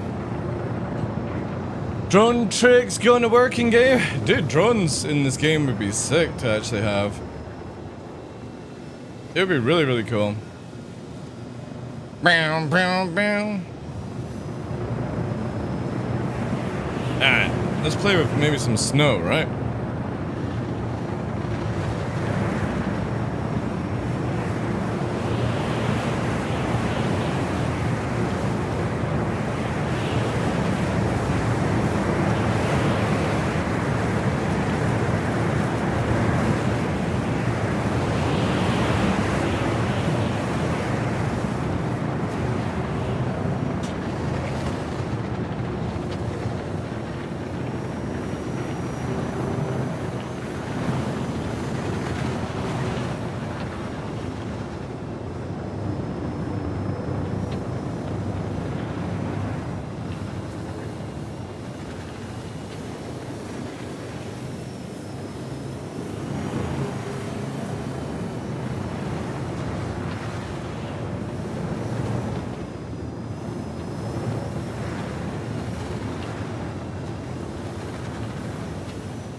Maybe this one will for actually.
God, that's so annoying. I see the canopy now.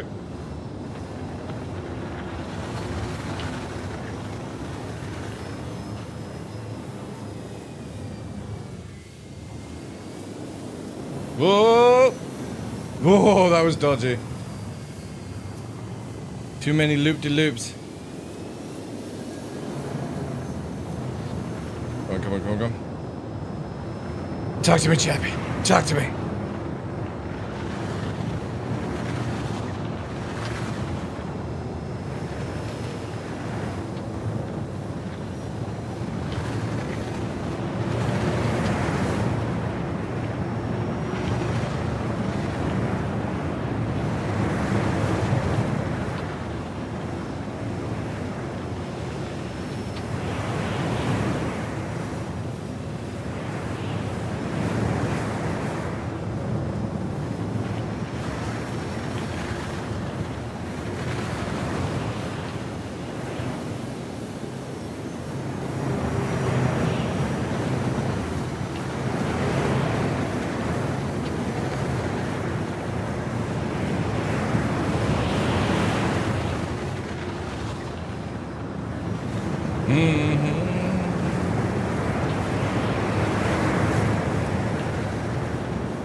No.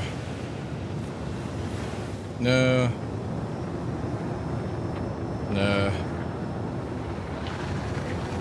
No.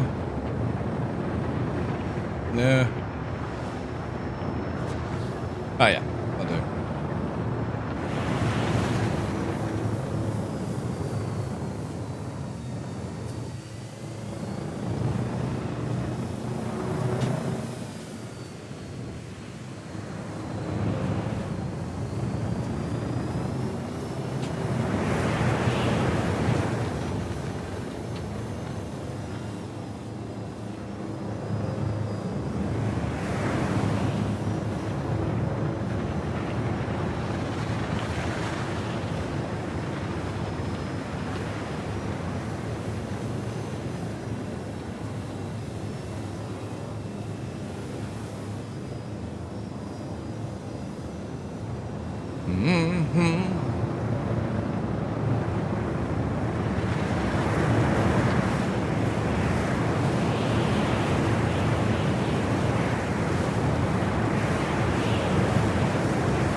Oh, that's the ground.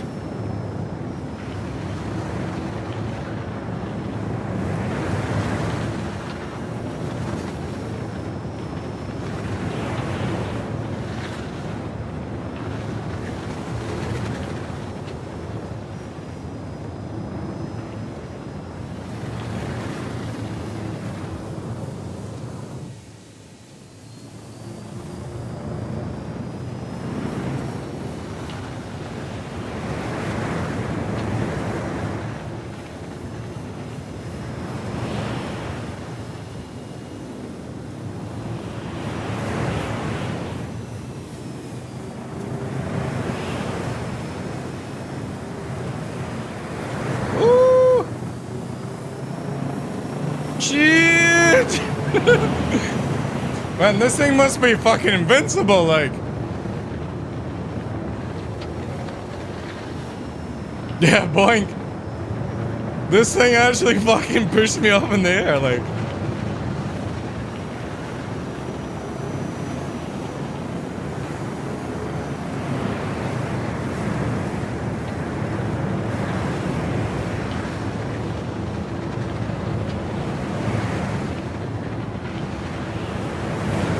Oh, we're dead.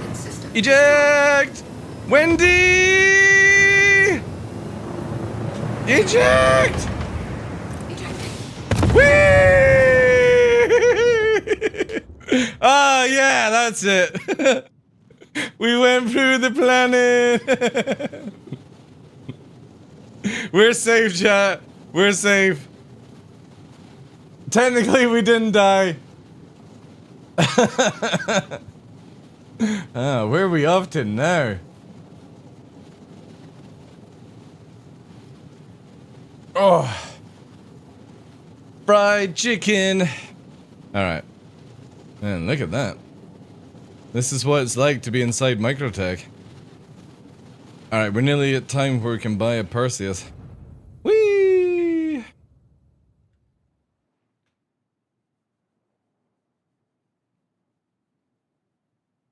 Placing those rocks? Yeah, I'll be interested to see how Pyro looks from the inside, to be fair. Oh, man, this is a good tune as well. Man. And by the way, I could have easily flown away and repaired the ship, by the way. I wanted to roleplay a little bit to see how I let go of the controls when the wing went. Because again, in the new flight system, a lot of the flying I'm doing, I'm not up strafing or left strafing and stuff. I'm just pulling back on the main throttle. But I wanted to see, like, if your wing fell off, like, what you would have to do to try and bail out of a crash like that. Because you ain't flying around with no wing in these ships in the future. But it's kind of cool. Like, it literally pushed us up and did all those sort of things. Yeah, we need parachutes. And maybe not where you fly through the planet. Also, maybe where it allows me to open the ejection system when I'm literally saying eject, eject. Instead of the last few seconds when we plow into a mountain. What is your Toby controlling when you're tilting your head? What do you mean? Does that?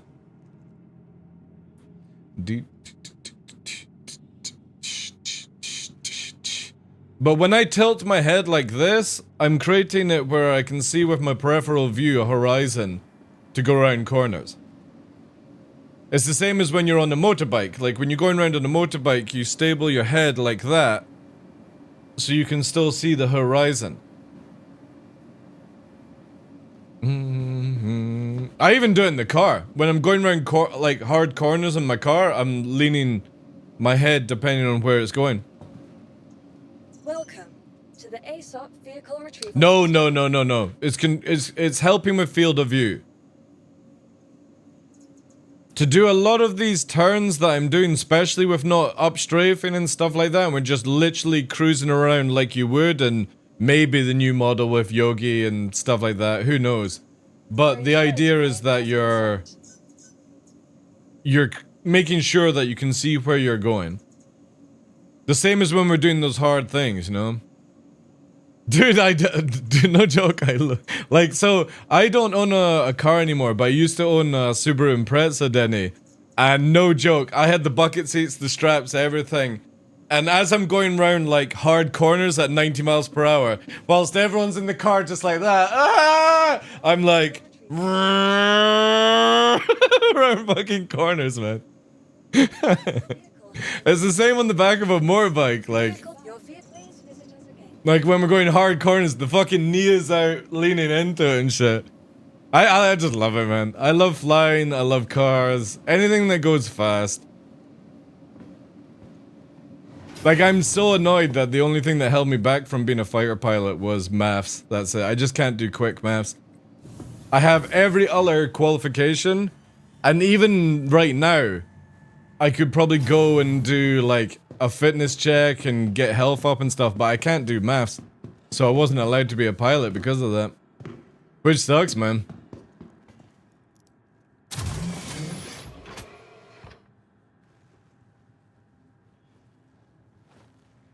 Well, you see in a lot of those turns there, I'm pitching my head up so I can see as the ship is going around corners to keep where I'm going. Become a cargo pilot? Well, the thing is though, like, I'm wanting to work on my PPL, but because of like how COVID and stuff has affected everyone, unfortunately just money hasn't been the same like before COVID. So everything is on like postponed just now. You are clear to launch. But I can go and get my PPL, and I can do not low flying, unless I bought my own plane, right? But Takeoff complete.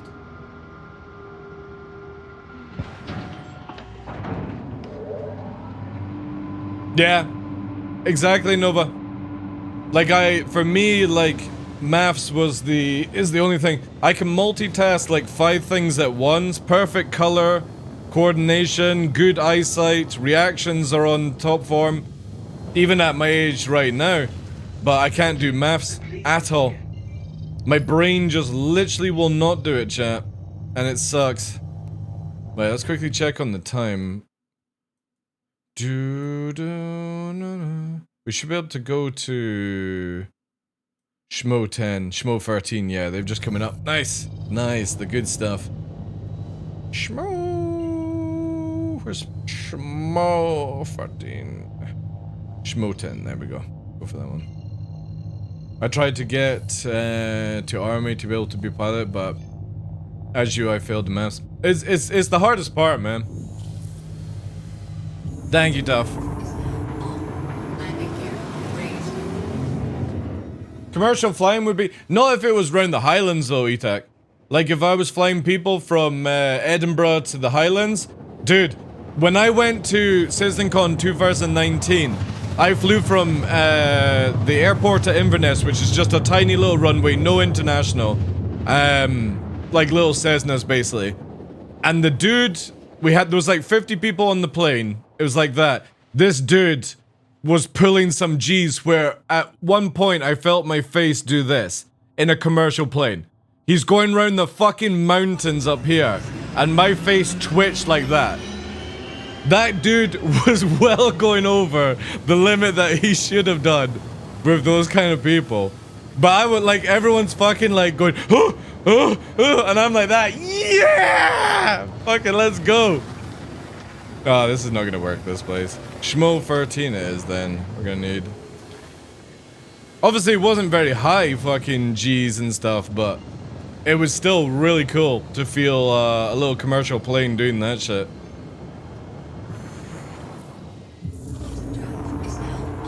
Let him cook, yeah? It was awesome, dude.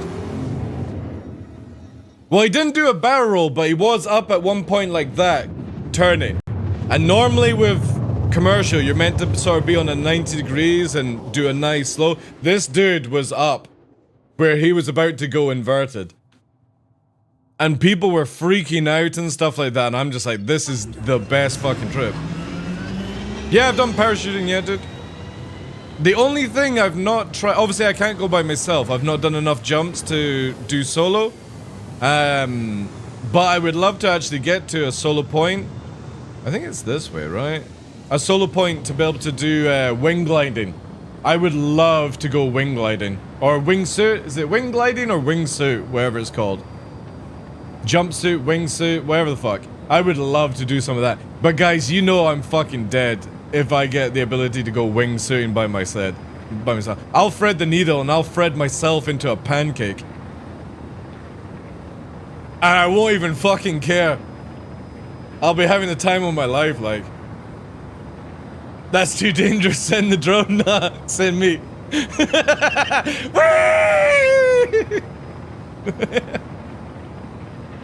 Also, I love that one where the dude's got the big fucking triangle wing, and he's got the jets on the back of it, and he's flying around with his arms dangling and shit. That looks sick as fuck. You get launched out the back of helicopters, and it's like this big triangle thing. I don't know what that's called, but that is insane. I'll quickly show you here, right? This shit is the fucking coolest. Triangle wingsuit thing. That's what I'm gonna Google, because I can't remember what it's called.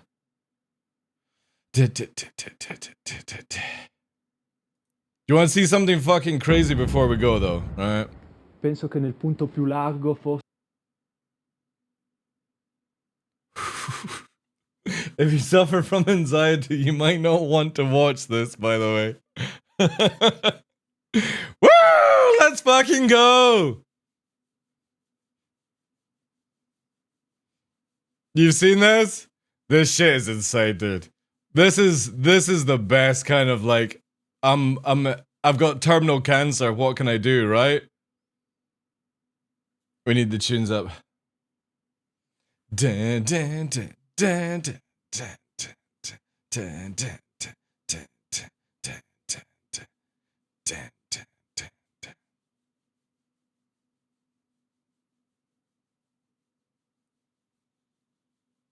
Dun, dun, dun, dun. It's actually pretty dramatic music, right? Here we go. Dun, dun, dun. Dun, dun, dun, dun, dun. Go, Batman, go! Fly, little harpy!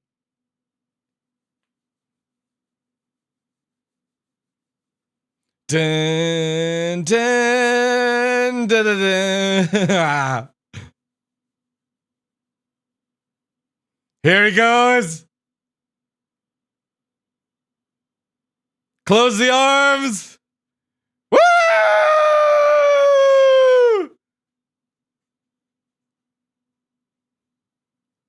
Fucking sick, man. Threading the needle is so dangerous, like.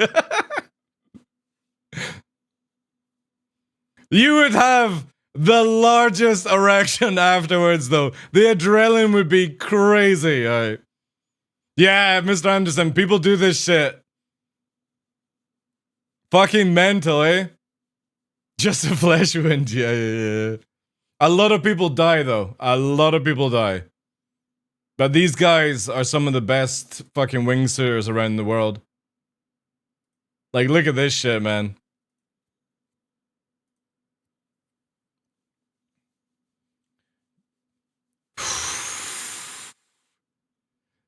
You would have to be having this shit playing, right?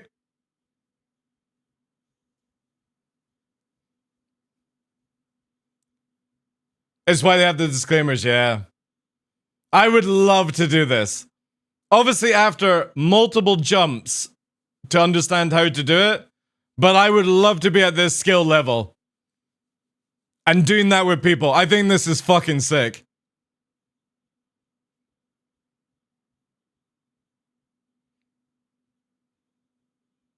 Like, that thrill must be amazing. Coming down a whole mountain on a wingsuit.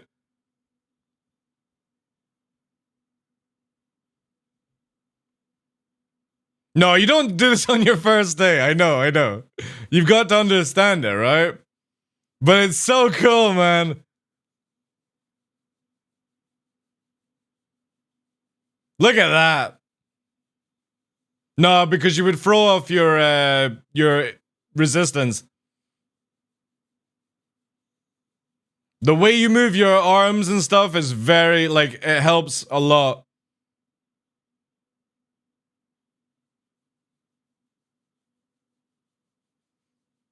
But look how fucking 4,000 meters they've traveled. 4 Bengals, basically. So cool.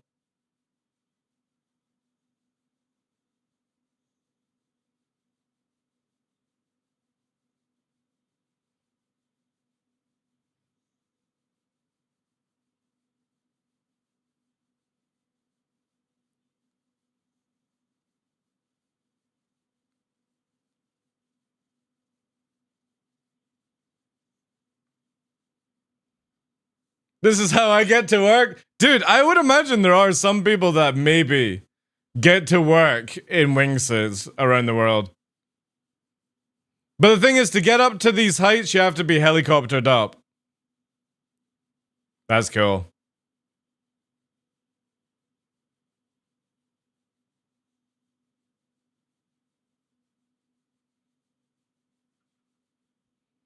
It's so dope, man.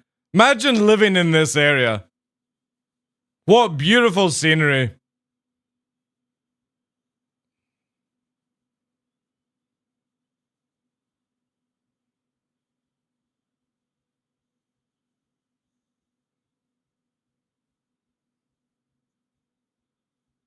They'll be parachuting soon, I would imagine. Yeah, they're splitting to parachute. There we go.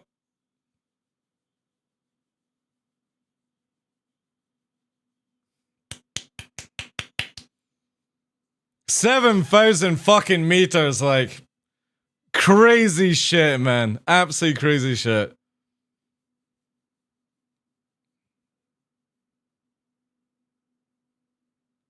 It's not that expensive to do these things, dude. Like, a jump like this will cost you probably like $300-400, dude.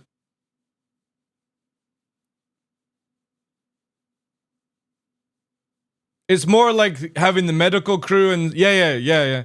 It's not expensive to do these jumps. It's more what takes time is scheduling in like medical and stuff like that. Because the helicopters that they take you up are not like full-blown helicopters. It's just like a little fucking wireframe shit. The fuel is cheap to get up there and down. It's not like a cabbed off helicopter. It's like you just sit on the side of it kind of thing. It's more getting medical, making sure people know what's happening, planes coming past, all that shit. You've got to prep for it. So you can't just go, let's do it, right? But it doesn't cost much to do these. Yeah, making sure everything right. That's what it's just time consuming to set these things up.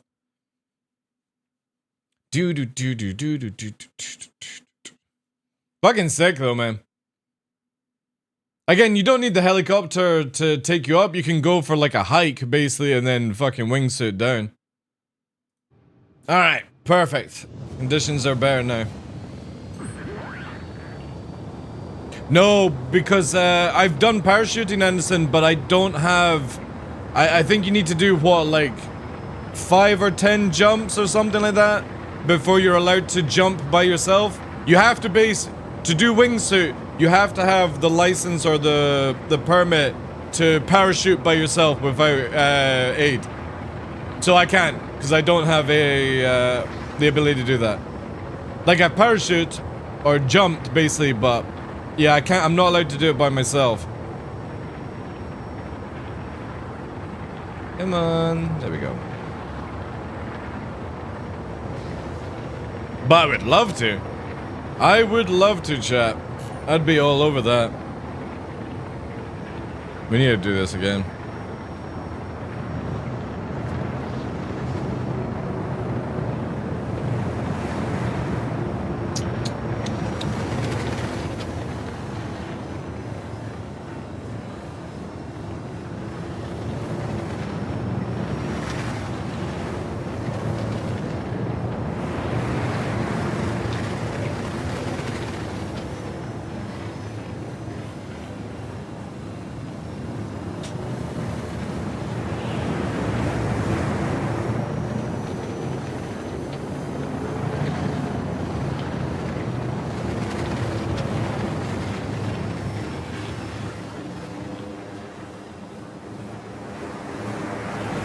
Oh, there's a little mining diamond back there.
Through. Oh no, no, me. Nah, actually, I'm feeling different.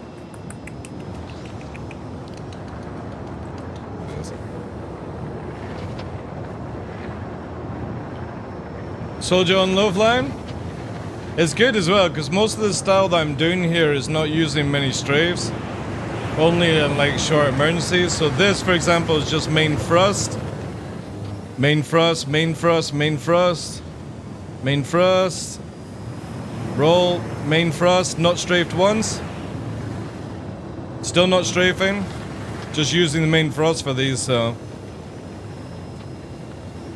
Only on the tighter turns will we actually use it, but this is just using main thrust in the game. Now I'll up strafe a little bit just to correct it.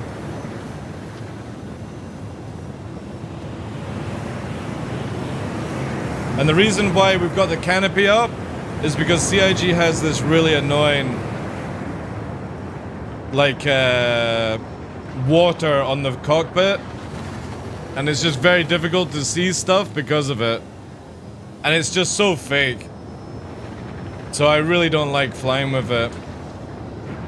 Which is a bit annoying because we have to raise the canopy to see it. And this thing is just so dodgy. There we go.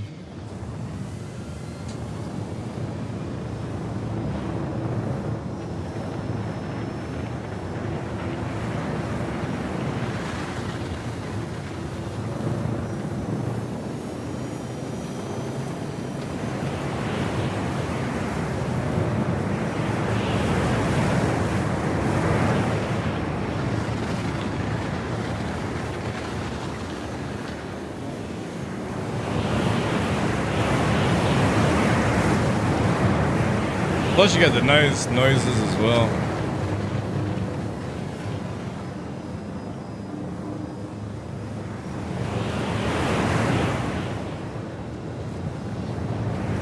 This might go wrong.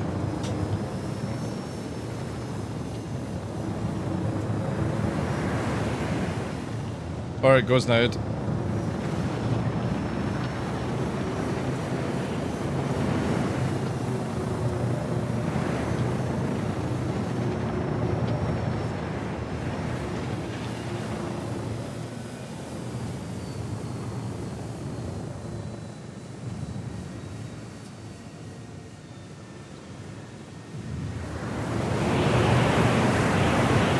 Oh, little rub. Don't fall. Good, good, good.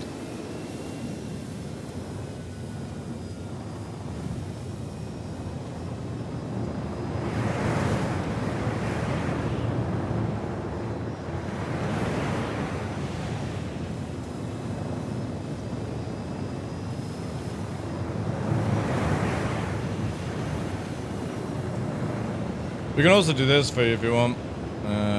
Take this off.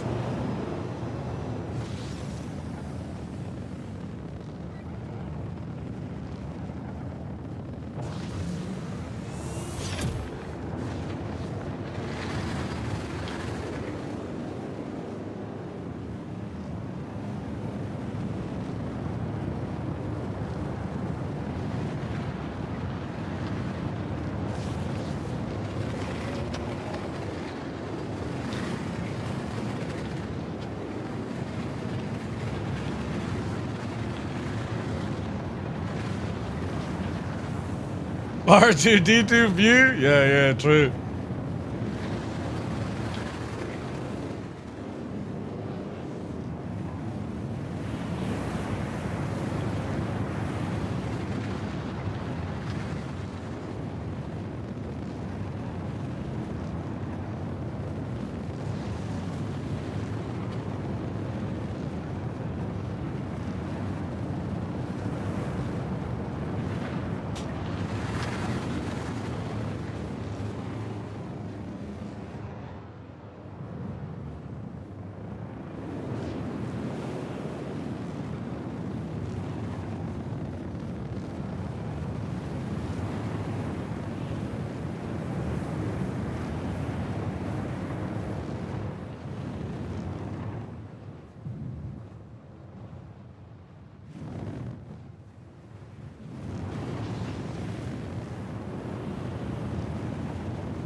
Oh well. A little bit too tight on that one. That view is ridiculously difficult to fly. It feels so weird because obviously when you're in the pilot chair, you've got a bit more, like, you can see where the wing's going to be in your peripheral view. But when you're sort of sat at R2-D2, it feels so weird when the ship is, like, moving around on the axis. It'd be cool, like, if you could get, like a second seater that would sit there. That would be really, really cool. Anyway, guys, right. We are a few minutes late, but let's head down to Thingy Bob.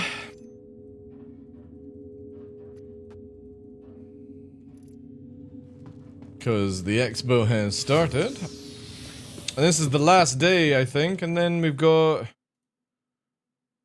I think it's Best in Show tomorrow, isn't it? Yeah, I think it's Best in Show. Where is it? Yeah, Best in Show. So let's see. Oh shit, I forgot. We'll have that information on that new ship. Oh yeah. Yeah. There it is. Nice. Let's have a look at what the stats are on it then. Do you have an RSI Polaris? I do have them buyback, but the problem, right, hear me out. I actually want a Polaris, but the reason it's on buyback is I don't want the loaner ship right now. I have enough loaners. Nice. So it's got multiple mining turrets. Seems to have a lot of... Oh no, that's vehicle bay. Tractor beam. Wow, it has tractor beams? Damn, external cargo? 64 SU internal? Ooh, wow. Wow, it can fit a lot of saddlebags, right? Onboard refinery, 3 lasers, 1 tractor, 2 vehicle, 5 crew, 3 size free remotes, which are 4 times size free. Shit, man. Oh my god, and the fucking concierge paint is black?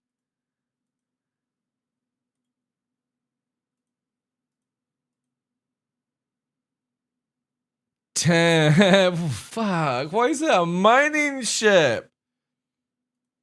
Well, to be honest, I actually thought it was going to be more expensive than that. But everyone else was like, no, TheDarkLaw, it'll be like $350 or something when we were talking about it. I was like, oh, it's gonna be $600-700. Man!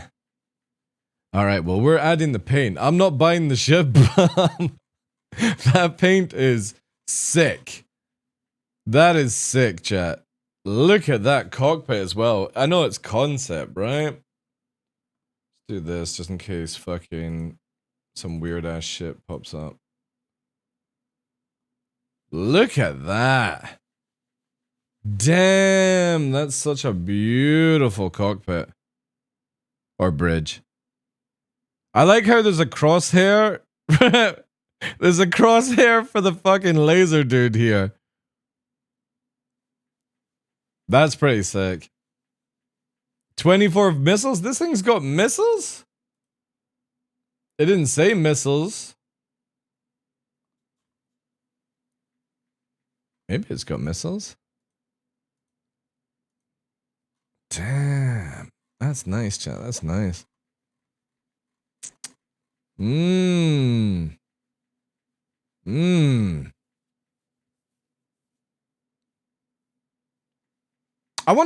interested to see what Salty Mike thinks of this, because Salty Mike is like, would be, if I was ever interested in mining, Salty Mike would be my go-to miner. Then Red Monster, Croncy. These are the guys that I know, like, literally know their shit when it comes to mining. I wonder what they think on it. I'm gonna have to check out their YouTube channels. I know Red Monster likes this thing. Yeah, it does. Ayo, it has its own refinery, dude. So you can carry mining vehicles. You have a tractor beam, you have 3 lasers, you have, and the tractor beam goes to the top and it goes to the bottom.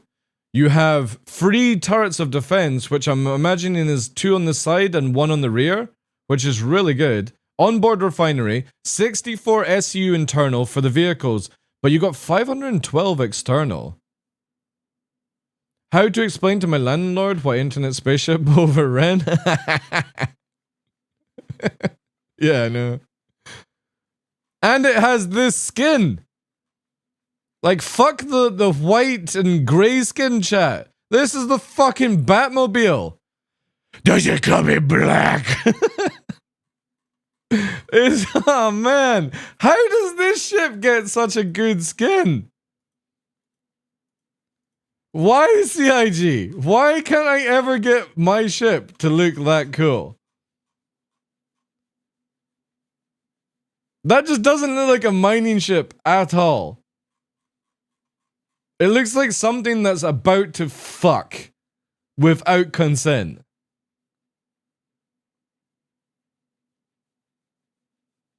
Dude, RSI make amazing fucking ships. Scorpius, all that jazz. Perseus, for example, we're about to buy a Perseus on credit. Oh no, it's an upgrade. I need to upgrade. I need to make an upgrade, but let's have a look here, man.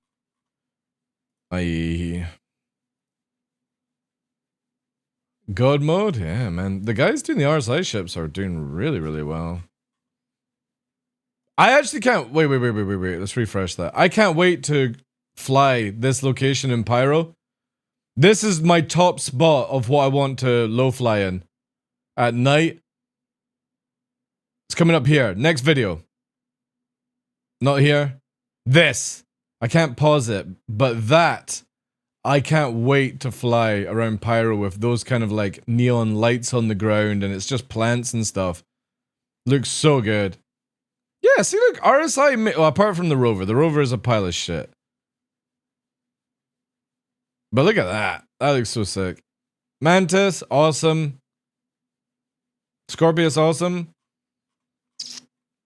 Man, I'm actually tempted. Should I get a Apollo Medivac? I do like the look of the Apollo. Also, why is the dude on the fucking thing flying out here? This ship is in combat? Who's operating the medibed that's out to the side here? There's just a patient on a medibed. Which one's the big boss, right? It's the medivac that... Yeah, has the bigger armor and stuff.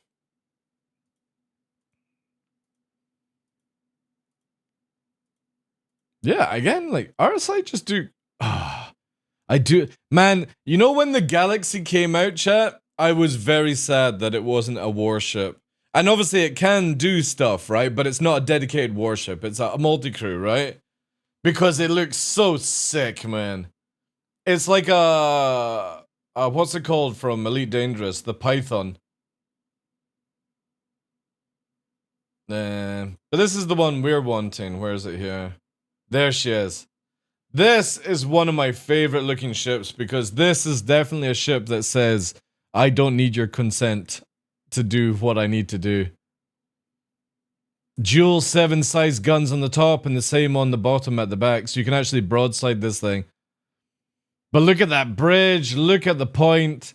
This thing was designed to ram, I think. And it's got torpedoes as well. Needs fighter escort, but also the Polaris, man. And then there's this. This absolute beautiful ship turned into a monstrosity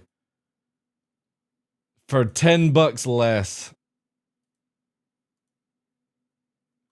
Yeah, that's cool. And you got the Constellation Taurus as the upgrade, right? Okay.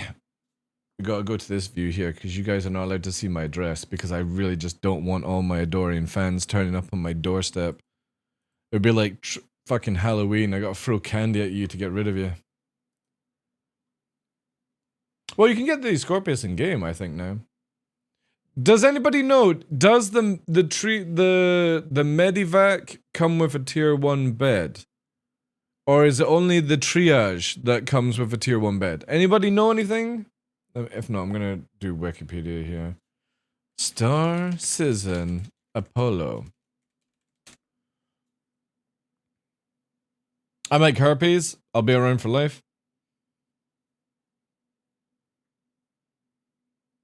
You do know that if I ever meet you, Bree, when you say like something like that, that gets me a little bit worried that maybe I'll need to get like a cattle prod to keep you at bay. But maybe you're into that kind of stuff. I think the Medivac has a tier 1, the triage not. Let's have a look. Let's go look.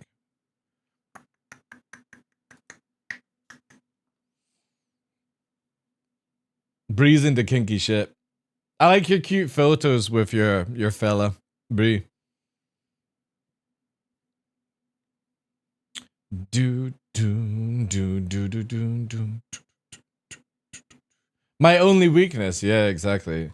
Right. Does this have... Oh, wait, here we go. Tier 1 bed. 2-tier bed.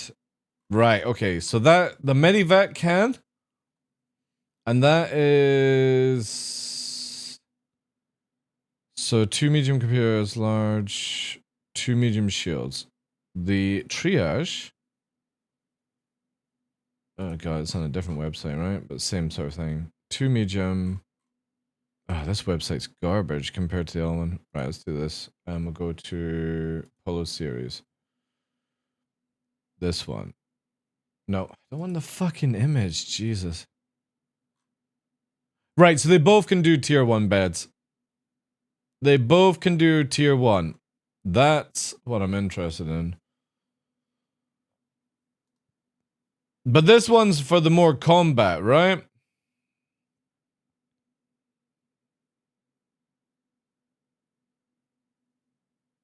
Dual missile racks and better armor. Dual missile racks? This. Yeah. Alright.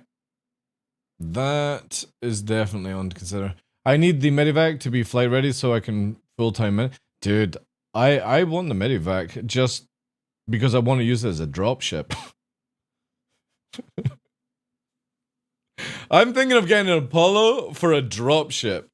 What better service than being dropped into combat in an Apollo, and when you get picked up, you get free medical care?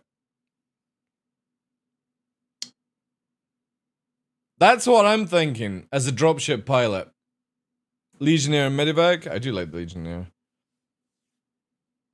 Any stun gun? Dude, I'm pretty sure Bree is into kinky stuff like tasers and bear mace and stuff like that.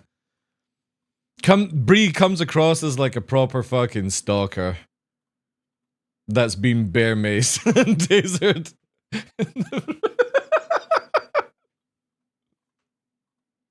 I'm used to that voltage.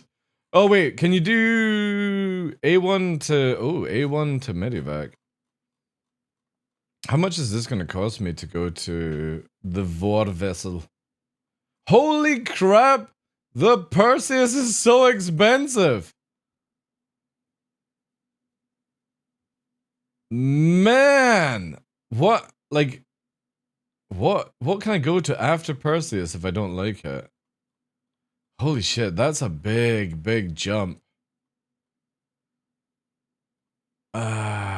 Shit.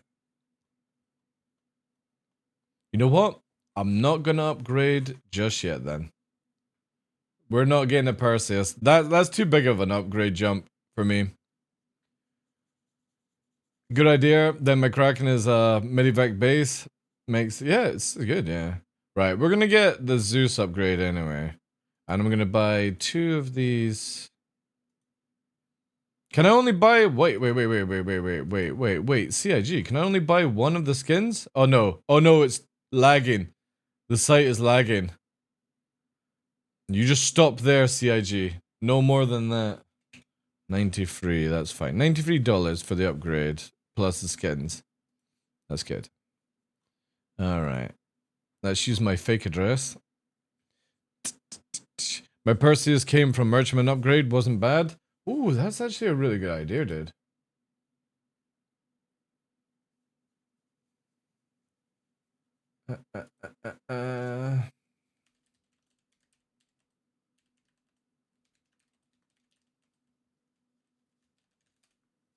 All right, I see Bellstorm. Hey.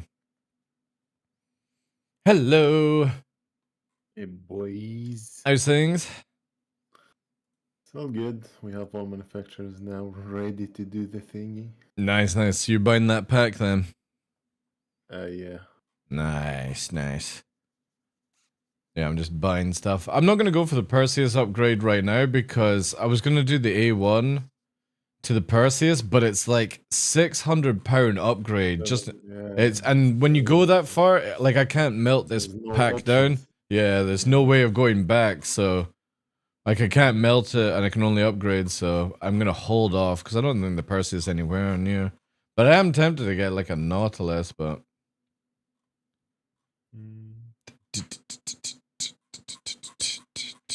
we can do a lot of buyback as well.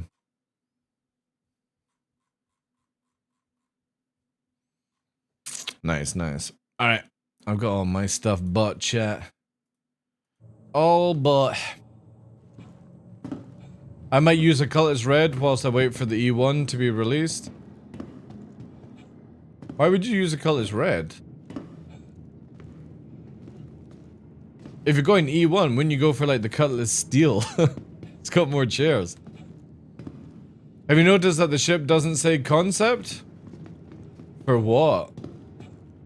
For what ship? Comancho. Are you talking about the new RSI one? Yeah, that will be... That will... Oh, hello. Interesting parking. I think that's just gonna be a misprint, dude.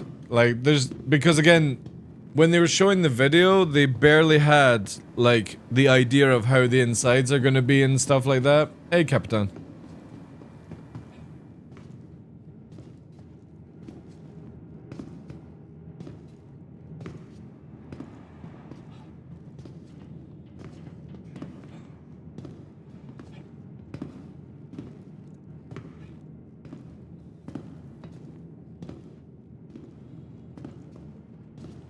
And I still have like 2 slots. I don't know what the fuck them Is it the Perseus that has a med bed and bridge? No. No, brig, sorry, no. It's literally the Perseus is the ship that has 4 size 7s. 2 on each turret, and it does broadsiding. Its only purpose is to kill other ships. Big ships, that's it. It can't deal with fighters, it's only got 1 size 3 and stuff like that. Already rumors that the ship is coming real soon, or even today. On the one that they literally just showed concept? Nah. There's no new ship coming today, guys. Again, we know about all the ships that CIG released because they're in the files and people data mine. CIG can't sneak a new ship in this game anymore. They would have to change how they compile the game to hide files. And I don't think they're ready to do that kind of stuff. Welcome. Sulin Hawk, C1, Cutlass, Red, E1, already bought? Alright, okay. So you're just not going to upgrade to an E1? Basically, that's what you're saying. Those CC chains, man. Isn't there an application you can get that shows you the CC chains to get a saving? Welcome to the Your insurance claim has been sent. Please visit. The CCU game, yeah. See if I missed any chat earlier on, guys, when we're flying around. If I missed anyone's questions, just please always at TheDarkLaw or TDL, stuff like that.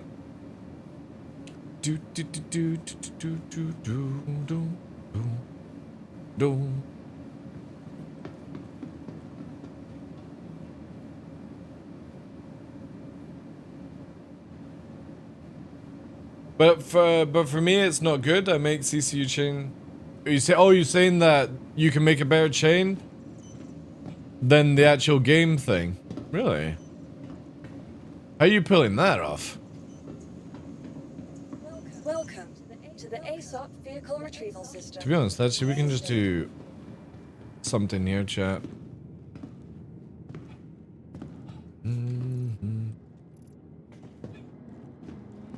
Oh, we need to go down. Yeah. God damn it. I was about to teleport. But apparently there is no badges this year. Welcome Devs is in, to the yeah. But I'm still vehicle gonna do it retrieval system. just in case they're lying. Your vehicle has been delivered to the follow. If they can data mine, it's only a matter of time before mods.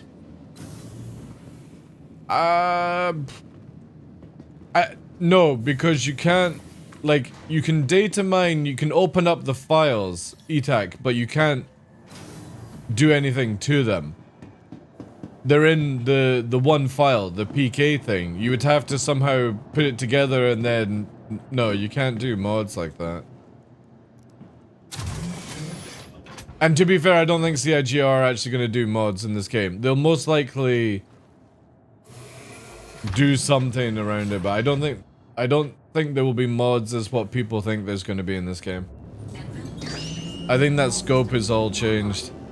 They might make it where you can mod like UIs or something, but I don't even think you're going to see private servers, by the way, guys. Like, again, they can barely run on cost just now their own servers and stuff like that, and they have to go for like the lowest thing. Nobody is running a private server of Star Citizen. I'm just gonna tell you that right now, guys. Nobody's doing that unless you're gonna put some serious money in, and I don't think CIG are gonna allow it. Thank you, and please visit again. I just don't see it, guys.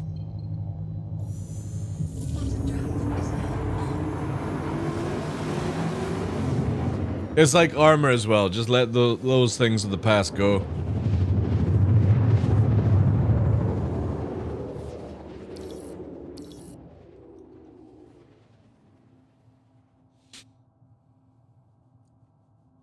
Quantum drive.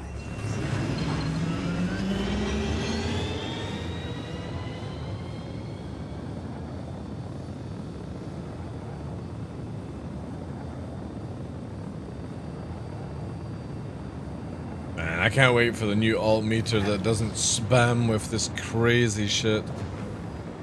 3.8, 3.6, 3.7. Fucking hell, like.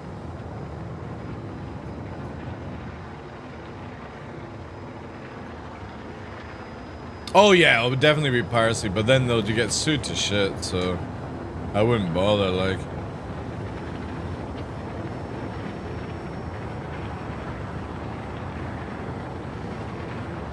I think originally when they were talking about they wanted to have mods in private servers, it would have worked if it had stayed like what they had originally planned, but because the game's scope has gone fucking 10,000 fold in scale, I just don't think it's possible to do private servers for it. Also, how the hell am I meant to land here? Jeez, there are ships galore. You know what? For the sake of time, chat, we're gonna go to the landing pad.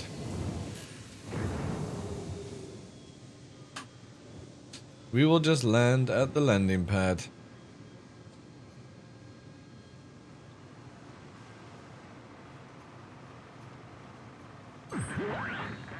Landing complete. Engines offline.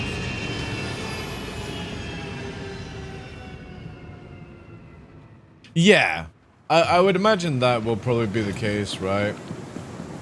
But I think CIG would be... It's the same with where people want PvE only servers. It would kill the game. And the people who want PvE won't be playing this game for long anyway. Because the moment that CIG adds in any mechanic that makes you having to grind and stuff, they'll be off going playing pencil post online.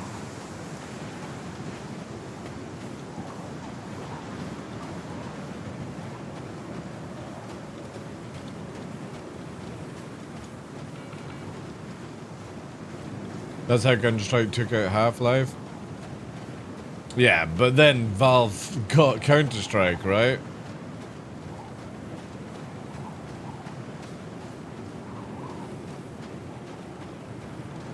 A lot of people still, like, are looking for Half-Life 3, but to be fair, if you want a Half-Life free experience, just get Alex on VR. Like, that shit is amazing, man. I had so much fun in that. It's very short as well.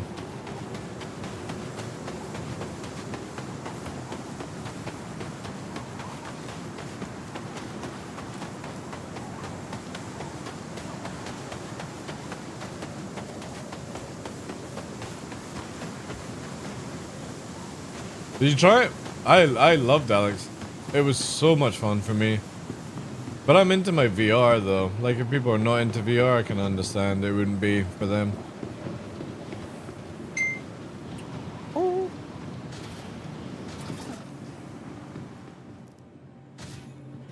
Oh, I forgot to change my spawn point, chat. Boo! I had a whole plan set up and I've been distracted. Also, there might be a video here from... Nah. No video. No video. I think I'm, like, I might upgrade the A1 to actually maybe an Apollo Medivac instead, and then just get a separate Perseus down the line. What's the Medivac good for? The Apollo is basically a medical ship. So, Yeah. but it's the only small or medium ship that can have a tier 1 bed, and when the new medical stuff comes in, you can't even spawn on a Carrack anymore. Or a Cutlass Red. They have tier 3 and 2. So to respawn, you have to have tier 1. What's the tier 3 and 2 just for medical? Tier 3 medicals, tier 2 medicals, and tier 1 is triage. Or like triage medical and stuff, so... Basically, it's one of the most powerful ships for medical without having to go back to like a capital ship and stuff like that, so... I just think, but what I was saying to chat before I jumped in comms was if I was going to use it, it would be like a drop ship. Imagine with like size of group, right? You're dropping off, it's pretty tanky for a ship its size, and then when you pick people up, they've got tier 1 medic ready to go for the next job. Without having to be like, oh, we now need to go and get a medic ship. Nearing next stop.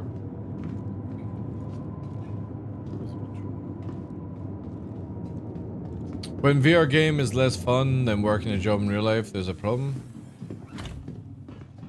When I play Vito VR, that definitely doesn't feel like a real life job. That feels fun to me, but... It is flying. You've never tried VR Vector? Again, they're starting to get cheaper these days where you can pick them up for like $200-300. The problem is that it's like the Quest, which is connected to Facebook, but you know what I mean, creating a Facebook account just to play games is not that bad, I feel. Dude, if you've never tried Vito VR and you're into VR and you like flying, it's literally DCS but full VR. But the cool thing is, like, you can place cameras around and stuff like that inside the plane. 2-seaters are really cool, helicopters, it's a lot of fun. It's the only game in VR where doing a loop has made me be where I put my hand up in real life. Because I went upside down. It's the only game. DCS World hasn't done that in VR. And I've not tried Elite Dangerous, but when I went upside down in VR, I put my hand up like that. Because I thought I was about to fall. And it's not the best of graphics either. It's just very, very fast FPS. And everything is touchy. You don't need joysticks in real life. You just sit in the center of your room and your game controllers does it. You actually have to grab the controls. You can let go of the controls and touch all the MFDs and stuff. It's got multiplayer missions, PvP, and it's super cheap as well. It just doesn't have the like high detail cockpits like DCS has, but it's very, very immersive in its combat. Wow, the Instares. Let me get in and do 2-button gameplay. Woo! Colors red, E1 Vulture, Vanguard with a 70 store credit. What would you buy? Not sure. Also, didn't I select gunner seat?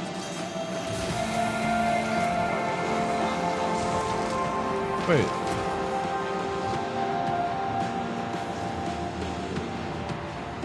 Or is somebody in the gunner seat?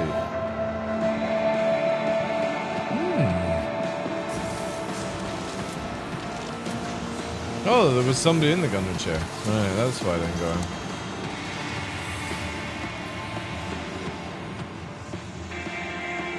I don't know what I would spend on 70. Something to make money, but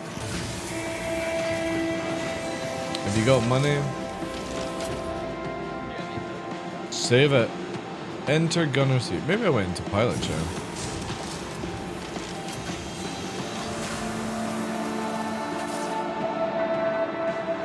It's such a shame, CIG. Right, so hear me out, guys. What CIG should have done for this ship is they should have left the turret as your damage, and the pilot controlled the missiles, the QED, and the EMP. That means that even if you didn't have a gunner, you could still use it as a support vehicle in a fleet.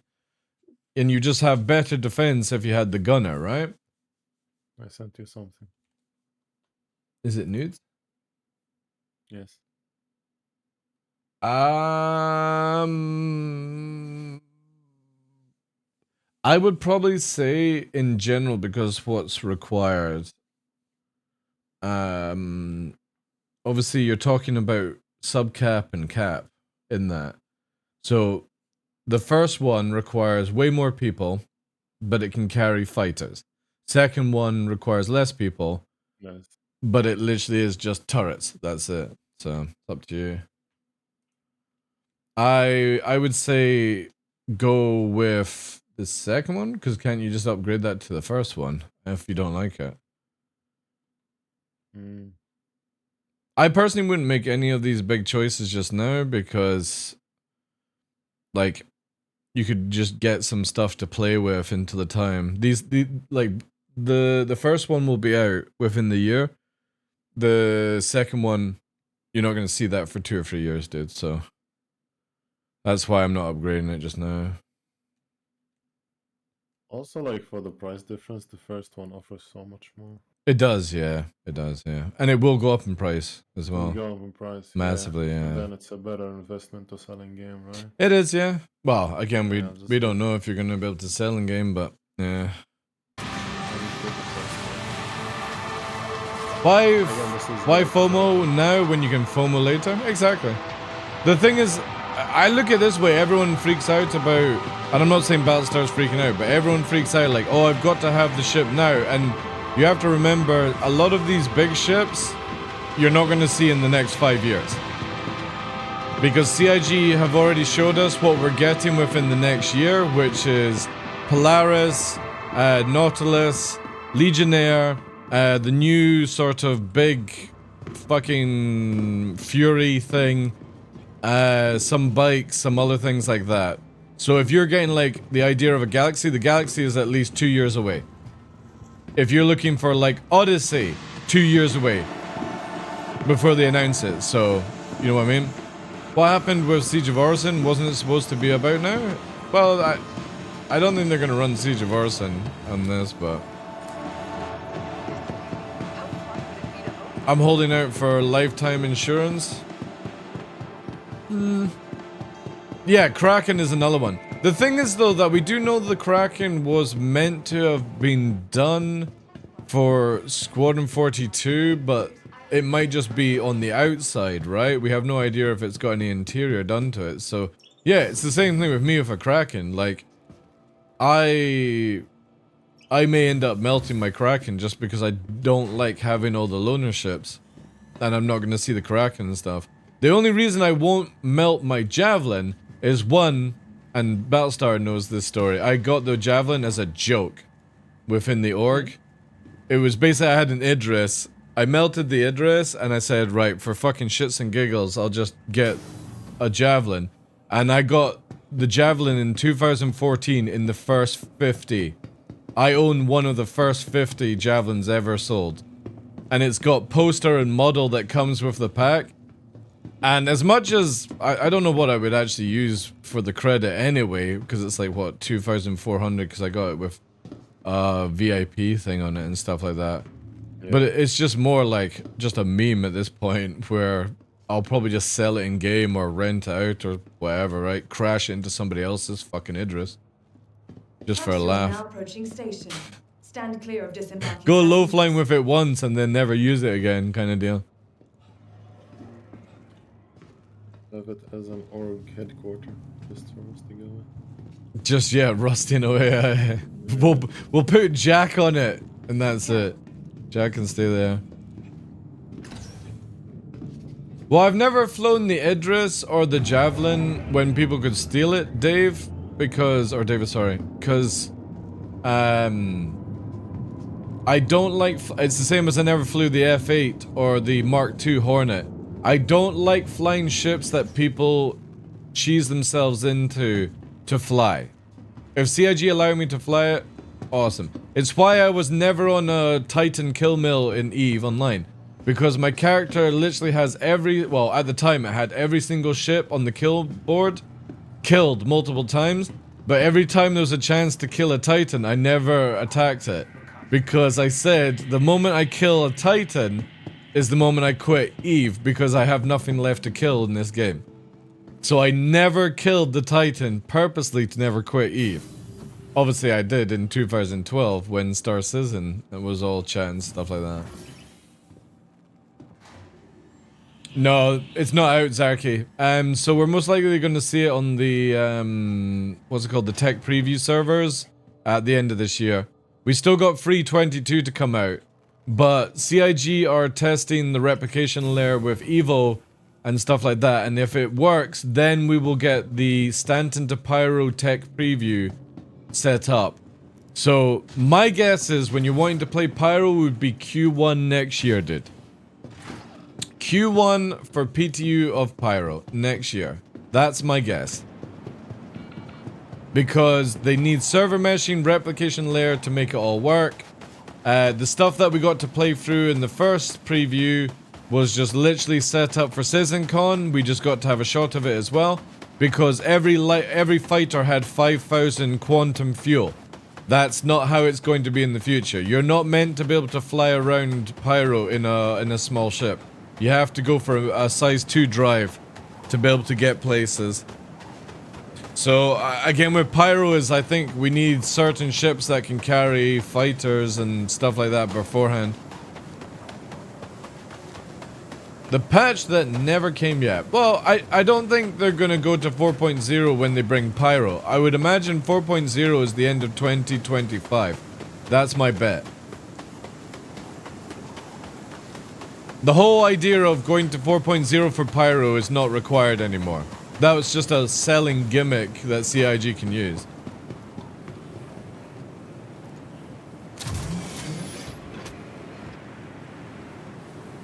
And that's fine. Like, again, I don't want to go to 4.0 or beta until flying is sorted out, all the exploits are sorted, all that jazz, right? I do not want to go to the final wipe with an Elite Dangerous. Oh, we knew about this exploit 2 months before release. We didn't fix it. Now everyone who's exploiting will lose money, you know, and stuff. It was just so fucking... Like, Elite Dangerous' launch was so janky. And I just don't want to see that with Star Citizen. We've held the line for fucking 11 plus years. By the time it comes out, maybe 13. Who cares? It's only another couple of years. There was that dude that was at CitizenCon the other month there, and he's already dead, right? It was on Twitter, and people were like talking about it. So this dude went to CitizenCon, bundle of laughs, don't know the reason for his passing, but he's already gone, right? No one else could be gone soon. Exactly. Like, there's just... Let it cook a lot longer. And not worry about the time. You know the funny thing, I was discussing this with my mother last night, Battlestar. Since it's coming up 5 years this December on the 18th since I moved up here. 5 years, dude. How crazy is that? I know? Ready to move again? It's normally every 5 years.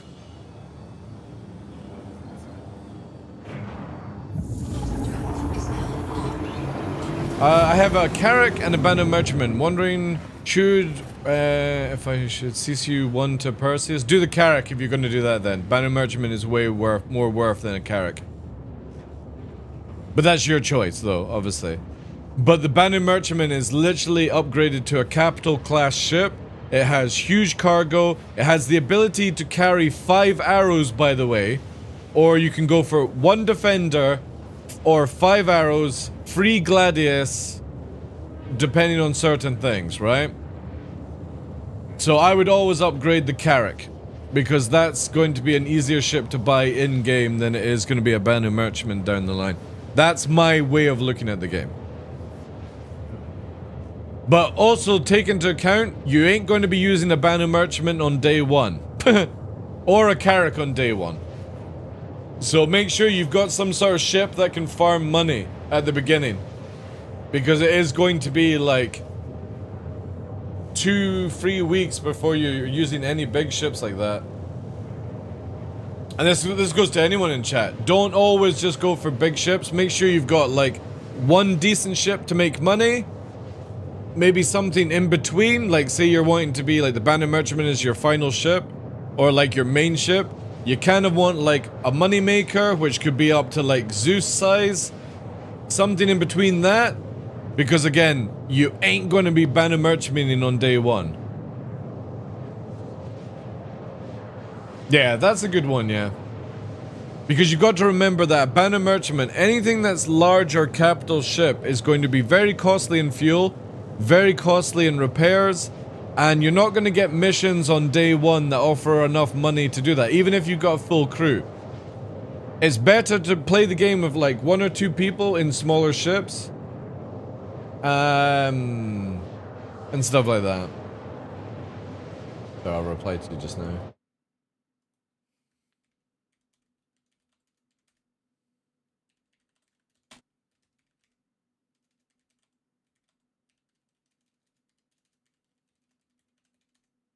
Yep. Because again, it's easier to buy the other one and stuff like that. And they roughly require about the same sort of crew, it's just obviously one is in a different class. Yeah, dude, Rock, I said that when you can check out on the recent video, I said it was going to be about $600-700 or in that sort of range, and everyone's like, oh, but the Galaxy was cheaper. This thing is literally 3 ships in 1 compared to the Galaxy. You've got the ability to do big mining, refinery, defend yourself, carry rocks, and you've got huge amount of cargo space and stuff like that, you know? I'm just gonna kill everything in a light fighter. I just want to park a yacht somewhere for respawns. Well, you know that you're not gonna be able to respawn. Oh no, you will be able to on the 890. Never mind. Never mind. You said yacht. I was gonna say you won't be able to do that on the Carrack, but you're talking about an 890, yeah. Yeah. I'm looking forward to that, dude. That's one of the biggest things. I don't like living in stations. For me, I want to be where all my stuff is on a Kraken deep space. And it's not used for combat or anything, it's just used as a mobile base to go places. And then I'll like park a Zeus on it or something like that, or my drop ships kind of thing. But you need it to where you can warp back to that ship and stuff like that. Yeah, they would massively have to find, like, you know what I mean, very difficult to find. But I can't do that gameplay until they make it where you can warp to your ships, and the new star map allows that. CIG were saying that in the new star map you're able to warp to ships that you own, which is a huge thing. If anybody's been playing this game, you know that you don't get... You don't, like say you own an 890, you can't fly an arrow away from the 890 and warp back to it and land and then move the 890. When this feature comes in the new map system, it's going to be a game changer for people like me who don't want to live in a station. I want to be free on the road, ganking, going to different solar system, maybe like, oh, I'm in Pyro today, maybe I'm in fucking Stanton the next day, you know? It is a huge thing. So being able to give bookmarks. So we found out yesterday, thanks to DJ, watch this chat, right? If you go, and what was it he said? You do / or you chat, and you do / show location. It gives you the coordinates, and then automatically it copies it to your clip art and puts it in there. So we already have the system to give you bookmarks, right? But we have no way to follow it up in game. CIG can, because they can probably do / teleport and then put in the location, right? But it's cool to see that CIG already have the system in play where that coordinate I will be able to give to you guys, and then you'll be able to go to it and input it into your own map and be like, I found the best low-flying spot. Where is it? Here's the coordinate, and you can go to it and then be like, DarkLaw, how much is it for the coordinate? I'll be like, it's a cheeky 5 million to go to the best low-flying spot in the game, right? It's really, really cool when this comes, but then also it allows you to go and fly to your ship. So say for example, I'm in my 890, not that I have an 890, it's just for whatever reason. 890, I've got 5 arrows on board, I'm gonna go to Microtech, but I don't want to keep warping up and down, so I just keep spawning on that ship. I fly away from it, and I'm so far away, it's gonna take me like an hour to get back. You can just warp back to it and rinse and repeat without having to kill yourself. I love this. I can't wait for it, man. That's the biggest 2 things with the new map system.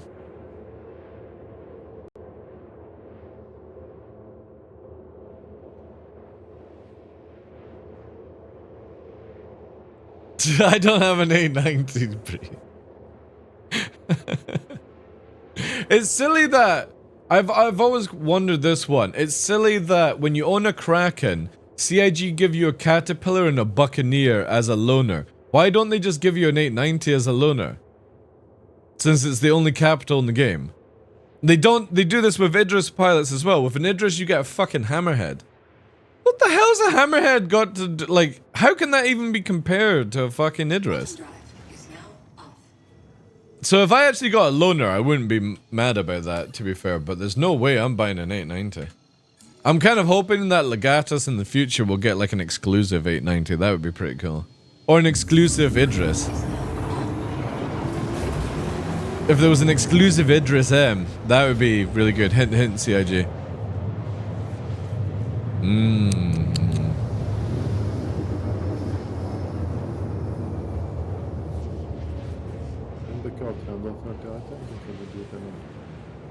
Sorry? Can the car handle 30 items?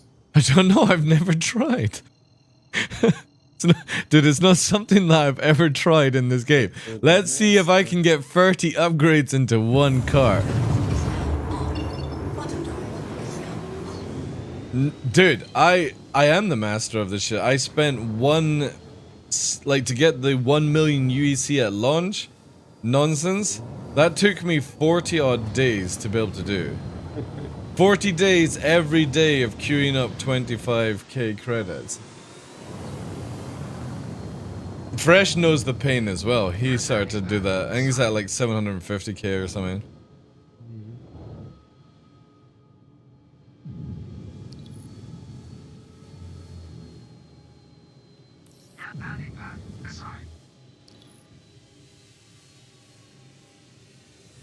Because I think it's like something that people wanted, right? People wanted to know the stats of ships all the time, even though CIG literally have it caked all over the website, Rog, where it says subject to change, right?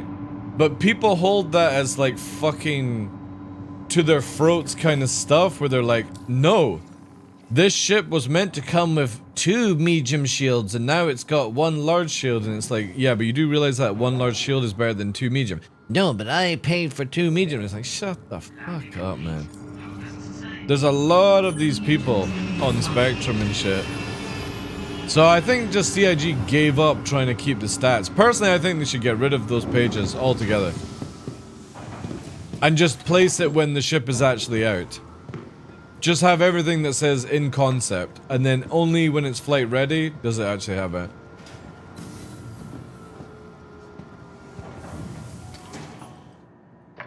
Verse guide shows you the location of these coordinates? Yeah, but you can't warp them, right? If I find a random location on Microtac devs and I make a coordinate, the chance of you finding that is like winning the lottery, dude. To pinpoint accurate on that one, no way. Welcome to the ASOP vehicle retrieval. That's why the new map system will be really cool.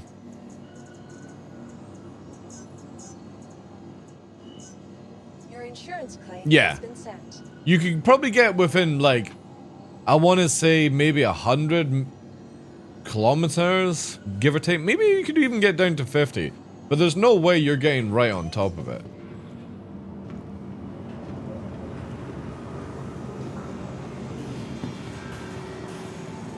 Yeah, but I'm talking about when I give you a coordinate, it would be literally finding this on Microtech, right? Not just something that you can see from distance and it renders in and stuff like that. If I give you a location for literally a little coin on Microtech, there's no way you're finding that to an accurate amount. Like maybe again within 50 meters or something like that, but if there's no landmarks to it, you're not getting it, dude. Where am I going here? It's this one.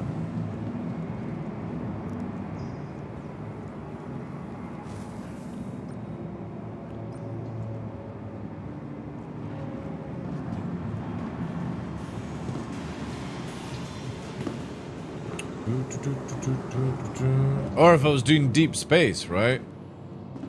Deep space would be even more crazier because you would be able to go up, down, left, right, all that stuff.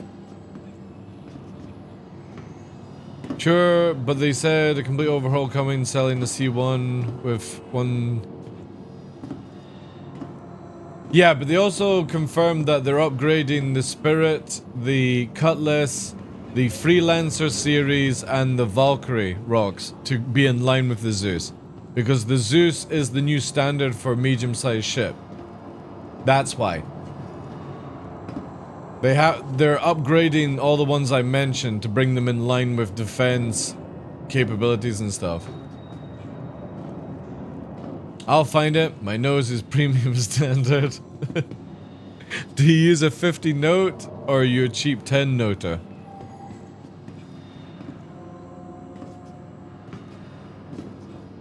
Again, everything is subject to change, dude.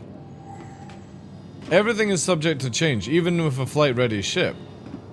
Like, CIG can literally nerf shields in one patch. I mean, the Talon literally got shit-canned in this patch recently. It was semi-decent.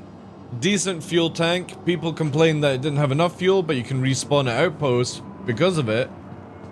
And CIG have just made it absolutely dog trash in this patch.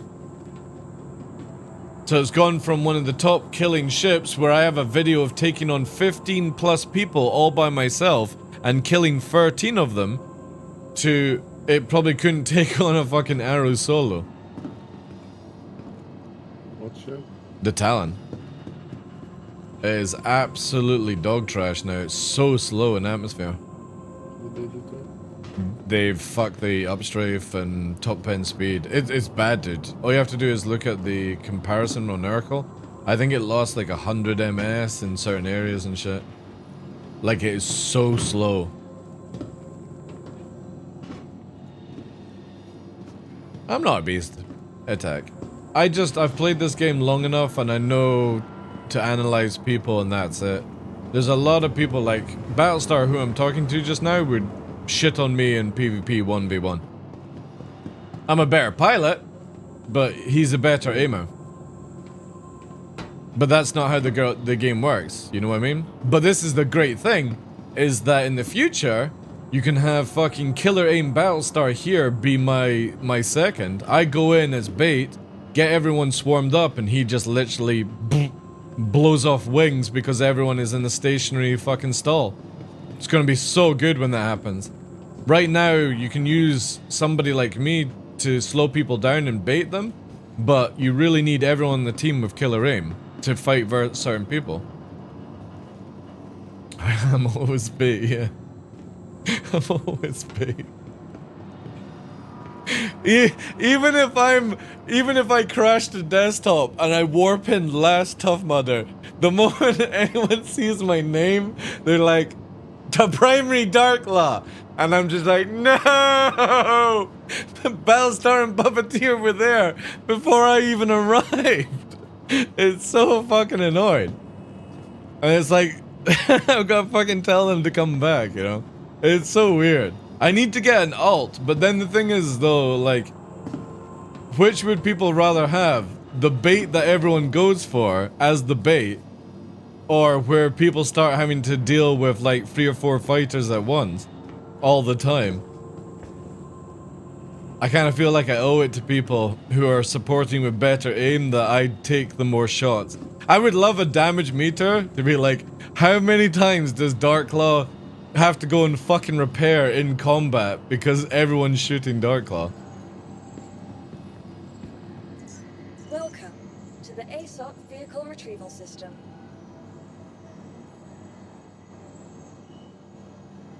Yeah, team fight, like for me, a lot of people are complaining about the new systems, ETAC, about being, oh, it's gonna be crap for 1v1. And as far as I'm concerned, I don't give a shit. This game should be focused on 2 or 3 versus 3 kind of scenario, not 1v1. It just becomes a silly sort of situation at that point when people are focusing on the 1v1. And I get it. They want to make their fucking Arena Commander content shitting on everyone that they come across and then posting it to YouTube. I get it, right? But the game is not about 1v1. It's about multiplayer, multi-scenarios, multi-situations, situation awareness, FCs, people focusing fire, not using all the cheats, back strafing, S fucking rolling, S bathtub, shake weight, right? It's gotta stop in the game, man. Ambushing, yeah. There's gotta be a lot more things than just the typical fucking cheese that we've had over the years. What was I wanting to see here?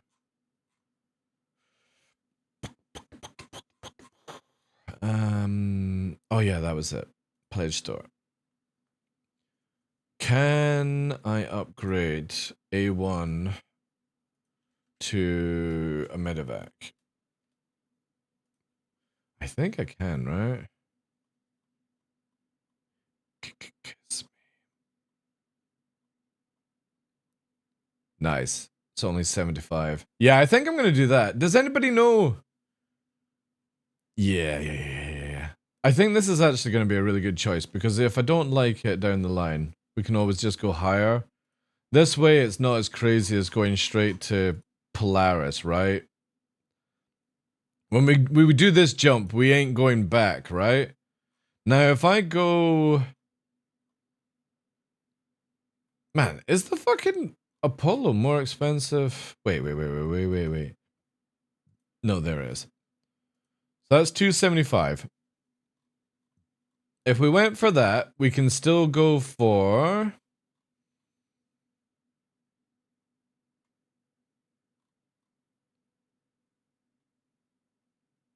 Harbinger, Starfarer, Eclipse, Aquilimal. Alright, so there is definitely... Alright, cool, we can even go Redeemer if need be. The Endeavor, we're never seeing that ship. Crucible, I hope CIG are actually bringing out soon. Or we can even go Galaxy. Well, there is actually a lot of choice, as long as we don't jump straight away.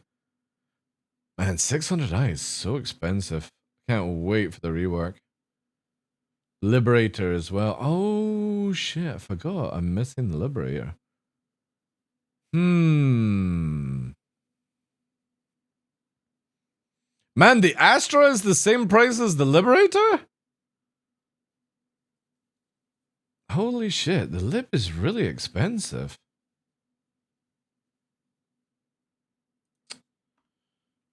Star Citizen Liberator. So we're going to finish off the rest of the stream chat with a little bit of getting some knowledge on some ships. No, I want the Wikipedia, you silly thing. There we go. Right. What does this have? Small computer. That'll change. 2 large shields. So it's quite tanky. 119. Oh! Okay. That's a bit of cargo then.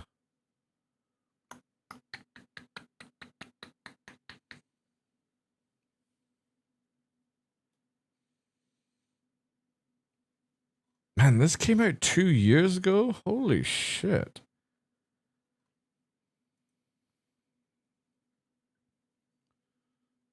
Yeah, this is actually a really cool ship, right? That's cool, man.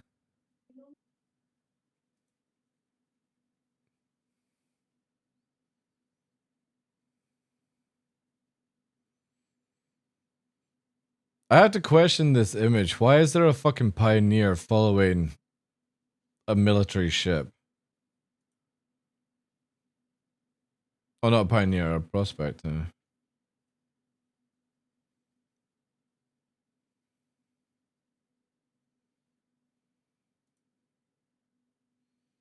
So it's got the remote there. Why is there also somebody standing on the fucking hull with a railgun? Look at this lunatic.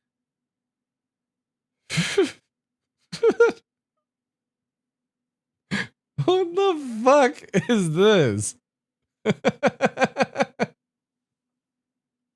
Man, it's in atmosphere as well, like that's crazy.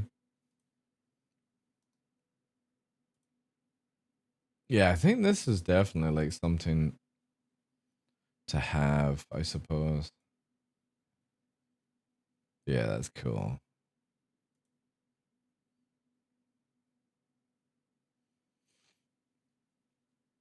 Never remember, it was pretty basic layout, right? Yeah, armory, jump room. It doesn't have medical, does it? No.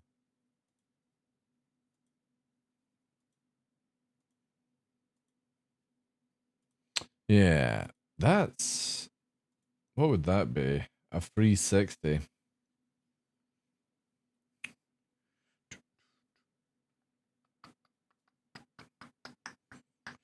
Hmm.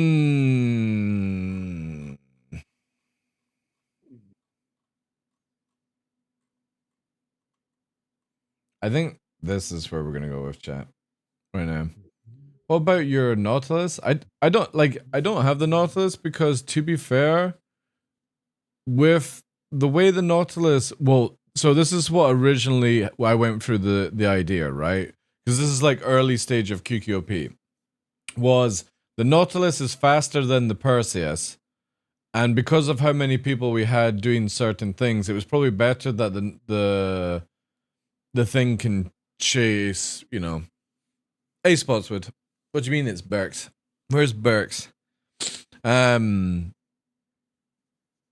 So yeah, the Nautilus would be able to chase after ships a little bit better. I wasn't ever buying it for the drones. And then when the Perseus came out, I was like, that would probably actually be a better kind of ship and stuff like that. But I just don't think the Nautilus would be. Oh, with the railgun, yeah. I get what you mean, yeah. But with Berks, he'd probably fall off the ship in atmosphere, right?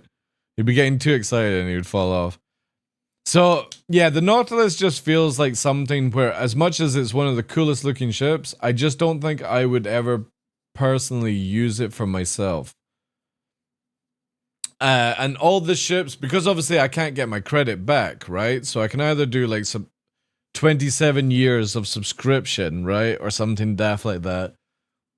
I'm buying ships, or the idea is I'm going up through the chain where eventually down the line, all the ships that I will have will be like 10 Perseus. And I'll just sell them in game or rent them out or people can use them, right? But the problem is if I go right to Perseus, you can't play around with that money when you do it because most of these things are up like referral, right? So if I go here,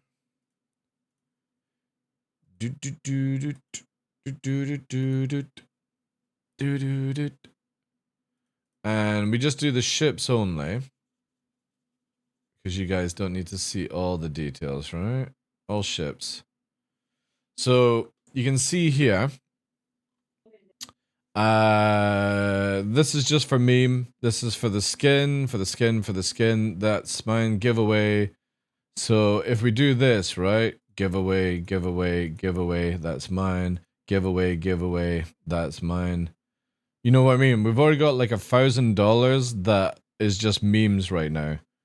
But the ships that I'm getting or I have are just basically like, I don't even know if I want a Kraken, right? But this is the upgrade, basically. So you can see here that this was an Aurora ES 3.13 referral.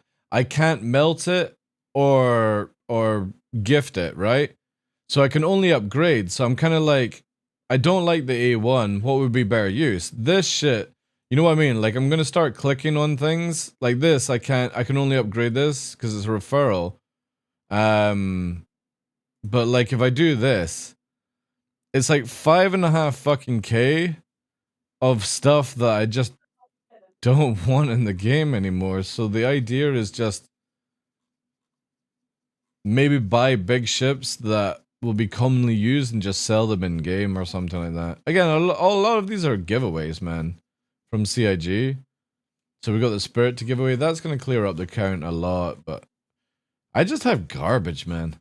This is the only thing I have, by the way, that I'm keeping, which is this pack, which is the Valkyrie Liberator, a Hoplite, a Prowler, and a Legionnaire, because I plan to do more dropship kind of capabilities than anything else. And if I could upgrade the hangar to put an Apollo on here, that would have been sick, but that's literally my stuff. Everything else is just jokes and memes. This is a Pirate Gladius. The only reason I've got it is because it's a rare lifetime insurance one. That's it. The Snowblind is also a rare. So that and the Nox Q, this one is rare. You can't buy the Nox Q anymore. So I've just recently bought that back. And that has the poster as well. But all this other stuff is just like a Heartseeker I can only upgrade. This is a referral as well. All this stuff is just upgrade shit, and I actually might just get CIG to remove this down the line. I might just say, can I get the melt value back, but I don't want the referrals back, you know? You can upgrade your Prowler to a Liberator? Yeah, but I want the Prowler as a dropship, though. This is my dropship pack, dude. Dropship, dropship, dropship, and hacking dropship. Everything else, like, this is literally a meme. This thing, and it's just because of Javelin poster. I don't want a Javelin. It was just literally credit that just got used. It's fucking crazy, man. And the reason I've got so much like total spend on the account is because if I actually go to hangar log here, which I'm not doing, I did some stupid amount of giveaways. Like, it's not even funny how many giveaways I did.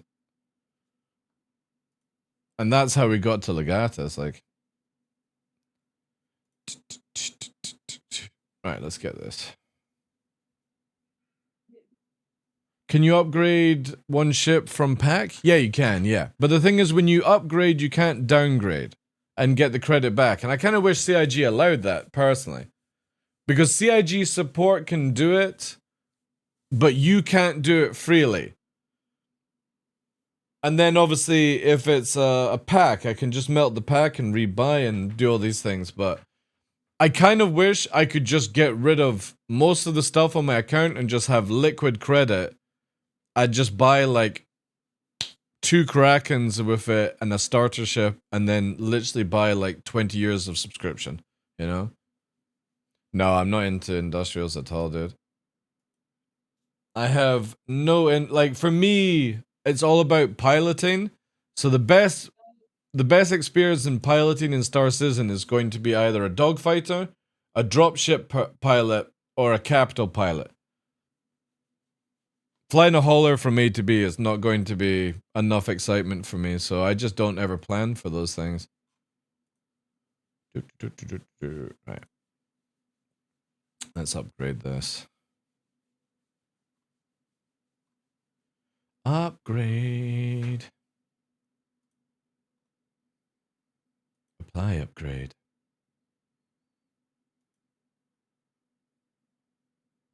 No, I'm not going to apply that one actually just now. But we are going to apply this.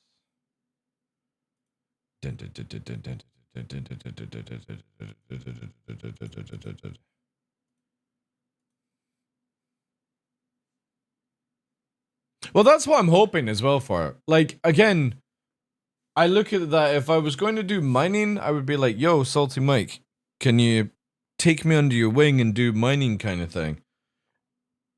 I would rather just learn a specialized trade, which is just being a pilot. Because I always rate myself as a high tier pilot, not a combat pilot. It's the same with racing. Like, I would always be like, Splen is one of the best racers in the game. But as a general pilot, I think I beat him.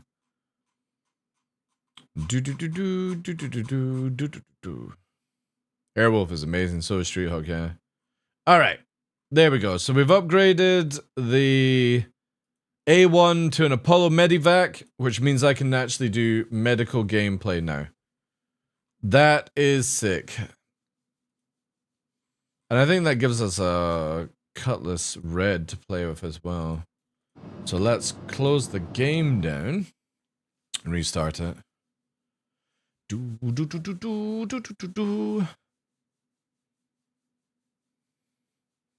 Yeah, but I could just get that in game, right? Something you can upgrade from. Sorry, what are you saying? The PTV is not something you can upgrade from. The Grey Cat. Yeah, Yeah, you can't upgrade that. you can't. You cannot, no. Yeah, you cannot. Because it's technically not a land vehicle. It's like an ornament in the system. That's why it might be able to be upgraded in the future. Yeah. But yeah, Poobas with that sort of thing is any ship that I don't want to specialize in, I would get in game, right? So if there's a cargo ship that comes out to tease pirates like you're saying, I would rather farm up the money doing dropship piloting and then buy it in game. I don't want to have every single ship or area covered. I want a reason to play the game to do certain things. So that's why, like, I only focus on dropship right now, and I will melt, like, my saber, my arrow, and all these things before the game comes out. Because I'll do other things to get that, right? The Astra is a good ship, yeah. And it's a little bit, it is a little bit more expensive than I think what people thought, but I think it's a good price for what you're getting. Melt the saber. Well, maybe I won't melt the saber because the saber also has like the model and stuff like that. Maybe I'll keep my arrow and stuff like that, but you know what I mean? Like, these are ships that I'm not, like I would just buy in game. I don't care if they've got LTI or 120 months. I'll just buy them in game if I'm going to use them.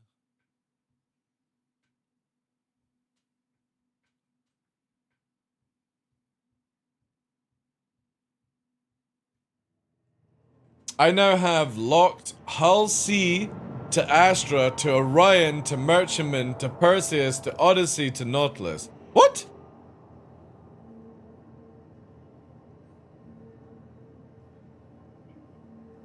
Oh, right. Okay, alright, now I follow. Now I follow. I was like, how the fuck did you go back down the route?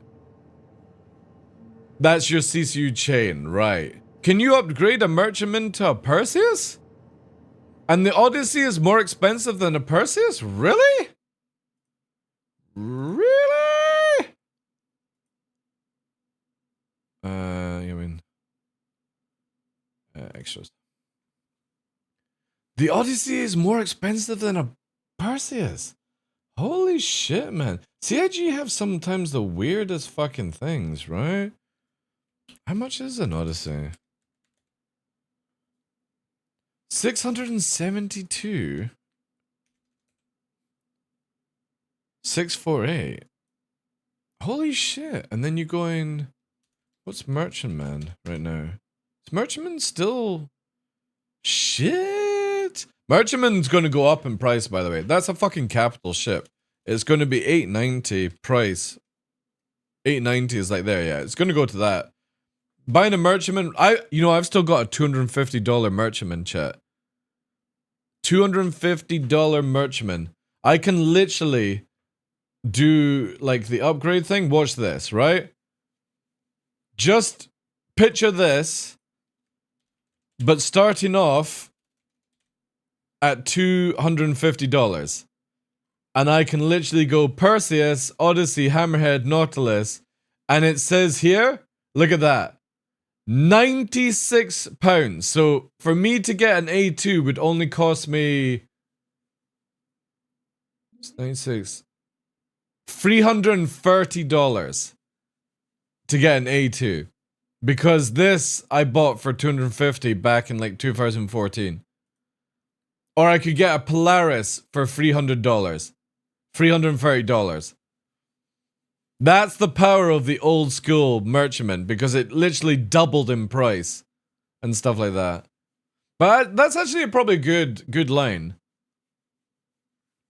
So again, that gives you a choice of trying out the Hull C into the Astra. If you don't like it, you can go Orion, obviously to Merchantman. Merchantman is pretty much like a perfect all-round capital ship. Perseus, a little bit more spec. Odyssey is definitely more spec, right? Because you've got the stuff. Like, it's just a refueler, right? I still had an old zero. That was from the Redeemer, right? Redeemer to Merchantman. I'm pretty sure it was, right? You could get a Redeemer to Merchantman for 0 SEU. Or $0, right? That's a good one. That is definitely a juicy one. Ah, dear. Dear. See, I can't even get an 890 for fucking memes. Funny how nobody buys the fucking Endeavor, though. Have you noticed that? Nobody buys a fucking Endeavor. Unless that's a different pack. Wait. Endeavor might actually be further down, right? Yeah, shit, that doesn't say concept.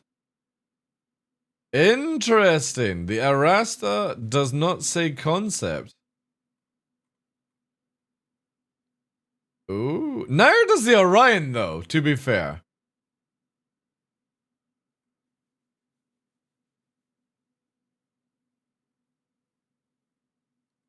I'm still kicking myself. I gave away my Nautilus Solstice as a giveaway. I wonder if Senelai has a Nautilus Solstice that'd be willing to buy from. Do.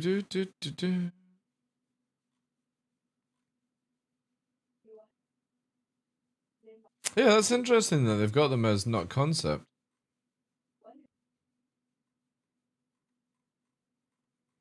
I don't think that's anything to go on, though.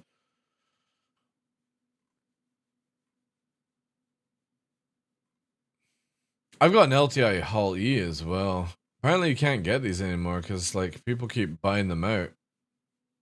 I got 2 Hull E's, 2 Hull D's. Is the Hull D exclusive?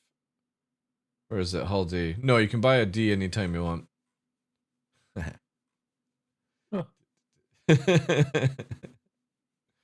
Yeah, so the Endeavor set, nobody ever buys that shit. That's crazy. When you buy the Endeavor, you only get the tow ship part out of it? No. Well, if you get the complete pack here, you get all this shit. All the parts. Let's look at here.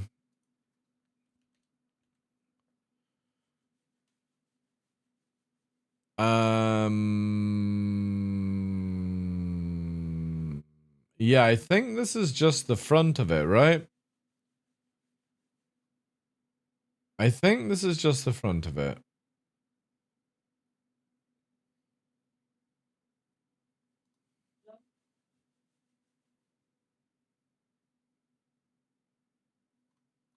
look here. What you actually get. Yeah, so this cooler signs. Yeah, maybe get the back end as well. It's just the interior, the middle parts you wouldn't get because you need to buy the modules. What is this?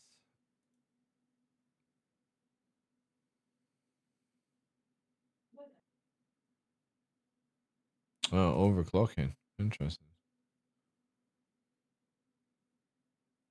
Yeah, that would. Roman's got the right attitude with it. Like,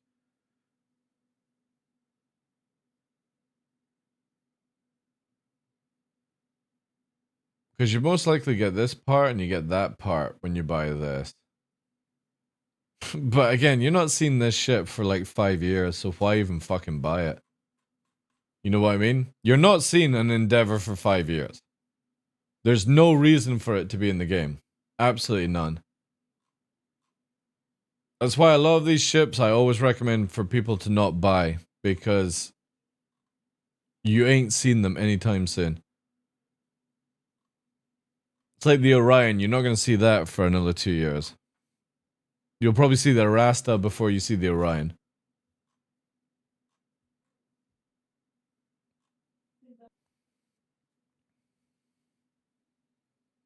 Yeah, exactly, yeah. Yeah, if you're going to do that, if you're going to buy it now and then melt it, yeah, that's fair enough, right? That's a smart play. If you've got the credit, you buy ships, you melt them, and then you play around with ships that you can actually use, right? Because I think you can actually make it where you can only see flight ready, right? No. That would actually be cool if CIG had that. Alright guys, we're just gonna buy UEC. I'm gonna buy 20,000 UEC for $20. No, don't do it. You know that you can only, like, if you do this, right? You can only buy one, I think, of these. Yeah, there it goes. Look. You can only buy one a day. I had to do this for 40 days to make 1 million. You can do 25k. 25k is your limit per day on these things. It's crazy. Alright. We should have access to the little fucking Kite Red now, I think.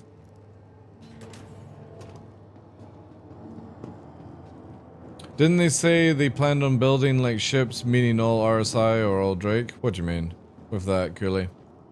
You mean like just go through all the RSI ships and build them now? It is, Denny. It's crazy. Like, CIG need to massively rework that. Maybe they'll do it that way. I don't know, dude. I'm pretty sure that they've got a team that does like RSI, a team that does Aegis, a team that does MISC and stuff, and it's just how it comes out, right? Welcome to the It would be nice if CIG had just like could give us a set plan on when ships are on the list, right? Alright, there's the red. We get to play with a red. But this thing has no turret, right? That's why the Apollo is so much better. Little shitty fucking red. Cutlass red. I don't think I'll ever use this, but let's have a look. Yeah, it's got no turret. But might be Cutlass Red. The Cutlass red. Dude, it doesn't even have missile launchers. Yeah, there's no fucking way I'm ever using this ship. No missiles, nothing. Ah, I can put it in a lovely green skin.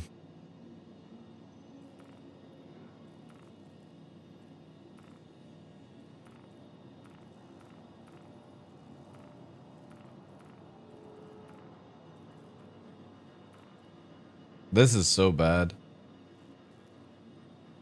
I would literally just go for Apollo straight off the bat if it was in game. The Cutlass Red just doesn't serve any purpose. You're actually safer, chat, in a Pisces medical. At least a Pisces medical is faster, tanks better, lower signature, can do everything that that thing can. Fits in Carrick's. Cutlass Red just has no purpose whatsoever in this game. Anyway. That is enough for today, chat. I'm gonna go and get some dinner, as it's nearly 6 o'clock. But first, we're gonna send you over to somebody else. Thoughts about the new concept ship? Well, I mean, if you're into mining, awesome, right? I'm not into mining. I think it looks cool. The skin looks cool. The stats look good. Yeah. It just generally looks good. Can't complain, guys.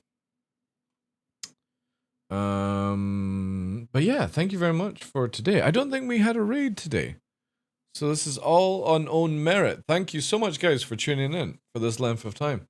I do appreciate that. Remember, the 1st to the 10th of December, we are doing a hype thing with Twitch UK, where if we achieve certain goals, we're going to have unlocked things where we can do like Switch and Xbox giveaways, depending on it. Obviously, if you guys get through to a certain level, and I will be making a post about this, we do have one redemption so far, and that's to see me in this outfit if we hit level 10, I think it is. So if you want to see me this on the 2nd of December, we are doing our anniversary stream at the start of the month instead of the end of the month, so that more people can be part of it. But also we have a huge amount of giveaways to go away. You got to transfer your points down below, turn them into stream element points for giveaways, all that jazz. We're going to get some drinks in as well, because for the first time I've got some rum chata that was highly recommended for drinking. So we're going to have some drinks, we're going to have some memes, we're going to do some stuff, and yeah, do a lot of nice giveaways. So that's the 2nd of December. So every time I'm live now, chat, you have to go to here, right? Because people don't do this. They fuck up. Twitch points at the bottom here. You've got 4 ways of transferring, and only one person can transfer every 1 minute, right? So if you've got like 50,000, all it's going to take you is 2 minutes to get through and press this button twice. You have to press these to transfer, and that's the only way to enter it. So look, there's Outer Space Monkey just did it. Just got 15 tickets, right? 15 tickets in total. You just gained 10 extra. Gren just got another 25 tickets. 50 in total for the giveaway. You're up against Cell that has 600, because Cell has been paying to win and transferring and all these things, right? So again, for the hype train and trying to unlock things for the community, where we can do these giveaways, you can pay to win in the giveaways. But again, you are helping the channel get more XP, right? So you can see here that not only is it pay to win for the giveaways, but it's also helping us gain the XP, because everything over level 5 we're going to give. I want the LED screen, chat. This thing here, right? Because I think it would look cool over here. But everything over level 5, we're doing giveaways for people, even if they didn't spend a penny on the channel, which would be a Logitech Streamlight, microphone, Stream Deck, mouse, mat, Nintendo Switch, Xbox Stream Deck. So, awesome stuff. But again, if we hit the level 10, we're going to be doing an Animal Crossing stream again, in that outfit, and then giving the Switch away to somebody. Obviously, I will factory default it and take care of it, right? But you'll have those options. And that's on the 2nd. So again, pay to win, lots of giveaways, unlocking more giveaways, and obviously helping the channel out in support and all that good stuff, guys. Yes. So that's coming up very shortly. You've literally got next weekend. Next weekend we start on Friday. Actually, the Christ, that's soon, is it? Ah, my God. All right, so yeah, next Saturday, chat. Be here. But you have Monday, Thursday, and Friday to start transferring your points because halfway through the stream on Saturday for the giveaways, I'm going to turn it off where you can't enter. Which means that if you haven't done any of this and you've got loads of points, you're fucked for another 6 months. You'll be able to get one free ticket. So it's your choice to be able to do it. And I have said this multiple times to people, but obviously people don't click away and stuff like that. But just cash in all your points because we do giveaways on the stream every 6 months. Just to make it a big dump and stuff like that. Right. You wonderful people need to go to somewhere. Anyway, I'm off for a bit, Battlestar. I'll be back in like an hour or two or something like that. Yeah, man. I'll be here. Take care. Right. Okay, where are we gonna go? Where are we gonna go? Your choices are, and this is the choices I'm giving you. You have a choice of Space Cutlet or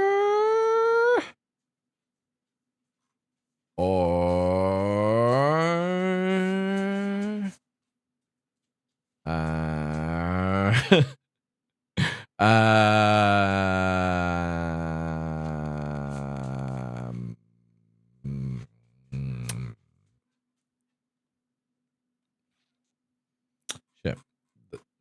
Cutlet sounds great. Yeah, I think we'll just do Cutlet. We'll do Cutlet. that was an easy choice. Such an easy choice. Right, guys. Appreciate it. Let me send you over to Cutlet. Drop the follows. Check out his content. If you've never seen Space Cutlet before, he's OG pirate in the game. Gets up to no good. Starts making trouble in my neighborhood. He got into one little fight and my mom got scared.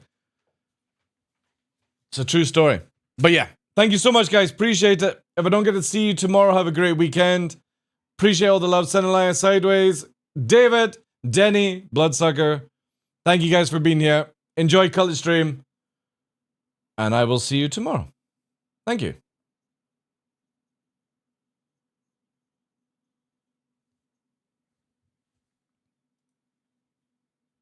Make sure you're here for next week, guys.